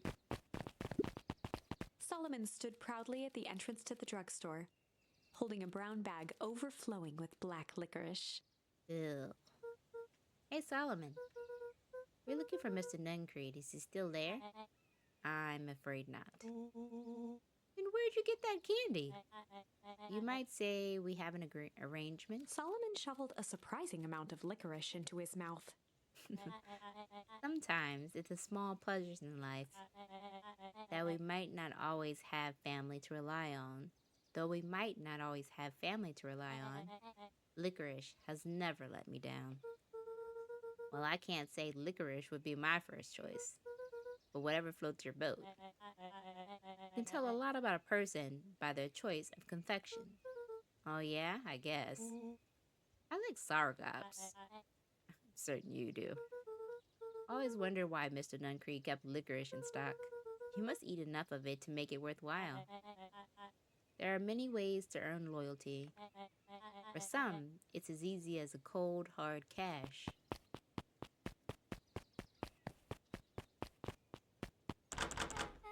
Well, he's right, it's locked. There's gotta be more clues. Okay, let's see.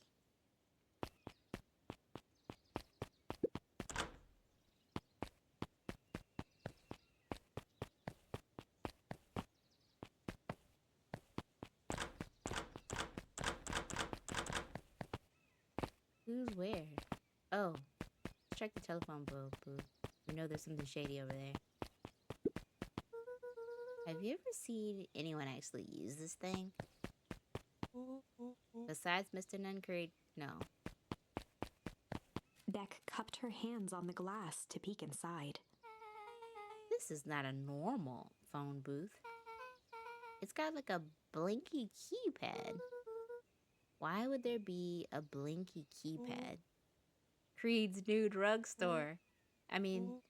Underground secrets. The password. Beck flung open the door and they all squeezed in. Oh boy, are we going down there? I'm scared.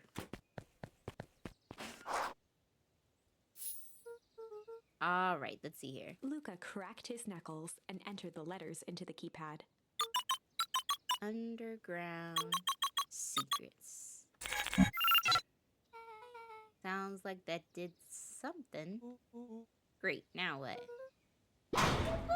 The inside of the phone booth dropped loose from its shell.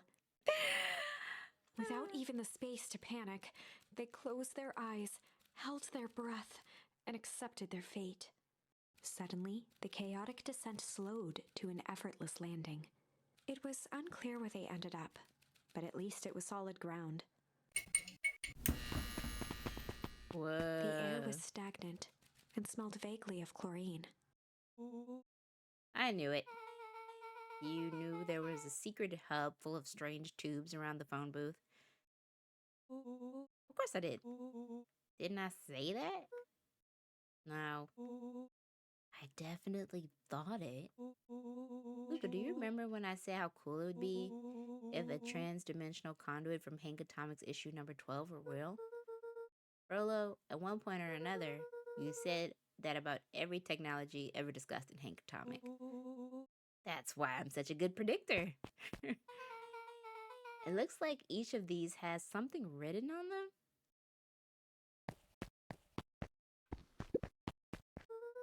Mining Operations Alpha. You guys have mines here? Not that I know of. The town's all farms and fertilizer. And a series of tubes. Paul always says you can only trust a miner up to the point where they hit gold. Not sure how that wisdom applies in this exact situation. That's the thing about Paul. You don't always realize what he means until it's too late. Perennial Harvest main office. That's where my mom works. What does she do? Science stuff? Is she involved in all of this? We just moved here. How could she be involved? True. Valentine Fertilizer Warehouse. Isn't that where you almost got snatched? Yeah. Why would Perennial Harvest have a tube going to the Valentine place? This is starting to feel like something big. Me, I was just waiting for like a sound of something. Oh gosh, what's gonna happen next? This suit has a broken mass. So we found the mystery warehouse creeper? We've at least found their hazmat suit. If it walks like Nun Creed and it talks like Nun Creed, let's not jump to conclusions. Just saying. That's a lot of buttons. Stand aside, Earthlings. I've read enough Hank Atomics to know my way around sci-fi tech. Rollo's hands hovered over the field of blinking buttons. He's about to push all the buttons. Eeny, meeny, miny. Rollo, what did you do? Nothing. I didn't even mow yet. What was that? Hide. Where? I was about to say that. Where they gonna hide? There's nothing but weird tubes down here. Let's just get back. Oh, we're in trouble. Shit.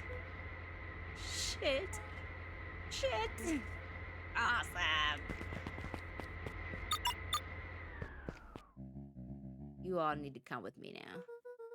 We aren't going anywhere with you. Not until you give us some answers. Mr. Underground Secrets? Told them that was an absurd password. But they love anything that makes them feel clever. They who? That's no matter. If I can keep you hidden until after the festival, I might be able to save your skin. We don't care about our skin. Hold on now, I like my skin. This all stops now, Nun Creed. Joseph waited for a moment in silence. You sound like him. His dad. Who? Walt? You don't get to talk about my dad. You know, your father and I were friends back before... He gestured toward the strange tubes. All of this That's a lie. It's true. I used to bounce you on my knee. What happened? Same thing that always happens. Reality, complications, life. We were a team, Walt and I. An idealistic doctor and a bright eyed pharmacist. Both hell bent on helping folks. So you were his sidekick. No, we were partners. He helped the patients and I helped him. Total sidekick. Nuncreed let out a growl of a sigh. Luca, I need you to know this. I need someone to know this. One day, Sharper Valentine comes to us, says he's got an opportunity. He found something he didn't quite understand, and he was willing to pay us both handsomely to help him understand it. And my dad said no, right? Your father and I both believed in helping people, but the thing I could never get him to understand was it's a lot easier to help others if you help yourself now and then. Classic sidekick into villain byline. Walt loved being righteous almost more than he loved his family. He was wrong about one thing, though. When he begged me not to take Valentine's offer, he said, Joseph, if a person says yes one time to Sharper Valentine, he'll make sure they keep on saying yes to him until the day he's dead and gone. He shook his head wistfully. Sharper's long gone, but he still got me saying yes. Is there a point to your sob story? Not really, no. Just an old man trying to delay what needs doing. Nuncreed took a menacing step towards This is like the a children. villain telling a story before he does villainy. Nuncreed took a minute. Oh yeah. I tried to keep you safe. I tried to keep you and Juniper out of this, but you forced my hand. Luca began to laugh. What? You really don't know. My gran isn't out of this. She's been scheming right under your nose. Juniper? Seems like she's planning on crashing the town's party. She's gonna disrupt the festival? Why would she? The color drained from Nuncreed's face. How does she know? Apparently, she knows a lot of things. What? Let's just say this isn't the only underground layer we busted into today. And honestly, hers is cooler. She's got maps and explosives and bad intentions, big man. Nuncreed grabbed Luca by the shoulders. His eyes were frantic. You need to tell me what she's going to do right now. She doesn't understand what it is she's messing with. Tell me now. She's in danger, boy. I don't know. She had a map with the mark in the fountain in John Square. The fountain, but why would... A jolt of realization struck Mr. Nuncreed. She knows about the source? What the heck is the source? If she tried to destroy the source, it could catalyze and... Dear God, she's gonna freeze us all.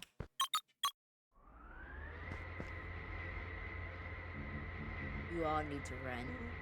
Run where? Away. As far away from this town as you can get. Head west and don't look back. Okay, that was kind of cool. Okay, that did not go how I expected it. So we're totally following him, right? Totally. See you on the side. You good? Yep. I love this town. Chapter 8. The Cold, Hard Truth. Beck leapt up, allowing the suction to yank her into the dark.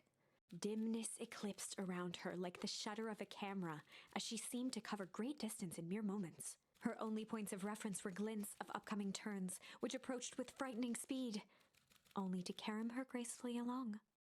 She heard the tinny, distant echoes of Rollo's glee. Once she stopped fighting against it, the ride was impossibly smooth. Then, all of a sudden, as if minutes had passed in an instant, light blazed into view. a burst of wintry air snuffed across her face, and she was flung out into the cold.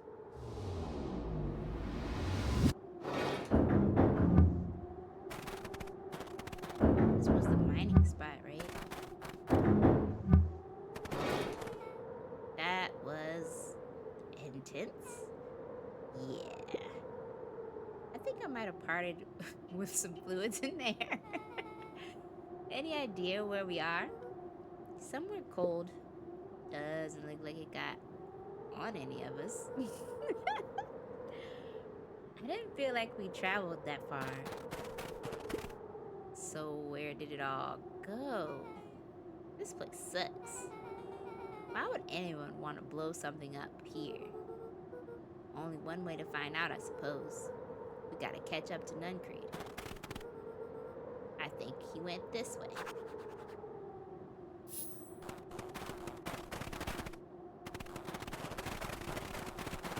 Hey, that looks like Beacon Pines. The town is frozen. Okay, this is starting to feel really familiar. I may not be the most well-versed on things, Beacon Pines, but this does seem like a replica of the town. Ah, got it. It's so obvious now. Mr. Nuncreed is an alien! Rollo, stick with me here. His species can only live in sub-zero temperatures. Oh boy, here we go. The source is their base camp dimension, so naturally they keep it cold. We found it traveling through the metallic wormhole back there. The final objective, kill us all and shapeshift into Beacon Pine citizens for their choosing. You never really had me. But you very much lost me there. You get used to it. We should keep moving. Also, hold on, can I go back and do this? Because these are dead. And I can't do anything.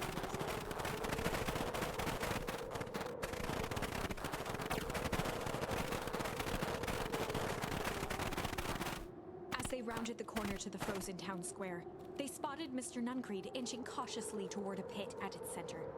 He held his arms out gingerly, as if approaching a beast in the wild. Upon closing the distance, Luca recognized what Nuncreed was after. Gran stood confidently at the edge, one arm outstretched over the abyss. Nearby, a wheelbarrow had been emptied out. She held a lit torch, which flickered in the bitter wind.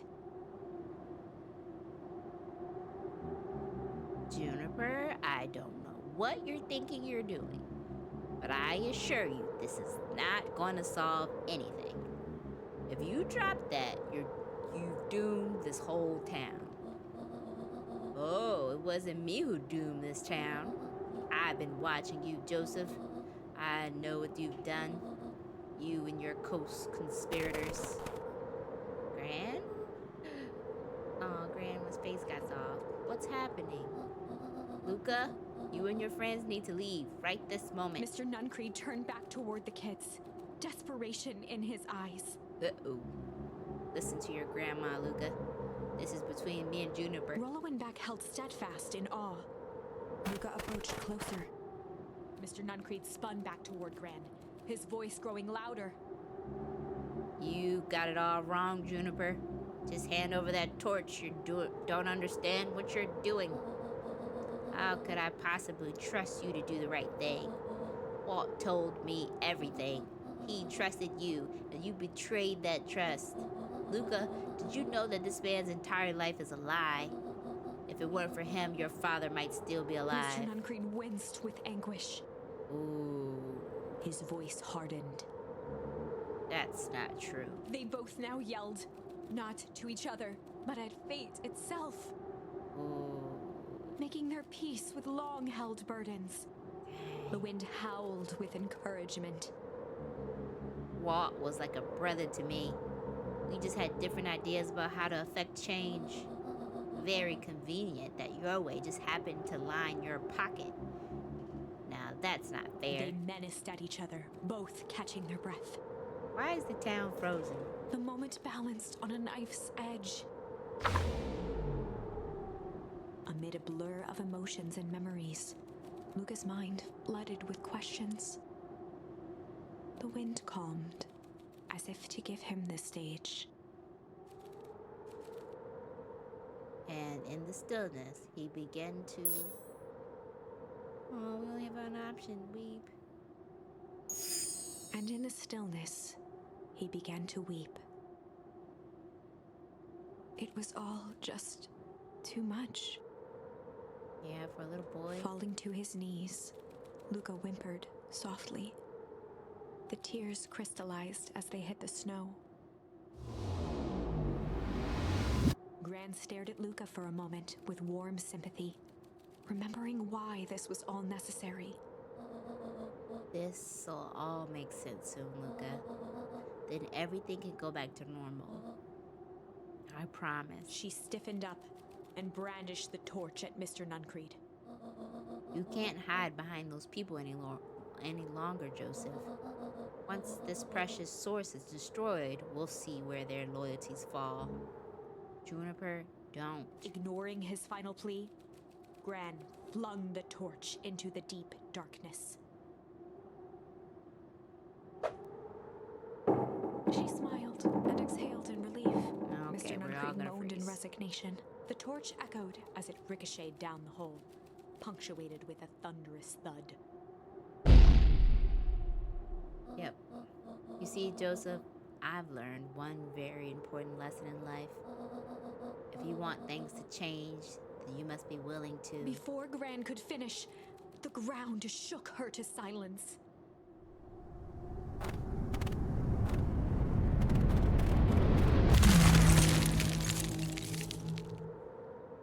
Yikes. Gran only had time to spin around and run to Luca. Her attempt to shield him, an honorable but trifling act. Hey, trifling. Unflinching love, pitted against an unthinking horror. There was no contest. Her warm embrace froze in an instant. That is where they remain, fixed in place, forever. And so, our story ends on this melancholy scene. In a town brought low by its secrets, sits the frozen statues of a misguided band of meddlers. The end. Well, that was dire. Yeah, girl, what's up? On the bright side, we finally figured out where all the ice is coming from. True. Now, we just need to find a way to deal with a mystic, unfathomable force of nature. Super easy, barely an inconvenience. Alright. Looks like the only way to go is... There's different places, but this is the only other option, so we must do flight. Man, this is going way back. I don't even know what chapter we're on anymore.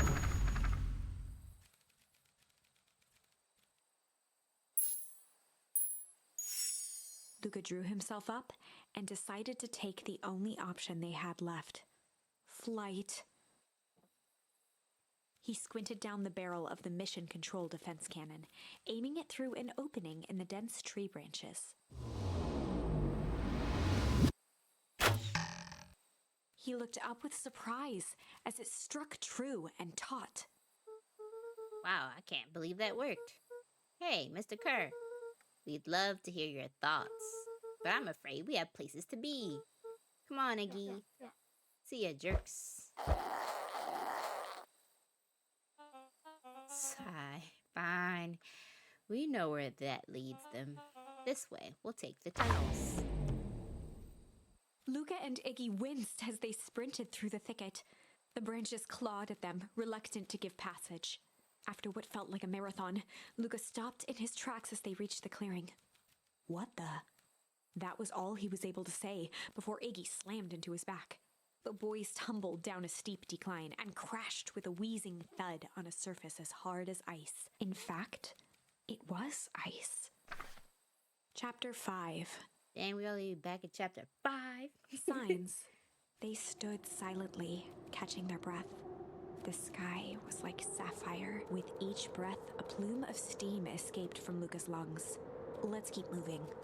Luca pulled Iggy to his feet as they gazed across a snowy terrain.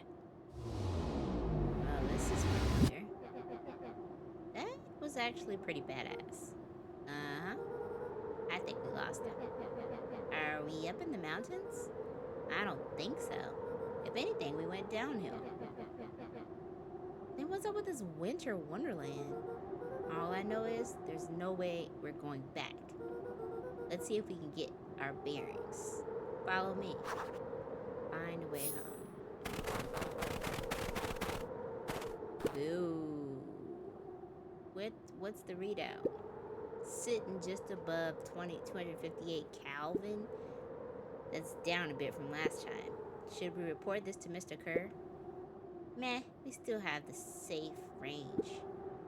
It may be spreading, but it's under control for now. Even a small nudge in the equilibrium could cause a cascade. Dude, relax. Just a few more sites to hit before we can punch out. Let's get this over with.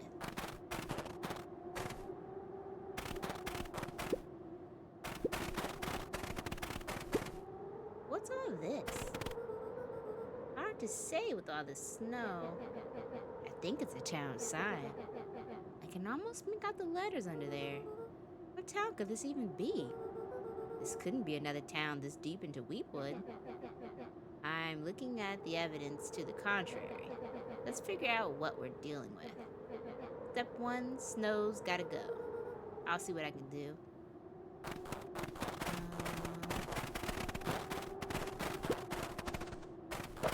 Oh, cool. We got using snow to get rid of snow. The boys stared in disbelief at the sign that now clearly read, "Welcome to Beacon Pines." That doesn't make any sense. We're in Beacon Pines? How's that possible? We ran from town. How did we get back here? I guess we got turned around. Where did all the snow come from? Well, it has been colder than normal lately. There's a pretty big difference between sweater weather and an Arctic hellscape. The puddle we fought at before, it was cold too.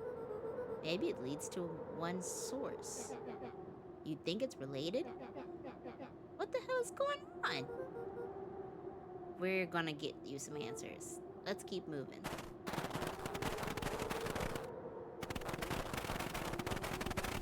What's it? Luca, where are you there? Luca had almost forgotten the walkie-talkie he was carrying. It's that bozo Kerr. I hope nothing bad has happened to you out in the woods. Luca looked at Iggy with hesitation. No need to be rude. With a resigned sigh, Luca responded. It seems like the only dangerous thing in the woods is you. He speaks, the young man of the hour. Now, how in tarnation did you end up in one of our radios? With one of our radios. Just lucky, I guess. But howdy, you Van Horns are full of surprises, aren't you? You knew my parents? I never had the honor of meeting your father, but your mom sure was a handful. Luca winced, shoving the walkie-talkie back into his pocket. We gotta keep moving. It's all frozen. Looking down at the frozen stream, Luca could faintly see a school of minnows encased in the ice. Whatever happened here, it happened fast. The fish didn't even have time to run. Or, swim run. The crunching of footsteps trailing Luca went hush. He looked back to see Iggy's face twisted with confusion. Everyone's gone. What? There's nothing here but more snow. There's gotta be an explanation. We have to keep looking. You can look all you want. I quit. We have to keep going. You don't get it, do you? This isn't one of your pathetic Hank Atomic stories. We aren't going to save the day. We aren't going to save ourselves. My face is mangled. The town is destroyed. And everyone we've ever known is gone. Look, we don't know that. You can't just quit. Do whatever you want.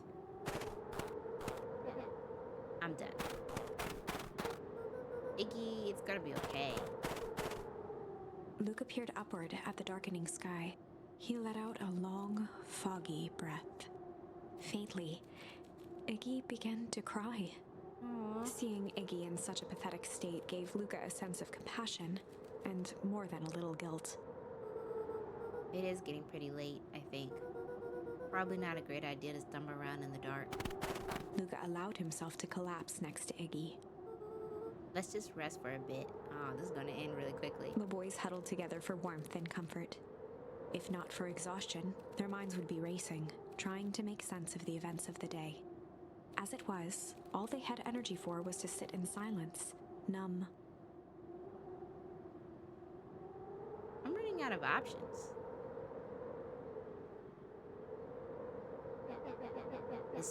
The way the snow covered everything over, it's kind of common.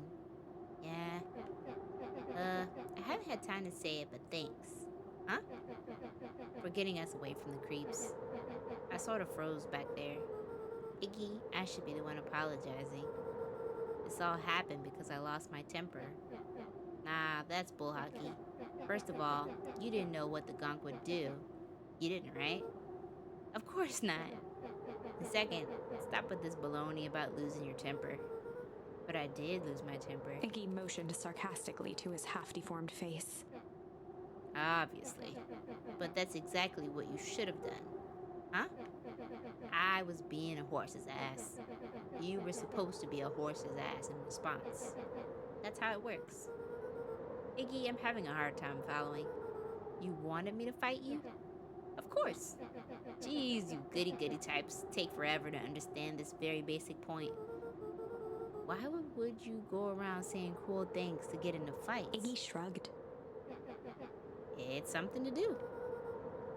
You're an asshole because you're bored. Sometimes I just feel empty. You wouldn't understand. You and Rolo are always having a blast, laughing and calling that dinky little treehouse mission control. Iggy now wept openly. Perfect little Luca Van Horn with his perfect little life. My life is not perfect. Everybody in town likes you. Not everybody. Hell, that new girl hasn't even unpacked and she's already liking you. You have Tish. He wiped his nose with a sleeve. I love Tish. Tish is great. But she ain't exactly the world's greatest conversationalist, you know? Luca gave a warm chuckle. Yep. I get the impression. Iggy cleared his throat as he wiped his eyes. Must be raining out here. Definitely. Iggy arched into a wide yawn. We should probably try to get some sleep. Yeah. Let's lay low for now. Tomorrow we'll get to the bottom of this. Luca's eyelids began to slowly drift shut. Luca? Yeah. I always did want to see the inside of your dinky little treehouse. What did you think? Not too bad. I'll give you a full tour when we get back. You know what? That's all Luca could whisper before succumbing to sleep. Iggy snuggled in some more. When it comes to the worst days of my entire life, this one wasn't half bad. Dang it, this is The not house a smelled of useful warm story. bread. Wait, are we live? Luca was playing with toy blocks on the living room rug. Nah, we're not. He looked up to see his parents on the couch. His mother held his father's head in her lap. She idly stroked his hair while humming a song. A voice behind Luca spoke. "This is how you remember them, huh?" Luca turned to see his own face. The doppelganger from his dreams, still clad in a yellow hazmat suit, still carrying a look of disdain behind empty eyes. Aww, look at this perfectly cozy scene. You know it wasn't really like this. The figure picked up a toy block and inspected it. It's amazing the facades that one can build given the right materials. Not that I blame us. These are a child's memories, all warm and fuzzy. You don't remember, do you? Lucas snatched the block from the figure's yellow-gloved hand. Remember what? The doppelganger pointed to the couch. The last day we saw him alive. The day he chose to abandon us. Dang. Luca turned to look at his father, still lounging on the couch. That's not true. He didn't abandon us. The The doppelganger waved his hand dismissively. Everything is true here. It's just a matter of what we choose to see. Let me show you. The world flickered and pulsed. Luca was sitting next to his bed, listening to his heartbeat with one of his dad's stethoscopes. The doppelganger limped into the room. Now, we both know that's not how this went. He grabbed Luca's hand and guided the stethoscope to the floor. Luca heard muffled shouting, brought close by the stethoscope. It was his parents, fighting. Do you remember what we did next? Luca gave a slow nod and crept down the hall to peek through the banister. He could see the outline of his mother at the bottom of the stairs. Damn it, Walt. We can't afford to get involved in this. Oh boy. She was scared. His father stepped forward. What am I supposed to do? Just watch? There's a sickness in this town, and we both know who's behind it. I swore an oath to help people. I won't turn my back on them. Luca's mother grabbed Walt. She was crying, pleading. I can't lose you. Walt calmly removed Eleanor's hand from his shoulder. What's right is right, and what's wrong is wrong. I could never live with myself if I let Sharper get away with this. Eleanor raised her voice. Spare me your bullshit platitudes. What about our son? Luca flinched, dropping the stethoscope down the stairs. Walt turned with a panicked smile. Luca, is that you, buddy?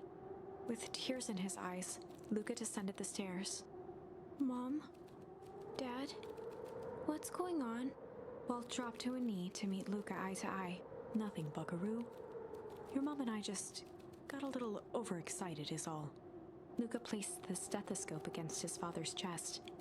His heart was racing. It sounded like you were going somewhere?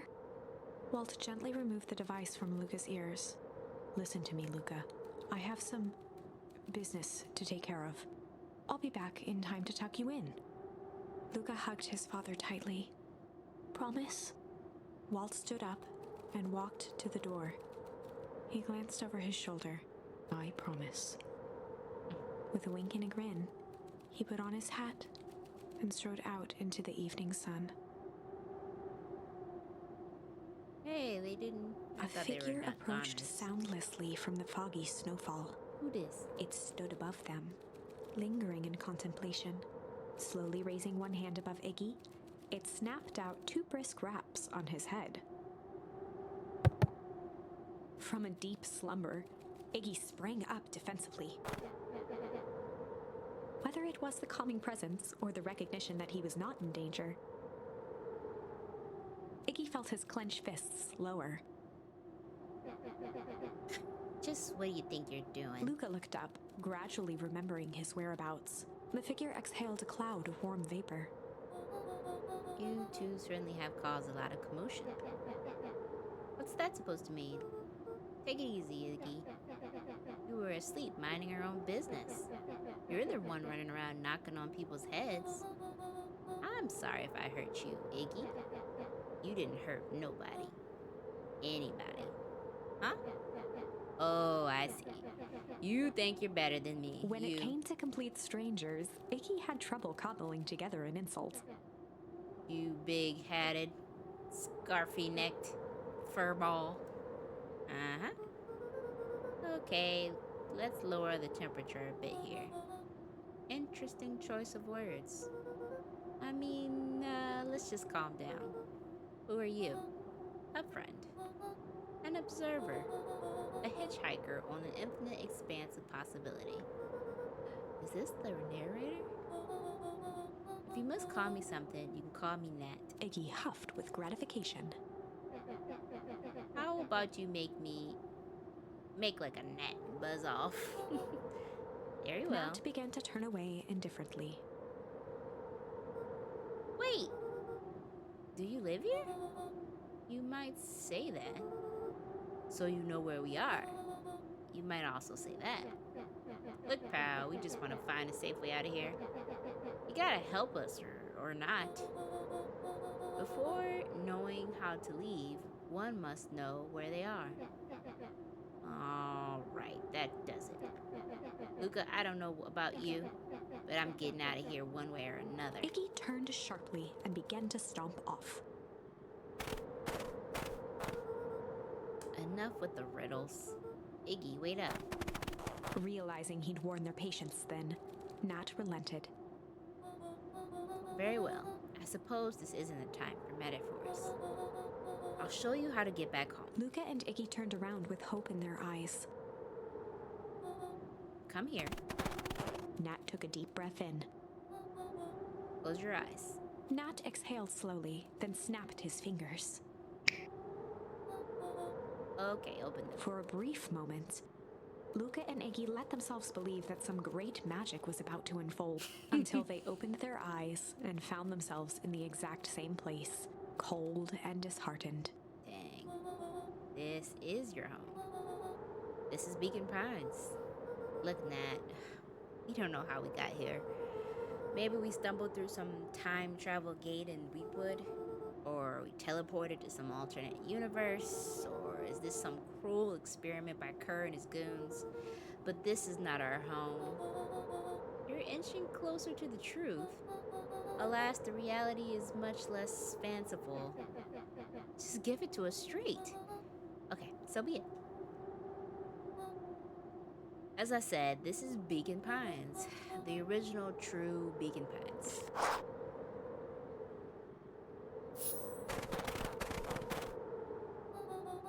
You both grew up here, but the town you called your home for the past several years is a replica.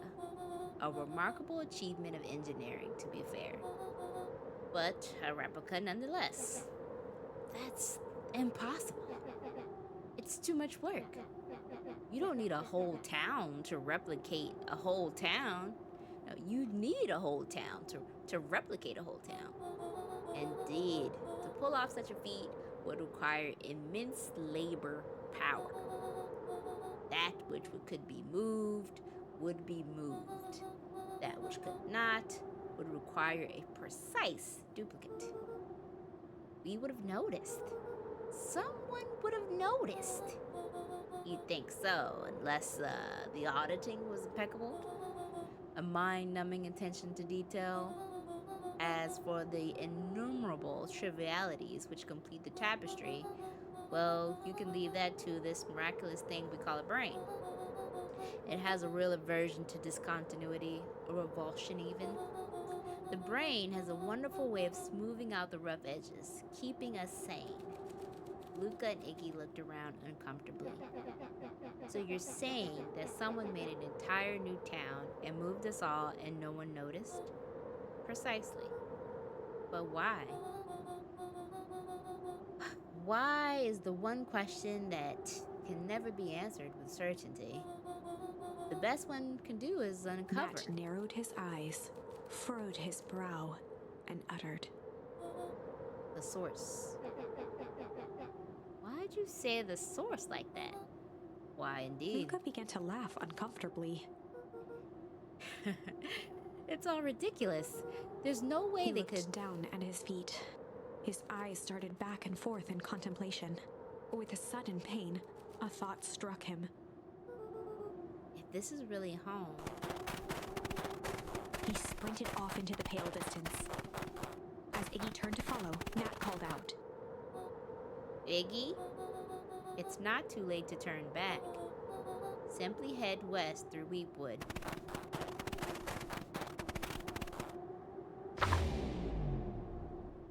Chapter 6. The Source. Nat expressed his sympathy with a shrug and sauntered off as unassumingly as he'd arrived. He'd given Luca and Iggy what they needed, and nothing more.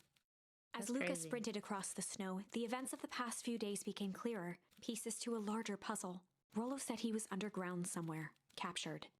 Mr. Kerr tried to cover it up with lies. The clipboards were hell-bent on capturing Iggy. It all seemed to point to perennial harvest. But right now, there was one thing that Luca needed to know. Luca stopped dead in his tracks. The tree was gone, uprooted and moved, leaving a raw gash in the earth. He dropped to his knees and dug wildly at the cold snow. His numb hands hit something hard. The headstone. A dry whisper escaped Luca's lips. You're here. All this time I thought I was visiting you, but you've been here alone in the snow? Dad, I'm so sorry. It ruined your favorite spot in the world. Our favorite spot in the world. Dad, what do I do? There was no reply, just snow-covered silence. Why is the story getting so sad on me again? Why'd you give me the slip like that? What if I couldn't find you, you jerk? Iggy finally noticed the tears welling in Luca's eyes and the snow-covered grave. Oh, Iggy, they stole his tree, Iggy. Suddenly, they heard the crunch of approaching footsteps in the snow. It's gotta be Mr. Kerr, isn't it? We gotta hide. 259K. Fall off distance, still good. Dude, did you hear me? I said 259. Sorry. You ever think about what we did here? We saved a whole town of people.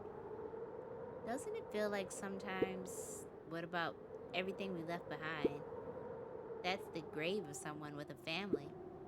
The people who love them will never know the truth. The truth is overrated. He bent down to scoop up a snowball and lobbed it playfully. Hey, don't be such a downer, dude. We took this job to change the world. Yeah, come on. It's almost lunchtime. What kind of way was that to walk? Was that a moonwalk? Weirdo.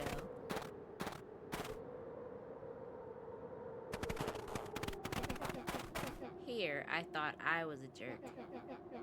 These dinguses are out here literally dancing on graves. Luca stuttered through heaving sobs. I thought I was visiting him. I thought he was with me. Not gonna lie, that's a bad break. Here's some Iggy advice. gave Luca a solid smack on the back of his head. Dang. Hey. Who's any of this helping? What?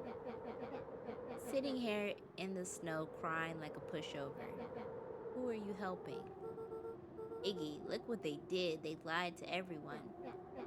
Blah, blah, blah. Luca Van Horn, you're a lot of things, but you're not a pushover. What did I tell you before?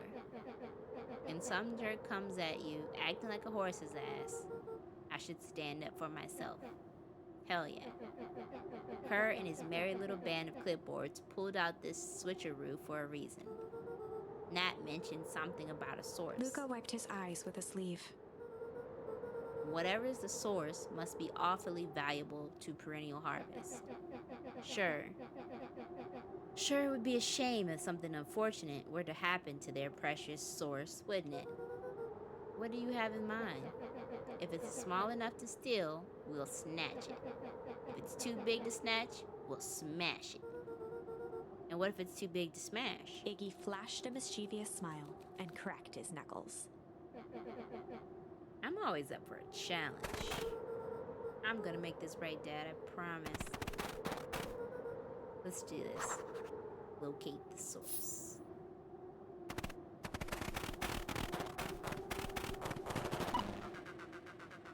It can get awful cold out there in those woods, Luca. Probably best you two stay put and conserve your energy. Help's on the way. Where's Rollo? Where's my mom? Did you kill her? Oh, heavens no, do I seem like that? Iggy and Luca shared a skeptical look. Well, do I? Aw, shucks. Now that hurts my feelings. Screw that guy.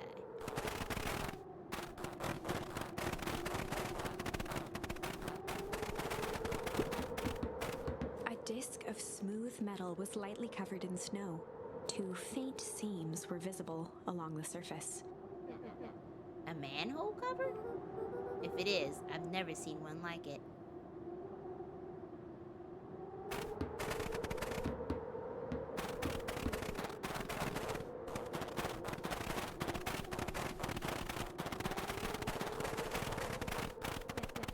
Wait a minute. If this is the original town, that means... Iggy darted behind a large pine and began digging furious. He emerged holding a shoebox with a crude skull painted on its lid. Ooh. What's that? Long story. So a few years back, I came to possession of some premium grade fireworks. Not those wimpy ones stuff. Not that wimpy stuff they give kids. The good stuff. So why'd you bury it under... Well, so why did you bury it under a tree? That's a long part of the story. You and Rollo were doing chores at Rollo's chicken coop, and you guys pissed me off for some reason. Luca rolled his eyes with realization. No, you didn't. Iggy stifled a chuckle. Yep. I just wanted to give you guys a little scare. But like I said, these were some primo fireworks, so I might have underestimated them. You blew up the chicken coop. I prefer to think of it as an incendiary redecoration. Sorry, but you should have seen the look on your faces. Rollo got grounded for months, which is why I need to stash the evidence and lay low. So I buried them under that tree. When I came back for them, they were gone. Figured some grown-up found them and tossed them. Iggy triumphantly raised the shoebox. Turns out it wasn't the fireworks that got moved. It was us. Unbelievable.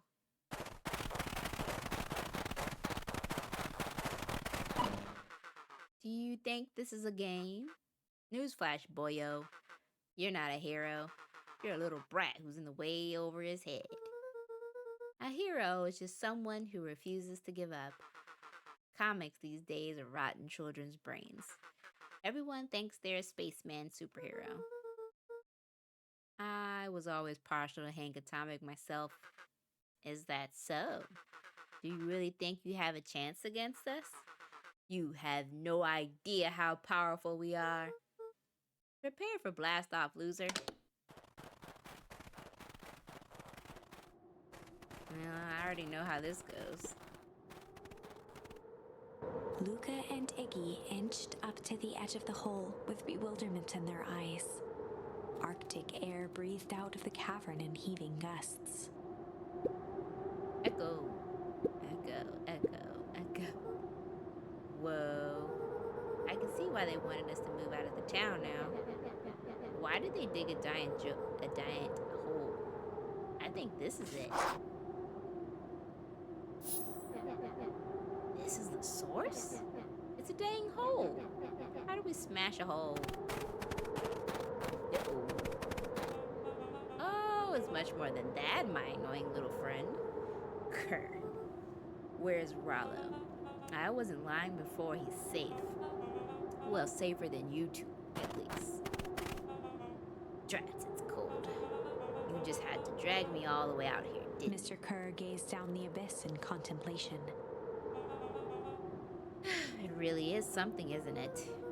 What did you do to our town? What is all this? Well, that's a doozy of a question. This is the source, where they collect the unrefined, Kerr scratched the back of his head. Honestly, boys, I don't understand any of this enough to explain it. Fact of the matter is, I'm not paid to know. What do you mean you don't know? Ain't you in charge? Oh, heavens no, my role is merely to flash a winning smile and manage various complications. Complications like us. You are a smart boy. His face contorted into a saccharine grin. Saccharine, nice word. It really is nothing personal. Some people are destined to strive for greatness, and others are simply obstacles along the way. Seems like you were destined to be a creepy lackey. The point is that we all play a part in our life.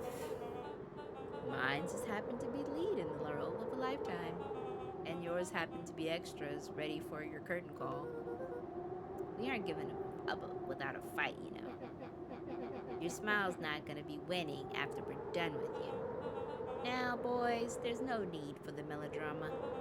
It makes even a professional such as myself embarrassed for you. Let's change the mood a bit. Kerr snapped his fingers. Scene change.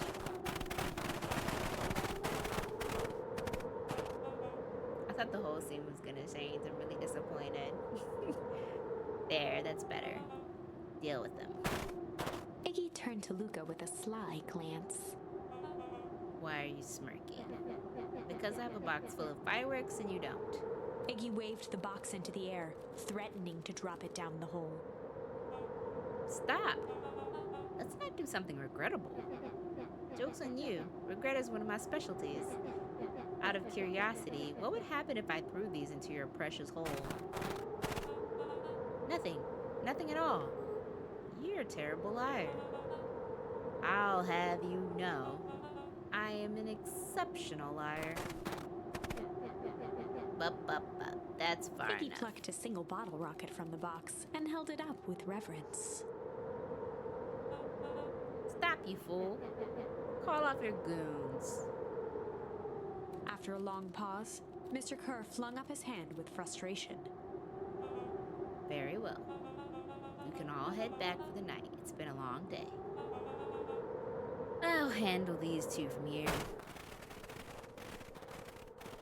Mr. Kerr sighed into the frigid air. It's just us now, Iggy. You can put that down. What, like this? With a nonchalant flick, Iggy tossed the firework into the hole. Well, this is in.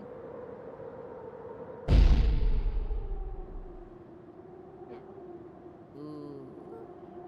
Whoa. With a growl, Kerr leapt at Iggy, crashing through Luca. Iggy tried to twist away, but in the struggle they both tumbled over the side. Luca dove forward, bracing Iggy's hand just before it slipped. His grip was made precarious by the cold, wet snow. Precarious. He could see Kerr further down, clinging to Iggy's coat. You reckless child, what have you done? Luca, listen to me. Hold on tight and use the walkie-talkie to call them back. What channel do I use? It doesn't make a damn difference. They're always listening. If you do that, the clipboards will just haul us up and snag us both. The only way you get out of this is if Kerr is out of the picture. Just let go and save yourself. If he lets go, we both die. I don't want to die, but seeing that look on your face almost makes it worth it. Mr. Kerr, you've had a long life. Why don't you actually do something selfless and just let go? Mr. Kerr gasped with insult. Long life? I'll have you know I can still play 25. You should have heard me sing the part of Phileas the Young. With a wild look in his eye, Mr. Kerr began to hum a proud melody. From dum dum, ruppity dum dum. Wow, can you believe this guy? A charm, thank goodness. Luca's hand began to cramp. His voice began to crack. Kerr, just let go. No can do. If you want to save your friend, you'll have to save me too. Luca, look at me. It's okay. Luca felt Iggy loosen his grasp. You aren't going to kill your friend like that, are you? Every muscle in Luca's body burned. I'm not even his friend. Yes, you are. Nah, I'm just a no-good bully. Like you, Kerr. Iggy, no. Luca felt his hand slipping. And I told you what you need to do with bullies. I can't. It's your only way out of this mess. 2 birds, 1 stone. It makes sense for us to fall together. Wackadoos travel in packs. A calm settled over Iggy's face. Oh my goodness, Iggy is selfless. Luca, let me do this. Iggy's voice was colder than the bitter air billowing from the chasm. Let me do the right thing for once. Luca had no choice but to refuse Iggy's request. Luca had no choice but to refuse Iggy's request. He tightened his grip and reached for the walkie-talkie in his pocket. A wild delight crept onto Mr. Kerr's face. That's a good lad. Now, radio for help. Iggy begged Luca with his eyes one last time, but Luca pressed the button and called out. No. We need help. Mr. Kerr is in danger. It wasn't long before they were once again surrounded by clipboards. Mr. Kerr sighed with relieved frustration. There you are. You really are a worthless lot, aren't you? Mirror, now. A clipboard dutifully produced an ornate ivory hand mirror, and Mr. Kerr began preening his tousled hair. Ah, that's better. Mr. Van Horn, I applaud your sharp thinking under duress. I'll put in a good word for you with the founder. Take them away. A swarm of hands overpowered Luca. The last thing he saw before a cloth bag was pulled over his head was the defeated look on Iggy's face. Dang. The end. I think this was one of those times where doing the right thing was the wrong thing. Alright. Oh. We'll do the accept, but I'm pretty sure I need to go in a different way. Is there any other situation here? No? Only the accept option.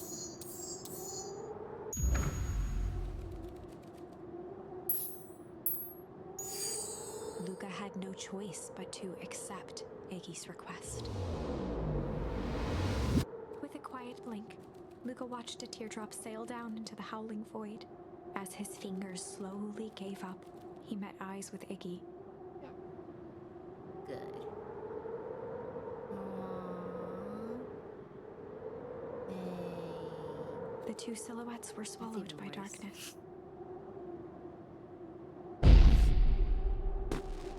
Oh, not the firework, too.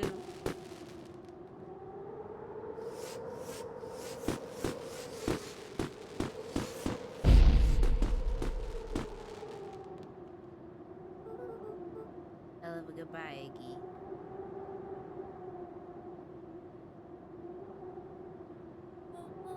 Luca, you should really step back. What? Quickly. It didn't freeze everywhere. Curious. Ah, but of course.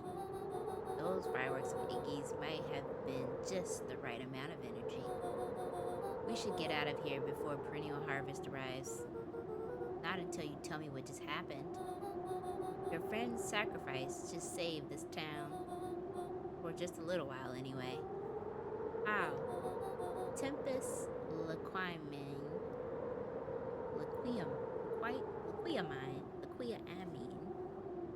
Tempest liquiamine is a peculiar substance. It can change the relationship between matter and time itself, but doing so requires unfathomable energy. In a closed system, the energy can only come from its surroundings. A useful side product of this property being, by adding precisely the correct amount of energy to it, one can create a cryogenic cascade. So the gunk makes things cold and the fireworks made the whole freeze over? That's one way of putting it, yes. As dumb luck would have it, the fireworks weren't strong enough to generate a runaway reaction. I shudder to think what would have happened in that case. We have some idea what that would look like. It will take them a good while to safely break through and access the source again. If you know all of this, why aren't you helping? I have been, in my way. Each one of us has our role to play. Iggy's role, it turns out, was to buy us precious time. Mine has been to observe and wait. Wait for what? You. Me? Why? What's my role? A fierce twinkle flashed in Nat's eyes. Luca Van Horn, you are going to save the world. With a chuckle, Nat turned and walked west. Dumbfounded, Luca followed behind him, trudging through the snow. Every step taking him further away from everyone and everything he knew, and closer to destiny.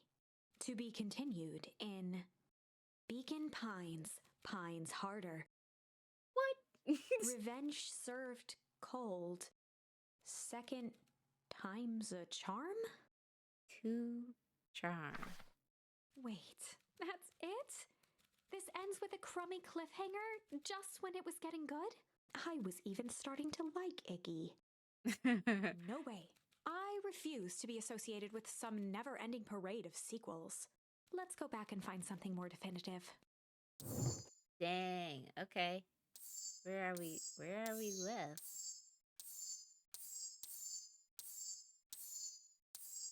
Oh, we finally got something. I think we're getting close to the end, maybe. And in the stillness, he began to hum. After the death of his father, Luca had trouble sleeping. Each night, his mother would sit at the foot of his bed and hum a gentle melody. It was the only thing that could calm his mind. The only thing that, however briefly, could make it all seem okay. That melody pervaded every memory Luca had of his mother. Shivering in the raw snow, he began to hum it out loud.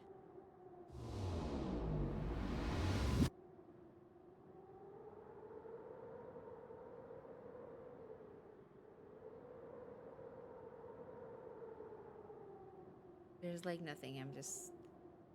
The camera's just panning in. I don't hear the hum at all. Hum, hum, hum. Gran lowered the torch, listening closely. As recognition slowly set in, her heart sank.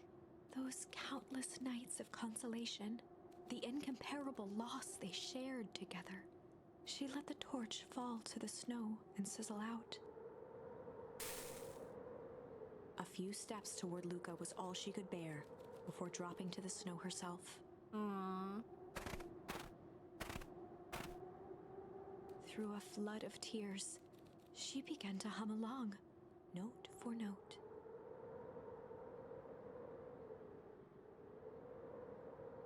Luca lifted his head in astonishment. The last time he heard that melody was the last night he saw his mother. Gran is not... Wait, I don't know. I'm so sorry, my little buckaroo. Buckaroo? The only people who called me that are my dad and your mother. Luca blinked through blurry, watery eyes, trying to see more clearly. He could just make out the impression of a familiar face. He peered across the snowscape at the woman on her knees. Something about her was undeniably his mother.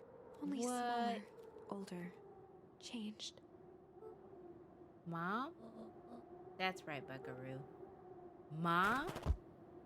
Luca sprinted as fast as he could toward his mother. What? They held each other close, and the cold retreated from their bodies. Eleanor? I thought you were gone. You should have known I would never abandon my son. Eleanor looked down at Luca, tightening her embrace in an appeal for forgiveness. How? You're a smart man, Joseph. I thought you'd have pieced it together by now. You were exposed? Mom, I don't understand any of this. What happened to you? Where did you go? Why did you leave? I never left you. I was always right here, Luca. Why did you lie? It tore me up, but I did it to keep you safe. I thought that giving answers would help us both move on. But the more I discovered, the more I realized the danger we were in. Until perennial harvest was stopped, it was better if everyone thought I was gone. You could have trusted me. There are bad people, Luca. They won't stop until they get what they want. And they don't care who gets hurt in the process. Then what do? We have to stop them. Joseph slumped into the cold, wet snow. They can't be stopped. This is too big. I tried beating them at their own game. I'm done fighting with fire. For the first time in a long time, her voice felt like her own again. No more lies. I see now there's a better way to stop perennial harvest. Cold, hard truth. Luca gazed down at Nuncreed with pity. He looked small. Joseph stared into the snow as if searching it for answers. Come on, everyone. We've got a party to crash.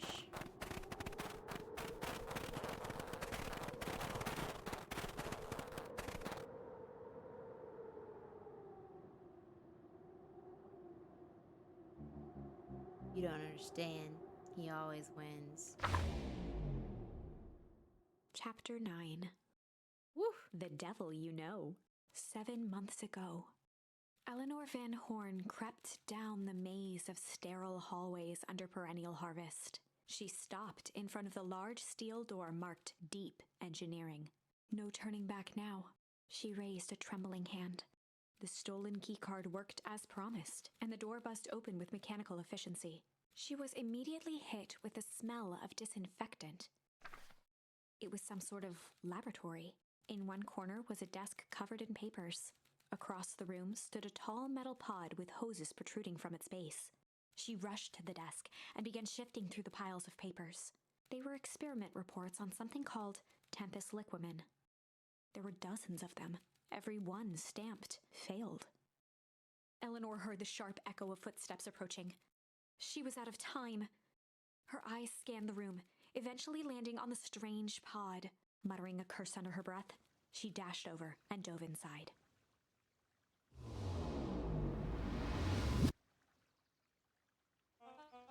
And that is what change is all about.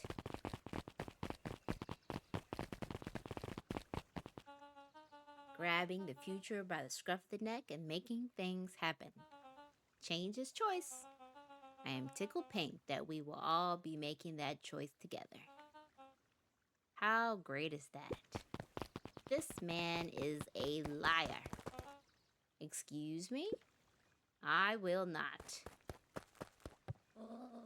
This town has a dangerous secret, and perennial harvest only exists to keep it hidden. Nonsense. They picked up the whole damn town and moved it right under our noses. You aren't making any sense, dear. Mr. Kerr addressed the crowd with a sarcastic tone. Imagine such a thing. It's absurd and just plain impossible. They promised they could fix the foul harvest. They told us they could clean this place up. We just had to leave town for a few days. But while they had us evacuated, Mrs. Hartford, I'm afraid I'm going to have to ask you to. You're afraid of a lot of things, aren't you? You sniveling little worm. This is growing tiresome. A little help, please? Don't you all see? This festival is a sham. An excuse. An excuse to have a whole town gather in one place. They're planning something awful. I don't know what, but these people are wicked. Don't listen to her. She's absolutely no proof. I am the proof. I'm Eleanor Van Horn. Whispers filtered through the crowd. Well, aren't you sneaky as the dickens? We all knew Valentine's fertilizer was too good to be true. And now this whole town is paying the price. Ladies and gentlemen, I am so sorry about this disruption. My associates will take this obviously disturbed woman somewhere comfortable so that she can get the help she needs.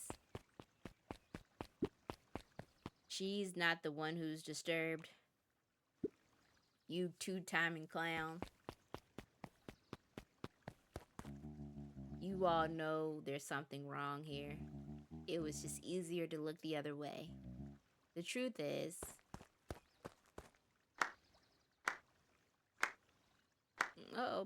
puppy's gonna...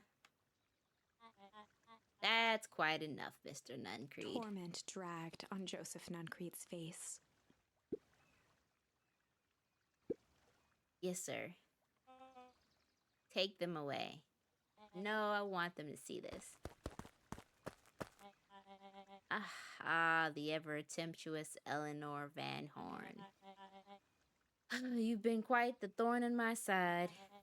Like a weed that's burrowed in there where it doesn't belong. I must confess you look dreadful. He paused for a moment, plucking a piece of fuzz from his sweater and discarding it to the ground. Consider yourself in rare company. You've managed to pull one over on me. It won't happen again.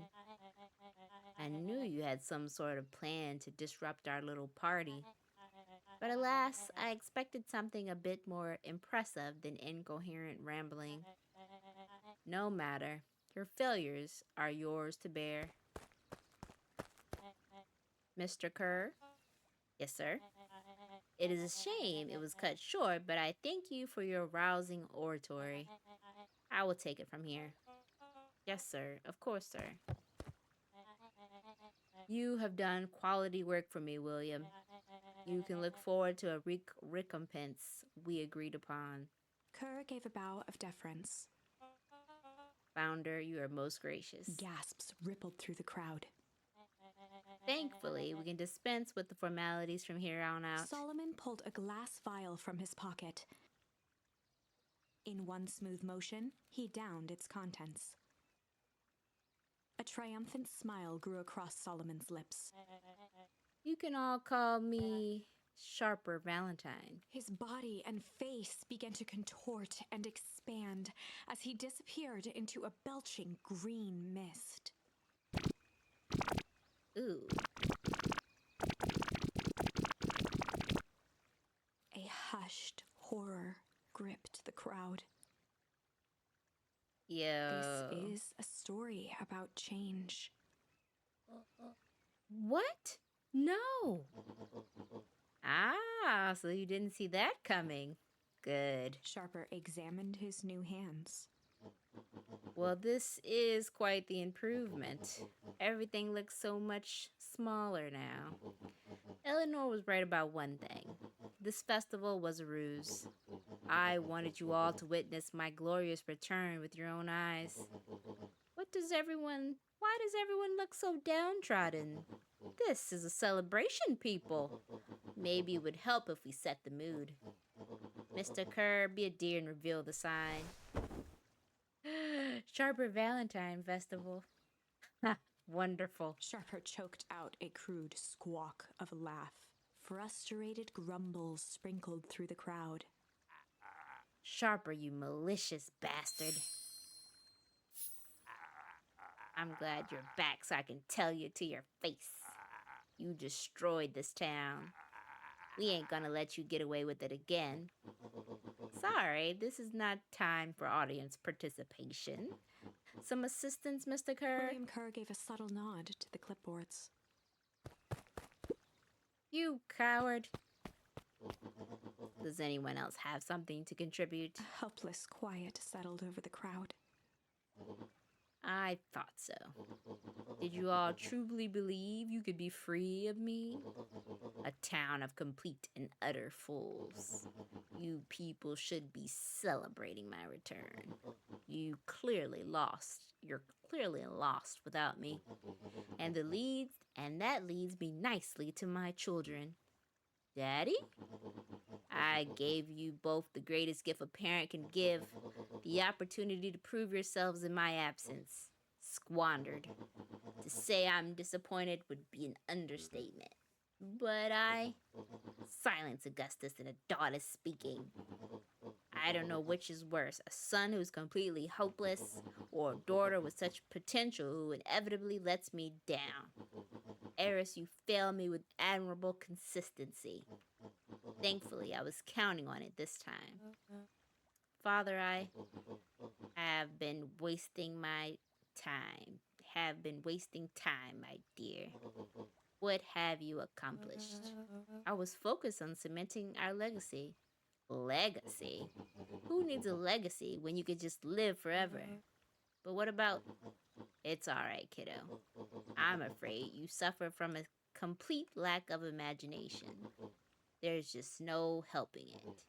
Now then, where is Joseph? You didn't take the opportunity to slip off, did you? Ah, there he is. Everyone should give him a hand. None of this would have been possible without Joseph. I think you've said enough. Nonsense! These people deserve to know how helpful and loyal you've been. I only did what I did because he left me no choice. You always have a choice, Joseph. You were simply too weak to take it. No matter, cheer up. You are able to be rich beyond your wildest dreams. You should follow Mr. Kerr's example. When I found him, he was a sorrier state than any of you. An aging actor, desperate to recapture his youth.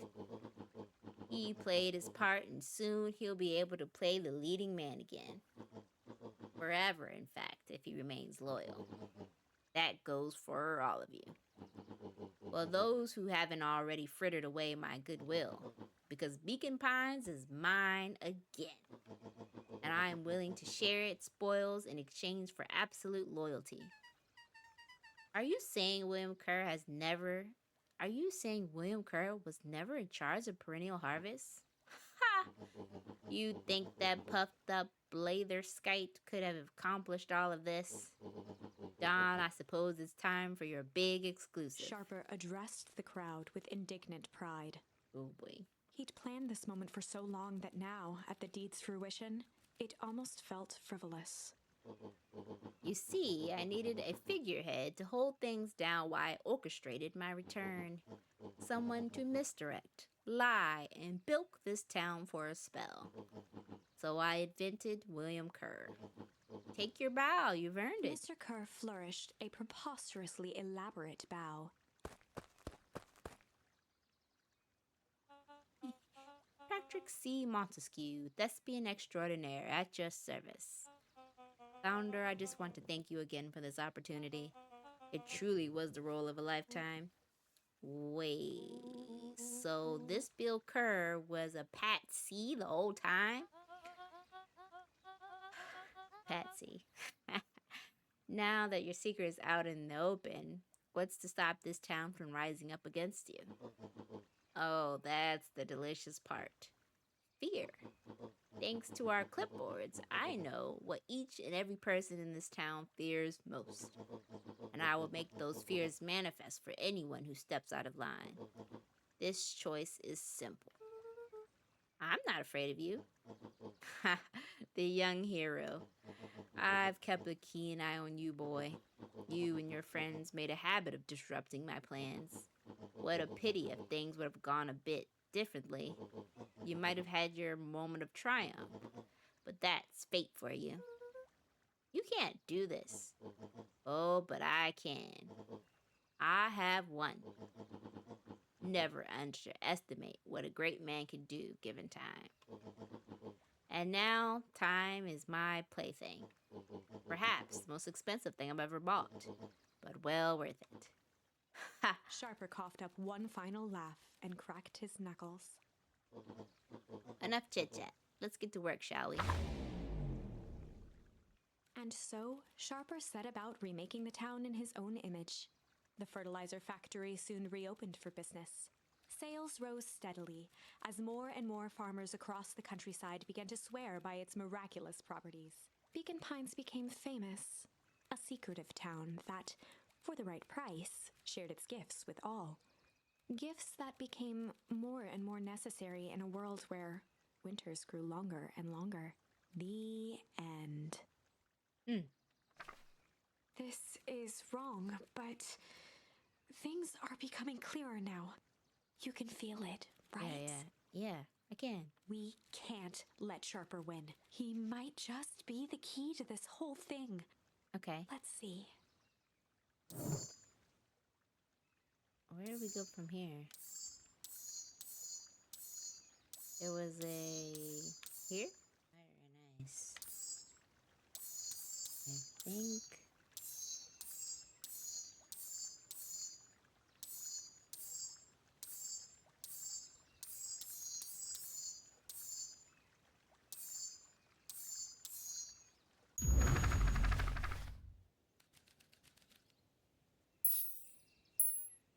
Luca peered up at Mr. Nuncreed. Keep your eyes warm, stern face. There was a deeper emotion hiding beneath it all. It was subtle, but Luca could sense something eating away at him. There was a malice lurking behind those eyes. There was a malice lurking behind those eyes, like a trap ready to spring. Luca felt the weight of Nuncrete's hand on his shoulder. Something wasn't right. He didn't know why, but something was telling Luca to get out of there. Ooh. I just want this to all be over. Of course, I'm sure we'll all work out soon enough. I should get going. I told Roxy I'd check for Rollo at the treehouse. Luca twisted free of Nuncrete's grasp. Of course. Luca, you know your dad and I were good friends back in the day. You can come to me with anything. Anything at all. Yep, get away. I'm so confused about, like, where it's resuming from. I thought we had gotten further and figured out some things. Oh, we know who that is now. The festival decorations are a bit humdrum. Now, if I were to throw a festival, it would be a thing to behold. I agree. This is all more than a little sad. It's worse than sad. It's boring. What if we did a little something to spice things up? I'm listening. You know what the festival sign's waiting to be, that festival sign waiting to be unveiled? It would be a shame if someone... The two scurried off, eagerly formulating a plan. We know the plan.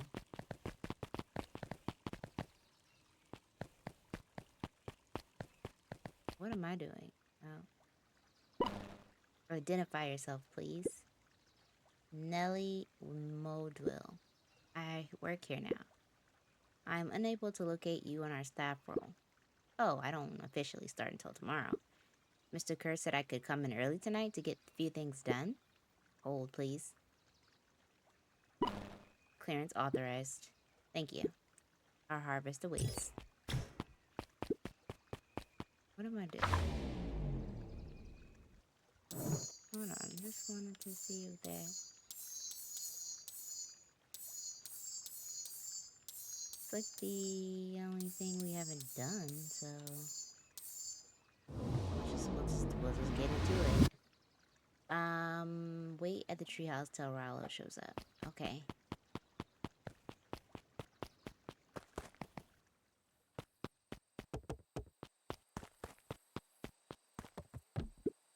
Rollo?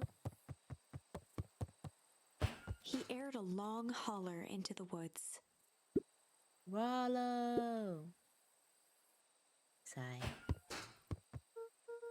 Rollo, wherever you are, I hope you're okay. Luca felt his eyes getting heavy and plopped into the beanbag. He conceded to its lumpy embrace.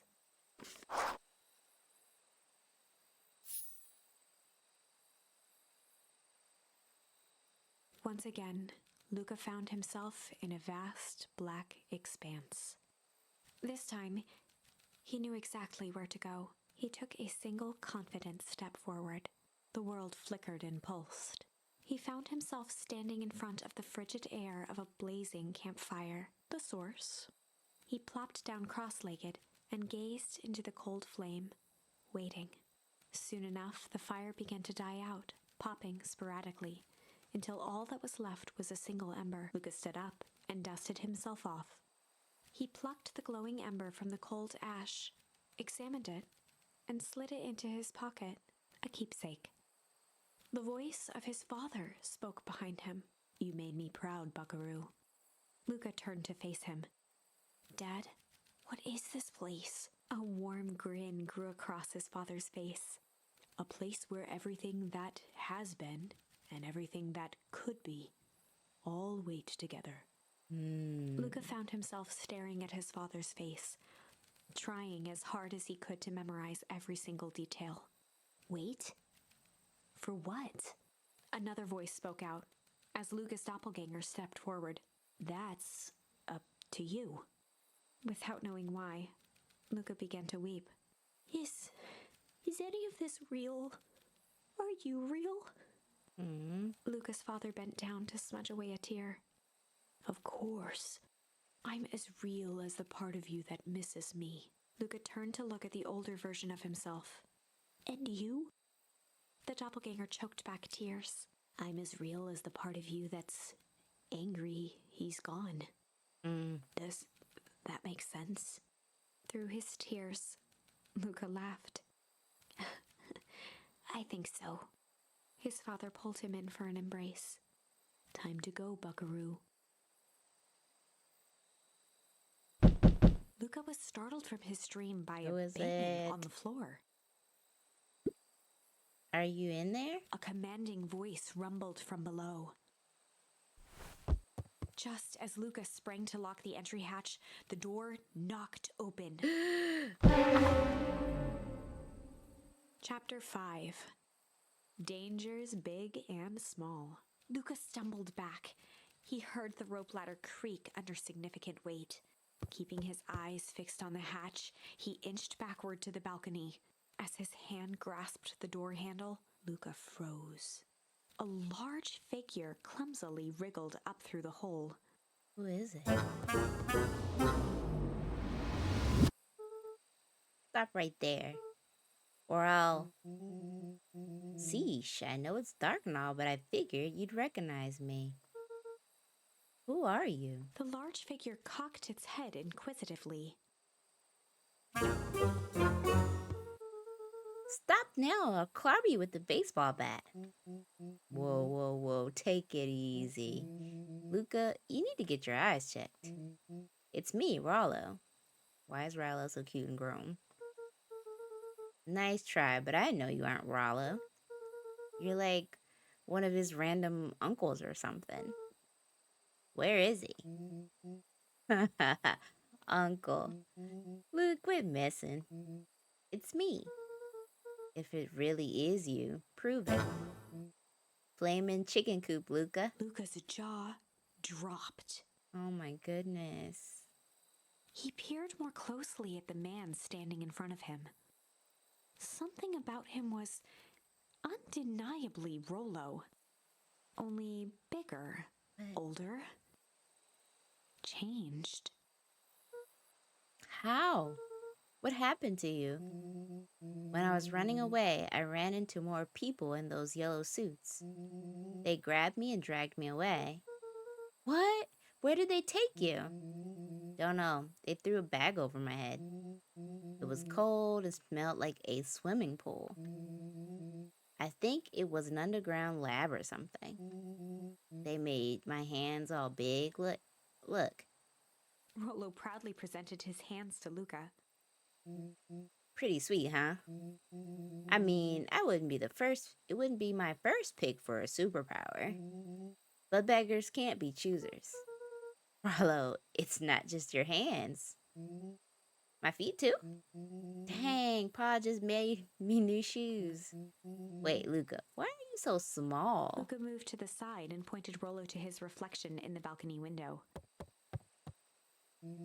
What the? His hands shot up to his face. Oh, holy Toledo. Rollo, what did they do to you? They made me drink some sort of green crud. Ew. Actually, it wasn't too bad. It kind of tasted like licorice. I passed out and woke up like this. And then I sorta smashed open my cage and escaped. Whoa, you smashed open a cage? Kinda. At least I think I did. It's all a bit of a blur. They had you in a cage? Who are these people? I don't know who did this to you, but we're gonna fix it. Fix it? This is awesome. Well, I'm glad you're safe now. Luca, you don't need to worry about me. Sure, I got snatched, but look at it this way. I got snatched. I know where snatched people go. We may finally have a lead on what happened to your family. Maybe you're right, but this all seems dangerous. Danger, ha. Rollo shadowboxed a few jabs. That's cute. I'll take them all on. Hey fellas, what's up? With a yelp, Rollo dove behind Luca. Ah, take cover. Did I come at a bad time? Who the heck are you? This is Beck. Sorry, something truly bizarre just happened and I need help. I don't know where else to go. So you're just hanging out here with your large adult friend? No, this is my buddy Rollo. This is your missing friend? One and the same. He seems a little old.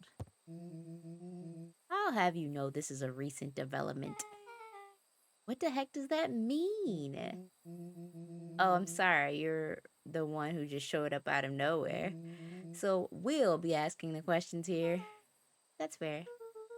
How did you find us? Your silly little treehouse? I think you mean our silly little mission control. I hate to break it to you, but your secret path isn't so secret, and I could hear your racket from a mile away. See, Luca, this is why we need to improve our security around here. Not now, Rollo. Beck, you said something bizarre happened? Yeah, but She shot a nervous glance at Rollo. anything you can say around me, you can say around Rollo. This has been a weird day and all around, hasn't it? Yep. Beck's eyes narrowed. Okay, so it all started when I made it back home. My first order of business was to try to salvage my hair. So I dyed it with some stuff from the chemistry set my mom gave me. Okay, just need to play cool and hope no one notices. Notices what? Oh, nothing. I was just, come over here and let me have a look. Oh, honey, what in the world did you do to your hair? I just kind of felt like a change. This is going to take forever to grow out. You were the one who said that change was a good thing, right? I was talking about our mother's new job. I was talking about us moving. Well, I guess I just took the lesson to heart. Ilona tried to put on a smile. Before I forget, I came up here to tell you that Nellie had to go to work. Tonight? Her and Mr. Kerr decided it would be good for her to get some things done before tomorrow. That Kerr guy seems like a grade A creep. Beck? He is, him and his weird cult of personality. You are not going to ruin this job for Nellie. It means too much to her. Oh, I know exactly how much it means to her. It means enough to her exile her daughter to this podunk town. This place sucks. The people are weird. You just don't know them yet. It's always cold. We're in the mountains. You'll get used to it. I can't even pick up a single decent station on the radio. It's all banjo music and farm reports. You know, I grew up in a town not that too different from this one. Is that why you're better at talking to plants than people? Okay. See, here's what we're gonna do. First of all, you're grounded. Oh, what? In the morning, I'll have Nellie come and see what we can do about fixing your hair. You need to look presentable for the festival. But not another peep. She sighed, and after a moment, looked down at Beck sympathetically. Dang. In trouble. I know moving is hard, honey, but that doesn't mean you have to make yourself miserable all the time. Other people seem to have that covered for me. Oh, and if you decide to rebel by dyeing your hair more, She flashed a sly grin and tousled Beck's hair. I'll shave it off for you. Think of how rebellious you'll look then. Very funny. Thank you. Good night, sweetie. Good night, Mom. Wait. First of all, this town does not suck. Second, you need help because you got grounded? No. I'm sorry you got in trouble. It's my fault your hair got screwed up in the first place. Don't worry about it. I actually kind of like this look. Great. Can we get back to the story now? The next part is the important bit. I had this radio upgraded with my mom and I was too angry to sleep. Low-key, she could have skipped the whole hair dye thing if that we're just now getting to the important bit. But anyway, so I tried to dial in something worth listening to.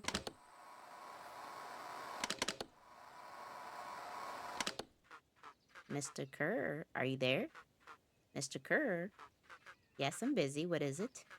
Apologies, I have the founder on the line. Patch him through immediately. One moment. Hello, sir. It's so nice to hear from you. Skip the pleasantries. What's your report on the new lead researcher of deep engineering? Nellie Molo seems to be integrating nicely. At this very moment, she's working to help us meet our deadline. She offered to work overtime before I even had the chance to suggest it. Excellent. And you have faith that she's capable of finishing the work left by her predecessor. Her work must be complete before the festival. I will make sure she stays day and night until it's accomplished. Good. You know how I feel about loose ends. Yes, sir. Once she's finished the work, we'll need to make a determination regarding her long-term prospects in the company. Immediately, sir? I usually have more to fully bring people into the book. I usually have more time to fully bring people into the fold. We're at the end game, Bill. After your failures with Dr. Prescott, I can't afford to take any risk. Of course, sir. No loose ends, sir. Once she finishes the work, she will either leave the office completely committed to perennial harvests, or she won't leave at all. Perfect. Sir, if I may suggest, maybe we should delay just for a bit. Oh? It's just we seem to be rushing to hit this festival deadline. And rushing into things has caused some issues in the past. I see. Please understand that I just want what's best for you. I am eternally grateful for all that you've done for me. Bill, I'll make this very clear for you. I brought you in to make things run smoothly, not to have opinions. Of course, sir. Chin up, Bill. You are only a few days away from having everything you ever dreamed of. Yes, sir. Thank you, sir. Whoa. Yeah. Just so we're clear, when they said loose ends, they were talking about murder, right? Like actually killing someone. Capital murder. Luca gave Rollo a quick elbow to the ribs. Who is this founder? I was hoping you guys would know. Nah, as far as we know, Kerr is the top banana at the perennial harvest. He sounded scared of this founder guy. So we have an even topper banana on the field. What the hell is my mom caught up in? Has she talked about the job much? Not really. She said she was going to come in and continue the work of someone she respected. Luca, do you think the body at the warehouse was the person Beck's mom came to replace? That would make sense. Beck, it seems like Nellie's predecessor, got, loose-ended. I got that impression.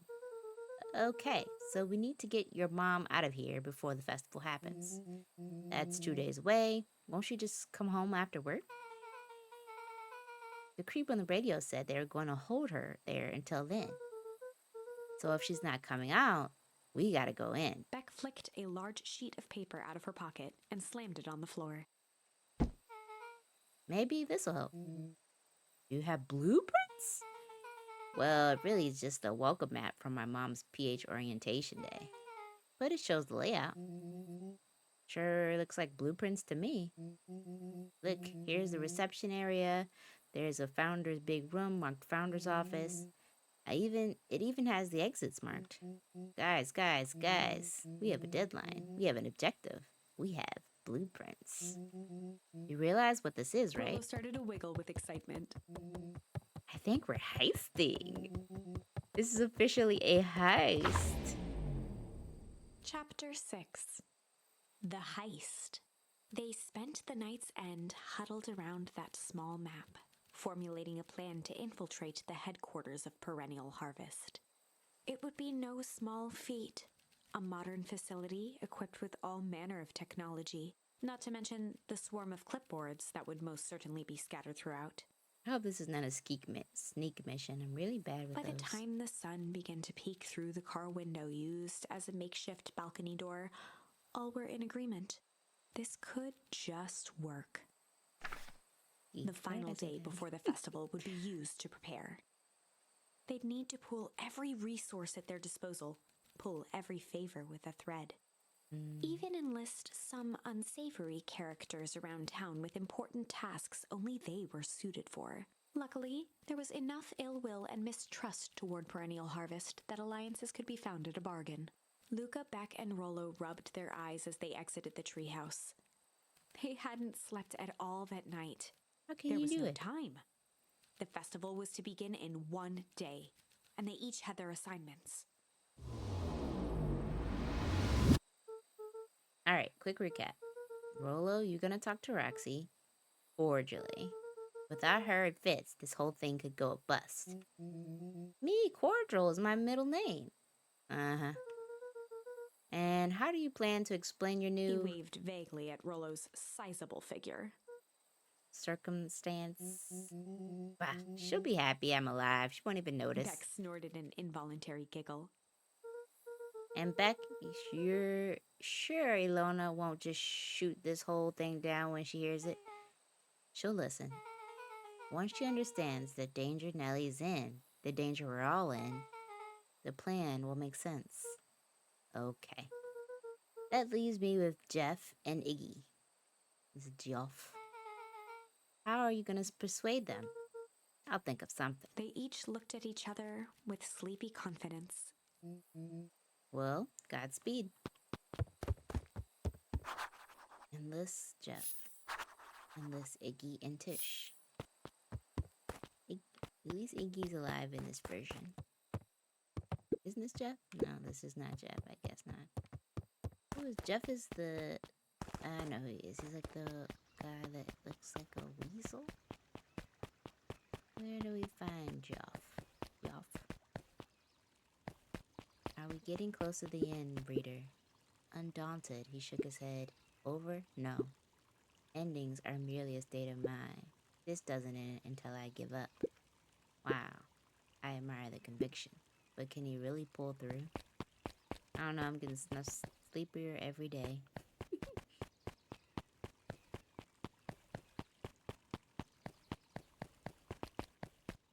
Geoff. Hey, Geoff. What can I do for ya? Well, I know how much you hate Perennial Harvest. Hate's a strong word. Oh, sorry. I mean, I didn't say it was the wrong word. Gotcha.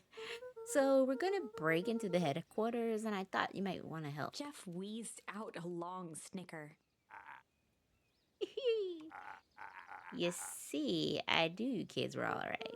Great. So you'll The help? joy in Jeff's face drained instantly. Not a chance. But give me one good reason I should risk my hide aiding and abetting you rascals. Looking into the sullen eyes of his would-be accomplice, Luca blurted out the first word that came to mind. Oh, gosh. 4 options? Fight. I've done enough fighting for one lifetime and more than my share of losing. Time's come to hang up the gloves. Aw, man, can I try Luca another one? wasn't ready to give up so easily. He shouted out again.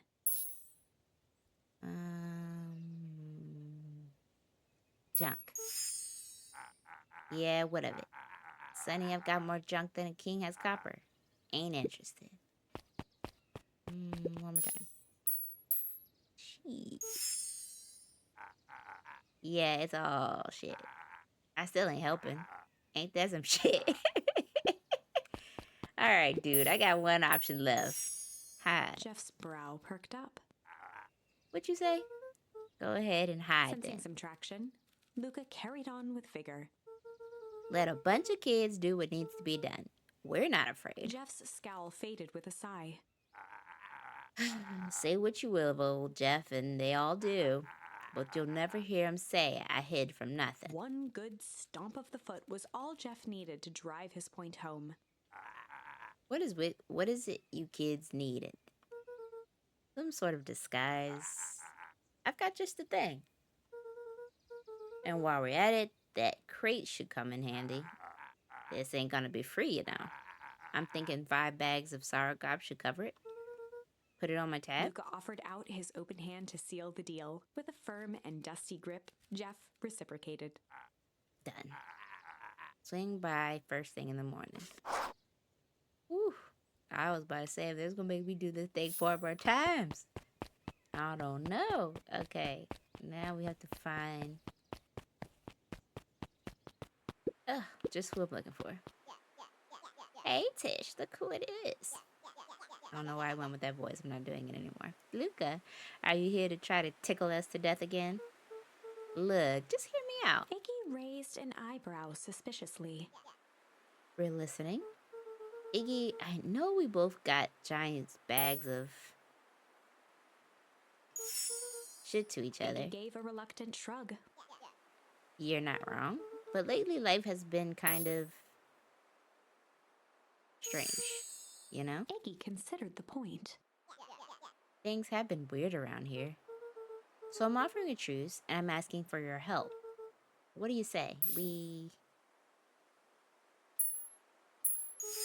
break out hostilities, at least for now. We do like breaking things, even if the truth means less breaking things. What if I told you there was a way to have a truce and break stuff? Go on.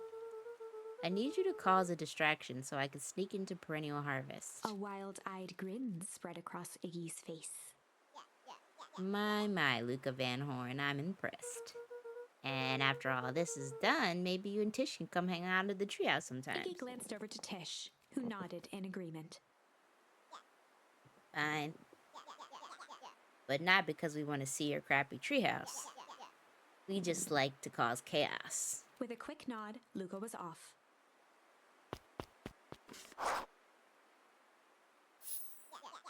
Did you hear that, Tish? Iggy gazed up at Tish with a smile. He invited us to hang out at the treehouse. A single tear ran down Tish's cheek. Aww. I never expected this day to come. How wonderful. That's the most she's ever said. Chapter 7. Into the Hive. A good heist requires preparation.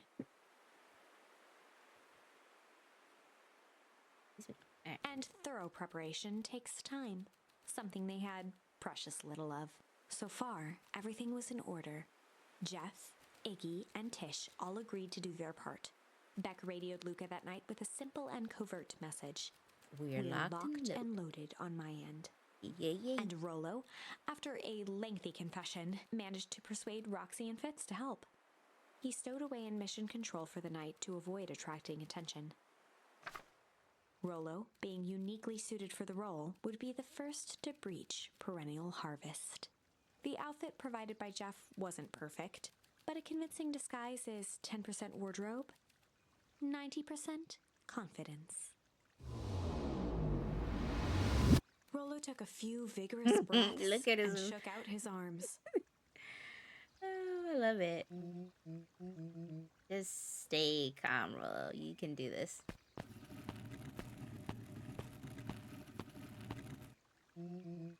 Got your delivery here.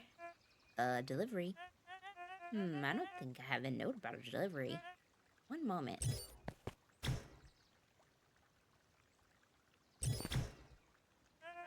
I'm so sorry, but there is no scheduled delivery for this morning. Right. He had to think quick. That's because this goes directly to the founder. He asked that it be kept secret. Rollo sighed, adjusting his tool belt. You know how the founder can be. I suppose we can leave this one off the records. Our harvest awaits and such. With a stroke of his mustache, Rollo proceeded into the Perennial Harvest headquarters. I've always been curious about the Perennial headquarters. Package here for the founder. Oh, I didn't hear anything about... Yeah, this is a need-to-know kind of thing. I'll just check. He stammered and flipped through the pages of his clipboard. This goes directly to the founder. I don't have time to fill you in. Oh, I see. If I could just complete this Rollo form. interrupted with urgency in his voice. Every time with the forms. Look, if you want to explain to the founder why I'm late, well, it's your funeral. I'm sorry. What did you say your name was again? Rollo panicked. Our harvest awaits. Sir? That's a restricted area. Excuse me, sir? Our harvest awaits. Ready to light this candle, Tish? Yep. Suck on this perennial ham fist.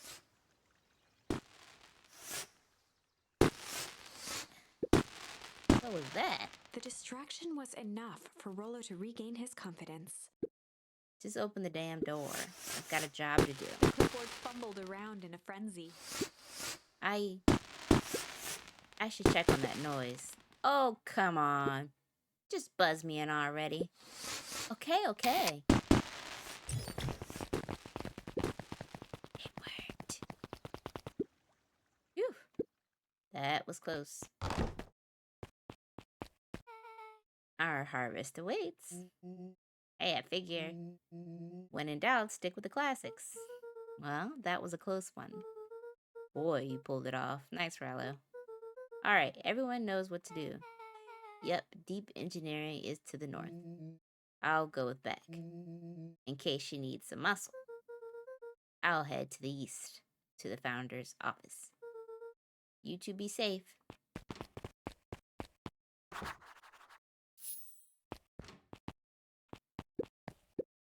That's odd.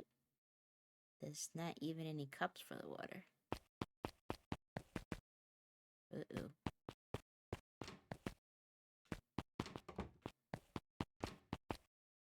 Damn, let's see. This whole place just feels fake. But of all things, a fake plant? Y'all, I'm over it. Solomon? Solomon stopped in his tracks. Luca, what are you doing here? It's a long story. Are you okay? A veneer of confusion flashed across Solomon's face. His words rushed out dramatically. No, I'm most certainly not okay. Some strange people grabbed me and... Were they in hazmat suits? Yes, how did you know? They brought me here and locked me up, and when they were distracted, I ran. Oh, okay, you should stick with me. We've got a plan. Solomon's facade briefly faltered. We? Yeah, Rollo, Becca, and I are headed to deep engineering. Thank heavens you found me. We've got to get out of here. We can't just leave yet. But they'll catch us again. I've got stuff to do first.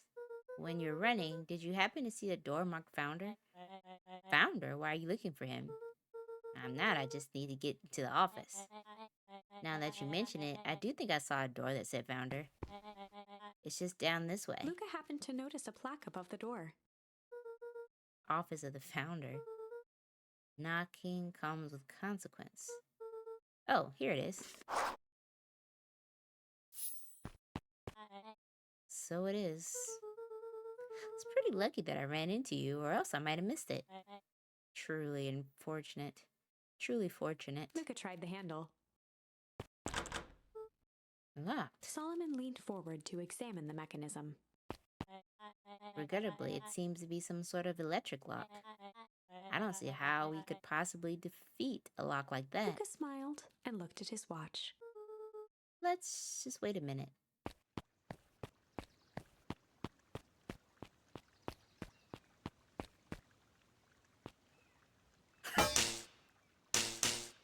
Dang, I don't know what sort of funny business you're up to, but I like it.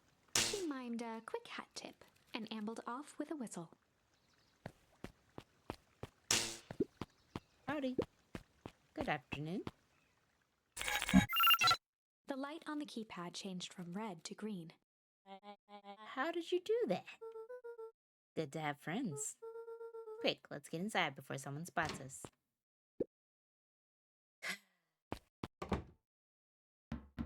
Luca switched on his walkie-talkie. Rollo, I'm in. As expected, there's a control panel. Great timing. We're stuck at the locked door marked 24601. Need you to get us through. What if someone catches us? We should get out of here. I'm not leaving my friend Solomon. On the computer screen, a green cursor blinked in a password field. Surely you don't have the way to get around the password. Luca pecked out his best guess. Underground secrets. The screen blinked to life. Columns of green numbers glowed on a black background. Aha! How did you guess that? Oh, it's an absurd password Rolo heard when he was down there. It's funny how someone arrogant enough to call themselves the founder would use such a basic password. Or they were thinking several moves ahead, not expecting anyone to guess something so simple. Those villain types always end up outsmarting themselves. Solomon's jaw clenched into a half smile. Your powers of deduction are impressive as your luck. Luca quickly scanned the columns for number 24601. Rolo, I think this should do it. Bingo bango, doors open. Luca, you never fail to impress. What is that slippery loud even doing down here? We have friends whose mom is in trouble. We're here to get her out. I see. Okay, Luca, I think we're close. The next door is marked 13806. Once again, Luca scrutinized the numbers on the screen. In that moment of distraction, Solomon reached forward and pressed a large red button. Oh, snap. Maybe this one opens the lock. Crap, we've got company. Luca, must go faster. One sec, I can't think with all the noise. He quickly skimmed the screen with his finger. Here it is, 13806. Go, go, go. Curse these fumbling hands. My apologies, Luca. Don't beat yourself up. I know you're just trying to help.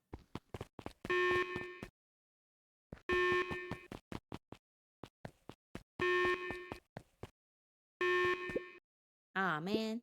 No water cups. Rollo.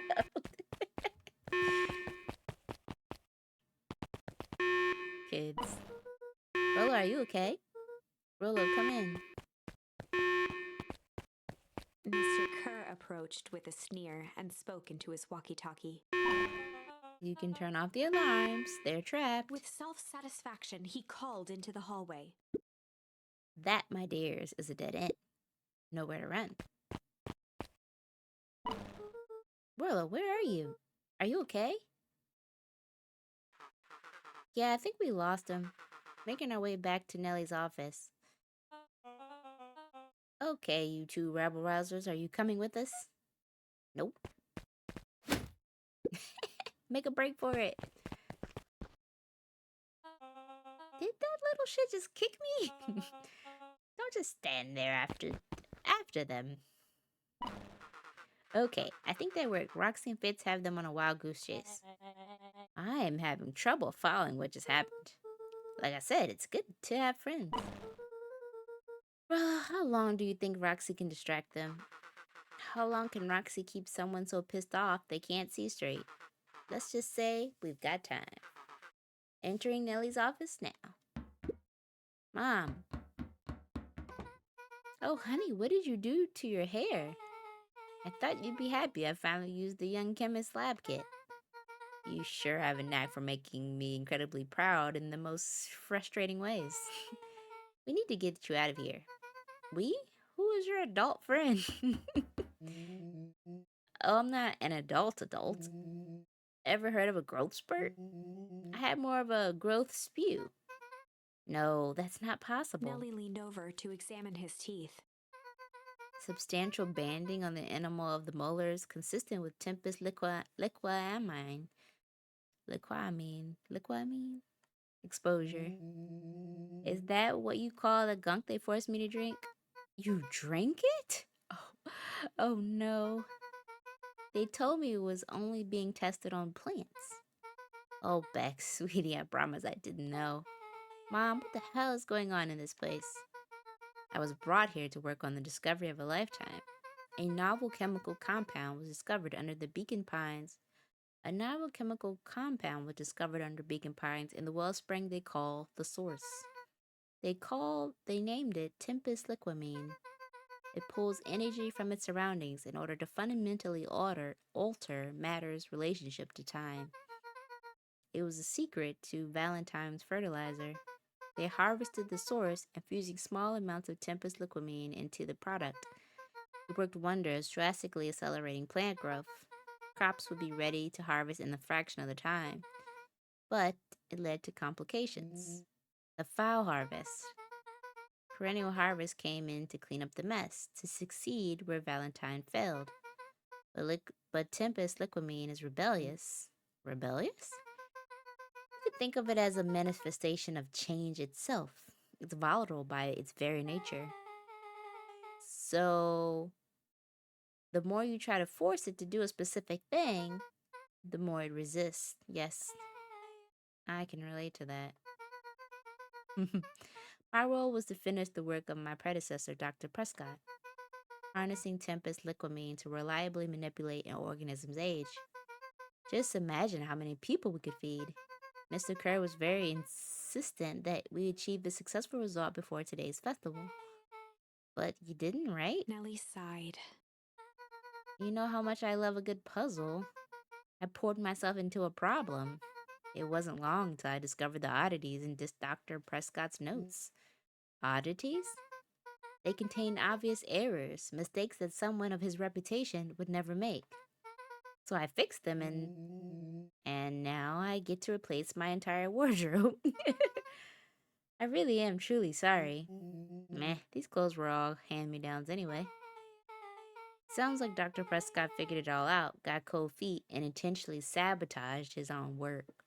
I considered that possibility. I sent letters asking him to clarify his thinking. Mom, Dr. Prescott is dead. Dead. Kerr had him killed. What? I overheard them talking about it on the radio. It's why we gotta get out of here. I just... like now? Wait, the vial. I finally solved the chemical equation, allowing direct control of aging. Mr. Kerr picked it up just before you came. All the more reason we gotta hightail it. Luca, we've got Dr. Moto heading your way now. Roger that. Be careful. Oh gosh, I'm just waiting for Solomon to pop off. Alright, everything's on track. And what is your plan for escape? We'll go over everything when they get here. In the meantime, maybe we can dig up some more info?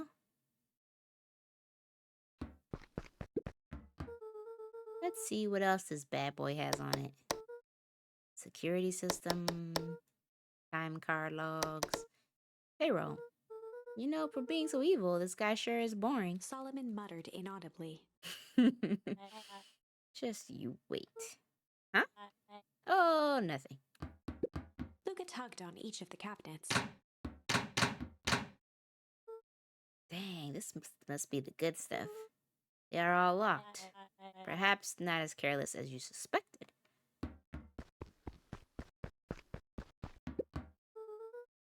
Malice 80 proof whiskey?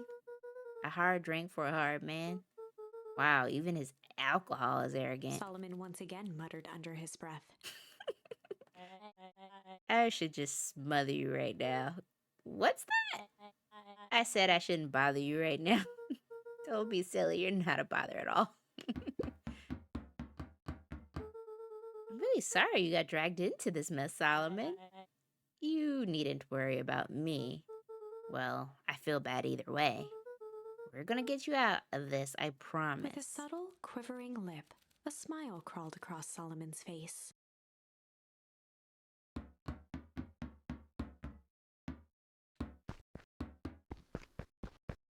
Well, that's gotta be everything, right? He gets passed up. Oh, that would have been smart. It looks like the founder was helping Kerr plan the festival. Why should such a secretive leader be obsessed with a party? Only time will tell. Luca held his hand up to the ashtray. Still warm. He must have been in here recently. They heard the trampling of frantic footsteps from the hallway. Lock it, lock it, lock it. Locked. That was close. When we left Nellie's office, it was swarming with clipboards. We barely got away. Did they follow you?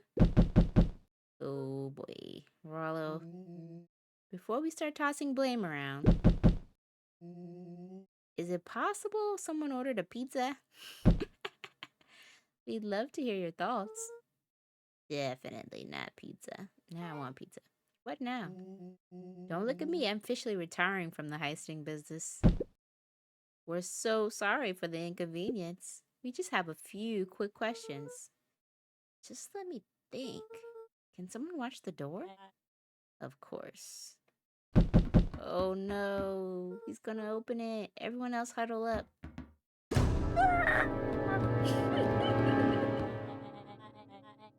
I think this little caper has gone on long enough. Solomon, no! Hush now, child. The adults are speaking. Dr. Mulder, a brief reintroduction is in order. We've never met in person, but we have corresponded. You see, it was I who hired you. Solomon, the pathetic orphan child. The powerful and enigmatic founder. Sharper, the fallen progenitor who created this town. Perennial harvest, Valentine fertilizer, all connected by a single thread. Yours truly. But that's... Her eyes searched the floor in thought. Solomon watched eagerly, waiting for the flicker of epiphany. With a sickened look, she peered into his soul. Ah, you got it. Tempest, look at me. You discovered how to reverse the process. Solomon clapped with genuine delight.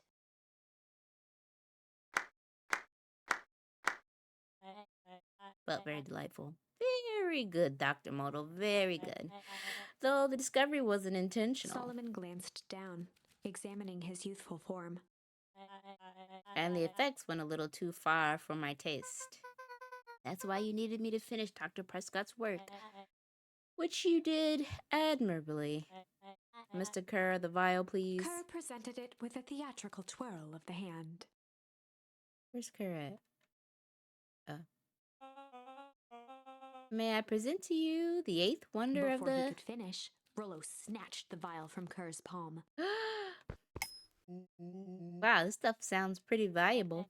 Be careful, you fool. You have no idea what you have in your hand. Actually, we do. You just did a whole evil villain monologue thinking about it. Rollo casually tossed the vial to Luca. Gosh, maybe I'll have a Luca taste. tickled the vial mockingly. Seize him. Luca, over here.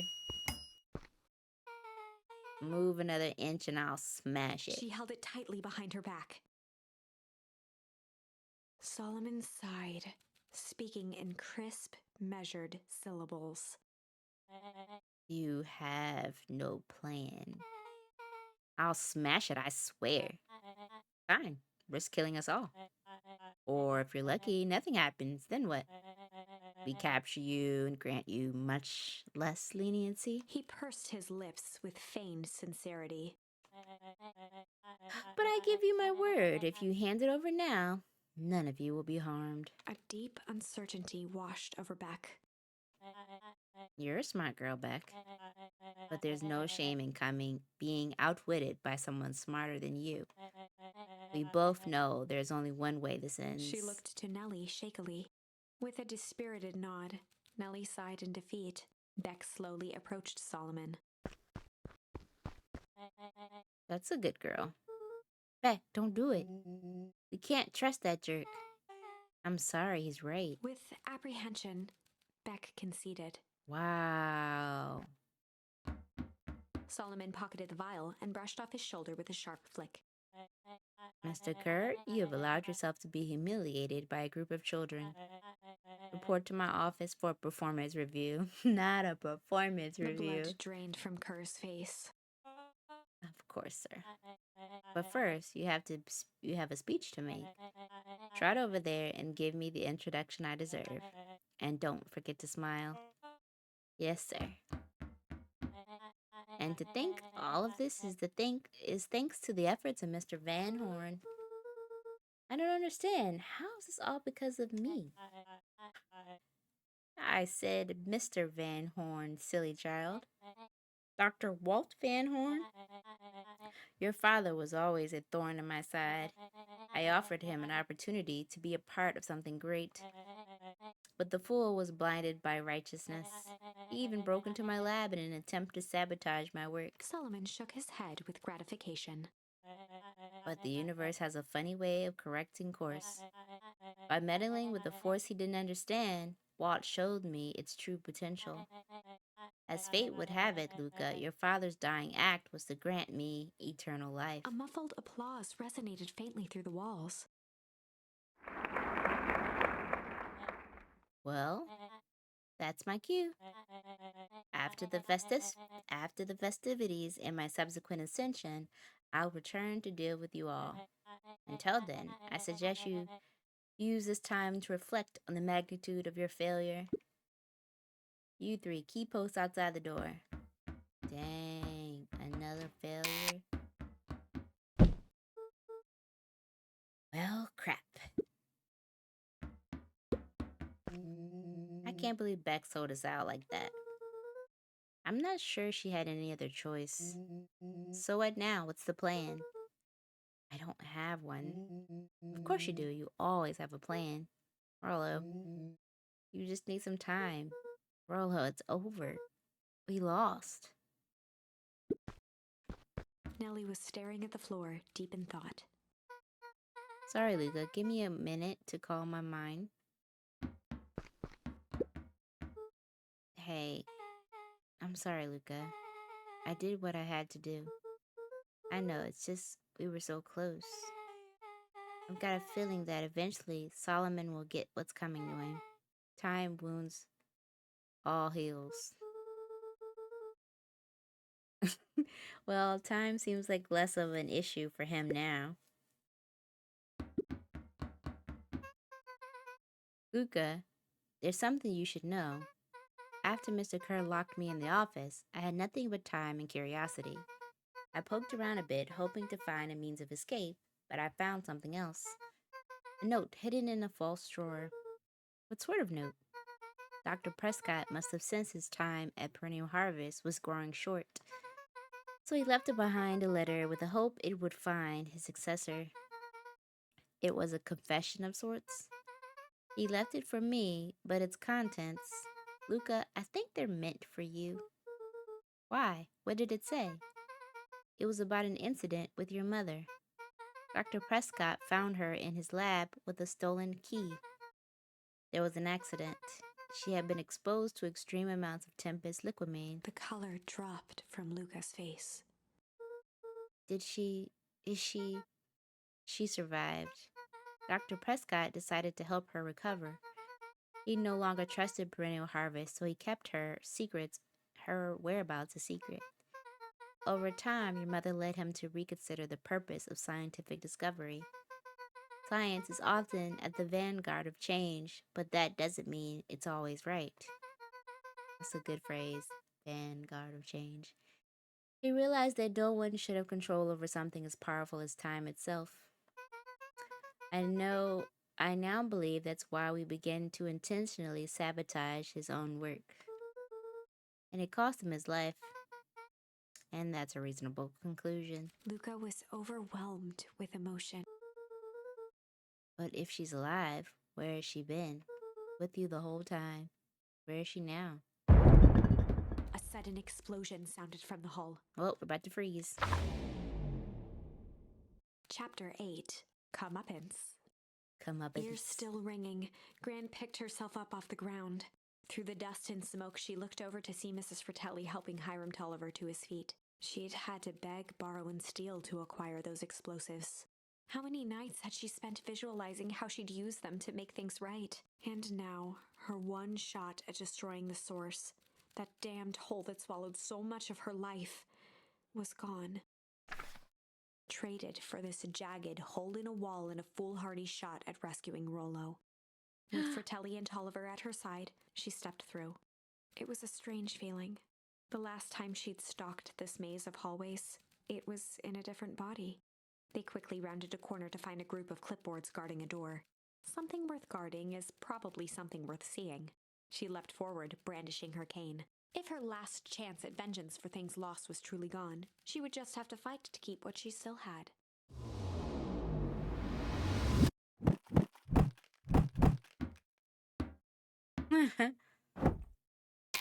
Get him, Grandma/Mom. Gran, what are you doing here? Luca, what are you doing here? We're here to save Nellie. We're here to save Rollo. Hey, Miss Luca Gran. Hey, Miss Lucas Gran. That's awful nice of you. But I'm fine. Oh no, what did they? Gran, there's no time to explain. We have to go now. Come on, everyone. We've got a party to crash. They made their way out from deep within Perennial Harvest, just as Solomon finished up his speech. Thankfully, we can dispense with the formalities from here on out. Solomon pulled a glass vial from his pocket. We've got to stop him. In one smooth motion, he downed its contents. A triumphant smile grew across Solomon's lips. No! Well, I guess that's it. We lost. I wouldn't be so sure about that. With She a switched the mischievous vials. look, Beck elbowed Luca. Pause. I need to drink a little bit. My throat.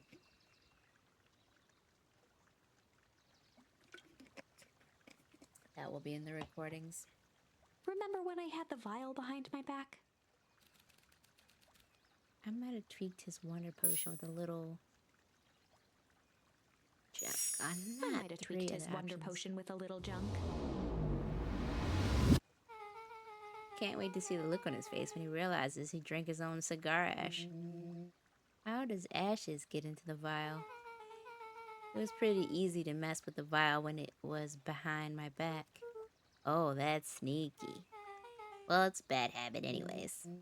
Pa says bad habits are like 50-yard field goals. Huh?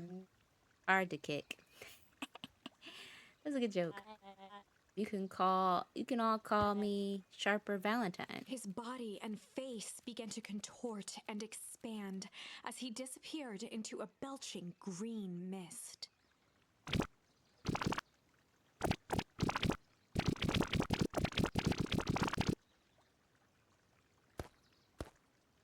Looks ashy.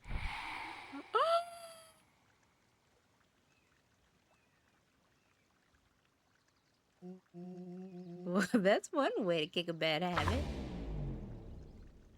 As the last of what was once Sharper Valentine wafted into the air, the crowd began to disperse, still numb from what they had just observed. Sharper Valentine was gone for good. His end would be a new beginning for Beacon Pines, a new chance to let go of the things they had lost and grab hold of a new future. The end. Well, I'd be lying if I said that wasn't a bit gratifying. A little bit. If that feels to you like a good note to end on, I won't stand in your way. Alright, let's see. I just want to make sure we've covered everything up to this point. Alright, we gotta see the other two, right? Like we went this far. Let's see. I might have tweaked his wonder potion with a little change. Like pocket change? You're an unlucky penny. Yeah, I plopped it in the vial when no one was looking. What's that gonna do? No idea. That's the beauty of science. Now we observe. You can all call me Sharper Valentine. His body and face began to contort and expand as he disappeared into a belching green mist.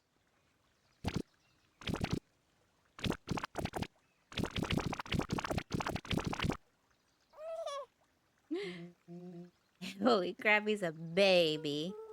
Yeah, but he's still sharper, right? What he was no longer matters. This is an innocent child. I apologize for all the harm. I apologize for all the harm my father has caused Eris you. awkwardly cradled the squirming child. She looked to her brother, her voice shaking with uncertainty. Augustus, what do we do what Valentines always do. What must be done. I'll hurry home and prepare a crib for father young Sharper. That would be a great help, thank you. She looked back down at the infant with equal parts kindness and terror in her eyes. With a shake of her head, Eris addressed the crowd with a stern scowl. Okay, everyone, the show is over. You may leave now. Epilogue. Beacon Pine's coldest summer on record came and went without much fanfare. Folks shared what they had, and none were left wanting. The new school year was ushered in by the falling leaves of autumn. After everything Luca, Rollo, and Beck had been through, middle school was bearable. The chill of winter didn't seem to bother people much. They kindled a hope for a better future in their hearts. When spring arrived, farmers planted their crops with a sense of joy and optimism. And as the dawn of the first day of summer came again, its light slowly spread through the shallow valley. It crept over the town square, across the river, past the neglected welcome sign, and came to rest on a young boy sleeping at dawn. His mind at peace, knowing he is here for a reason.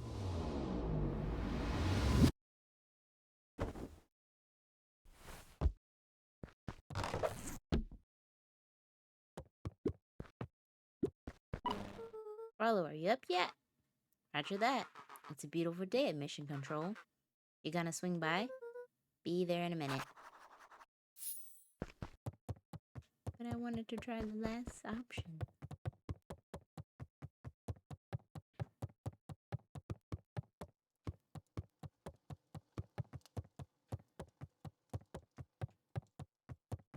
Oh, there's jelly on that side. Mom, I'm ready to go now. You go on without me, I'll meet you there. I've got a batch of jam to finish jarring. It's funny. I only started making jam as a way to send messages without anyone noticing. But now I enjoy it.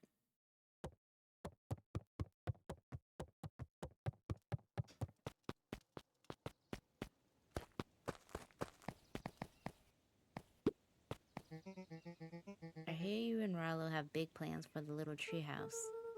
Yeah, it started getting crowded after we revoked max capacity, one Rollo, one Luke rule. So we decided to expand. But at least we've got some help with that. How's the internship at Nellie and Ilona's shop going? It's been great. I'm hoping it helps me get into the School of Agriculture up at the state. Also, Nellie said she'll write me a letter of recommendation, which would be huge. I just can't help but worry about leaving Rollo. He's grown up so fast, but he's still my little brother. Yeah, he had a heck of a growth spurt. I don't just mean grown literally. This morning he was up and finished his chores before I had even had breakfast. Well, some of that might have been the excitement about treehouse renovations. Don't tell him this, because it'll go to his head, but I'm really proud of that little punk. I'm sure he feels the same way, but he's just too dang proud to tell you. I know.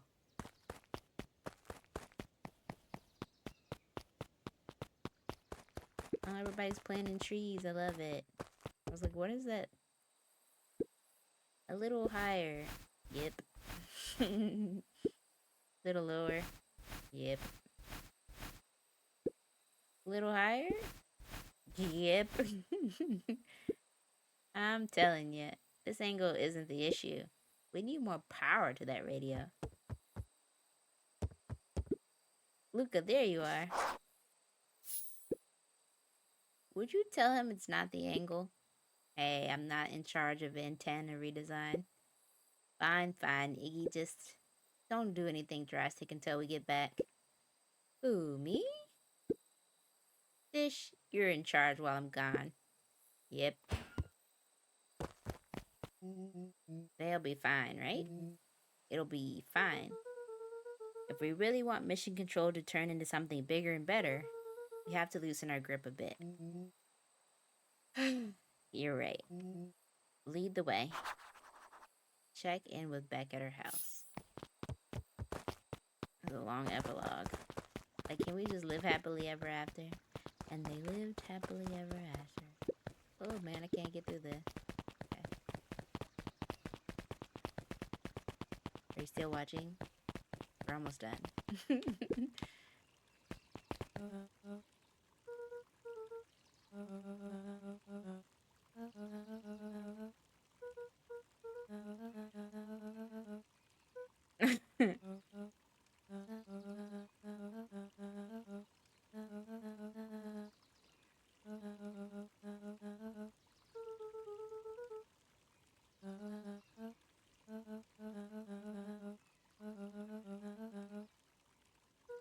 Probably should have read this, but my voice is a little tired.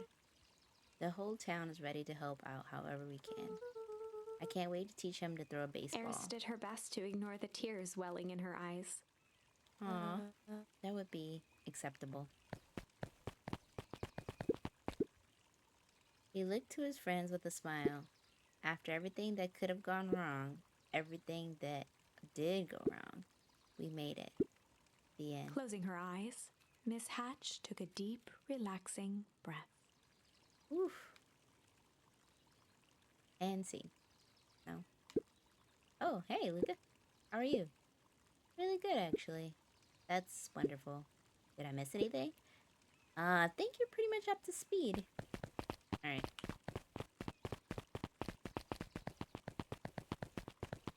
Alright, let's go talk to Beck. Oh, look at the bunnies. Whose bunnies are these? I'm not... Oh, they turned it into a wild ride. We're not even gonna go look. Gonna close this out. Hang in there, guys. I have news I think you'll enjoy.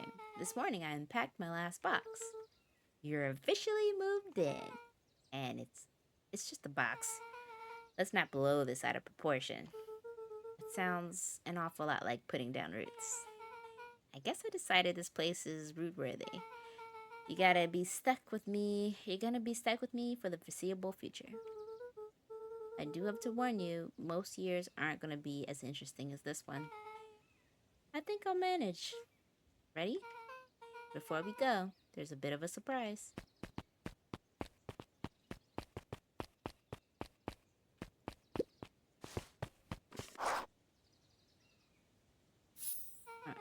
Mom prepared this tree especially for you.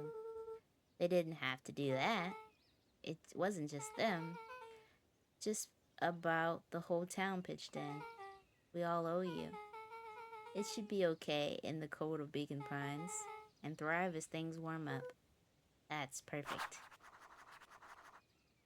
Take Jeff's wild ride to Old Beacon Pines. Aww.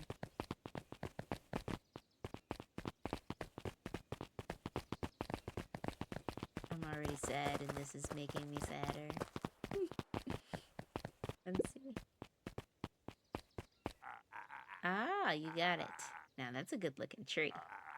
Being a special occasion and whatnot, that this rides on the house. You're gonna want to hang in tight to that little tree.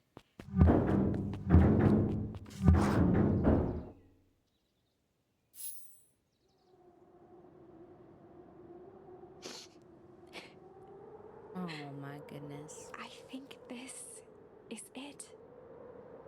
The end I've been waiting for. Honestly, I began to lose hope of ever finding it. But then you came along. I don't know exactly how to thank you. It's hard to explain how much this means to me. Who are you? It's funny, now that our time together is finally ending. I'm at a loss for words. Let's just watch the end together. Done. Good little tree. The best little tree. Thank you, children. This means a lot. Yes, thanks for everything. Shucks, I only did what any super awesome best buddy would have done.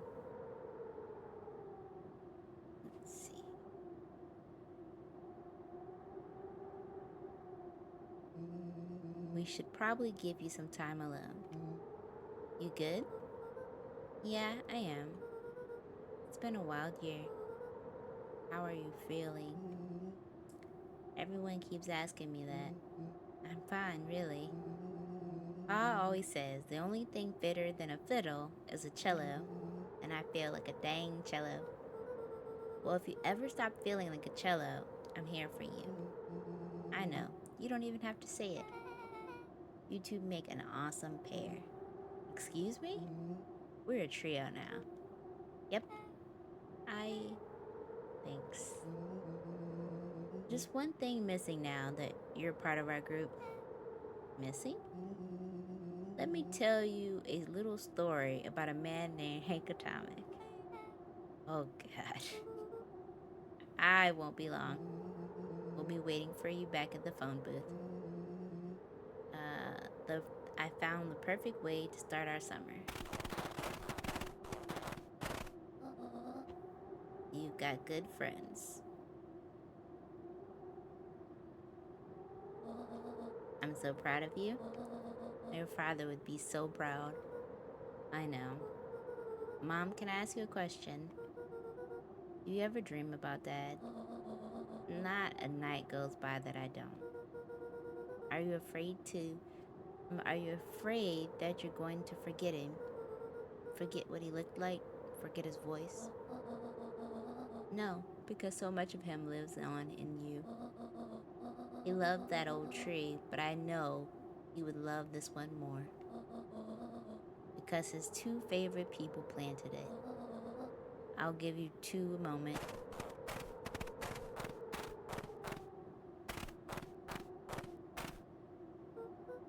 Hey, Dad. Dr. Moldal says that over the next few years, this place should warm up, so you won't be so cold for much longer. I think I finally understand why you left that night. There were things you believed in. Big things. Those beliefs were things that made you, you. If you would have stood up to Sharper, stood up for what you believed in, you wouldn't have been the same person. If you wouldn't have stood up to Sharper, you wouldn't have been the same person. You had to go. But that doesn't mean you loved us any less.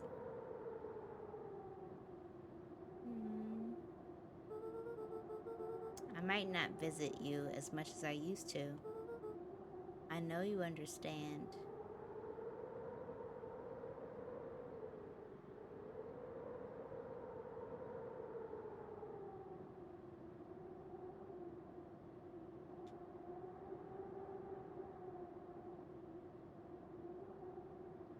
So it is.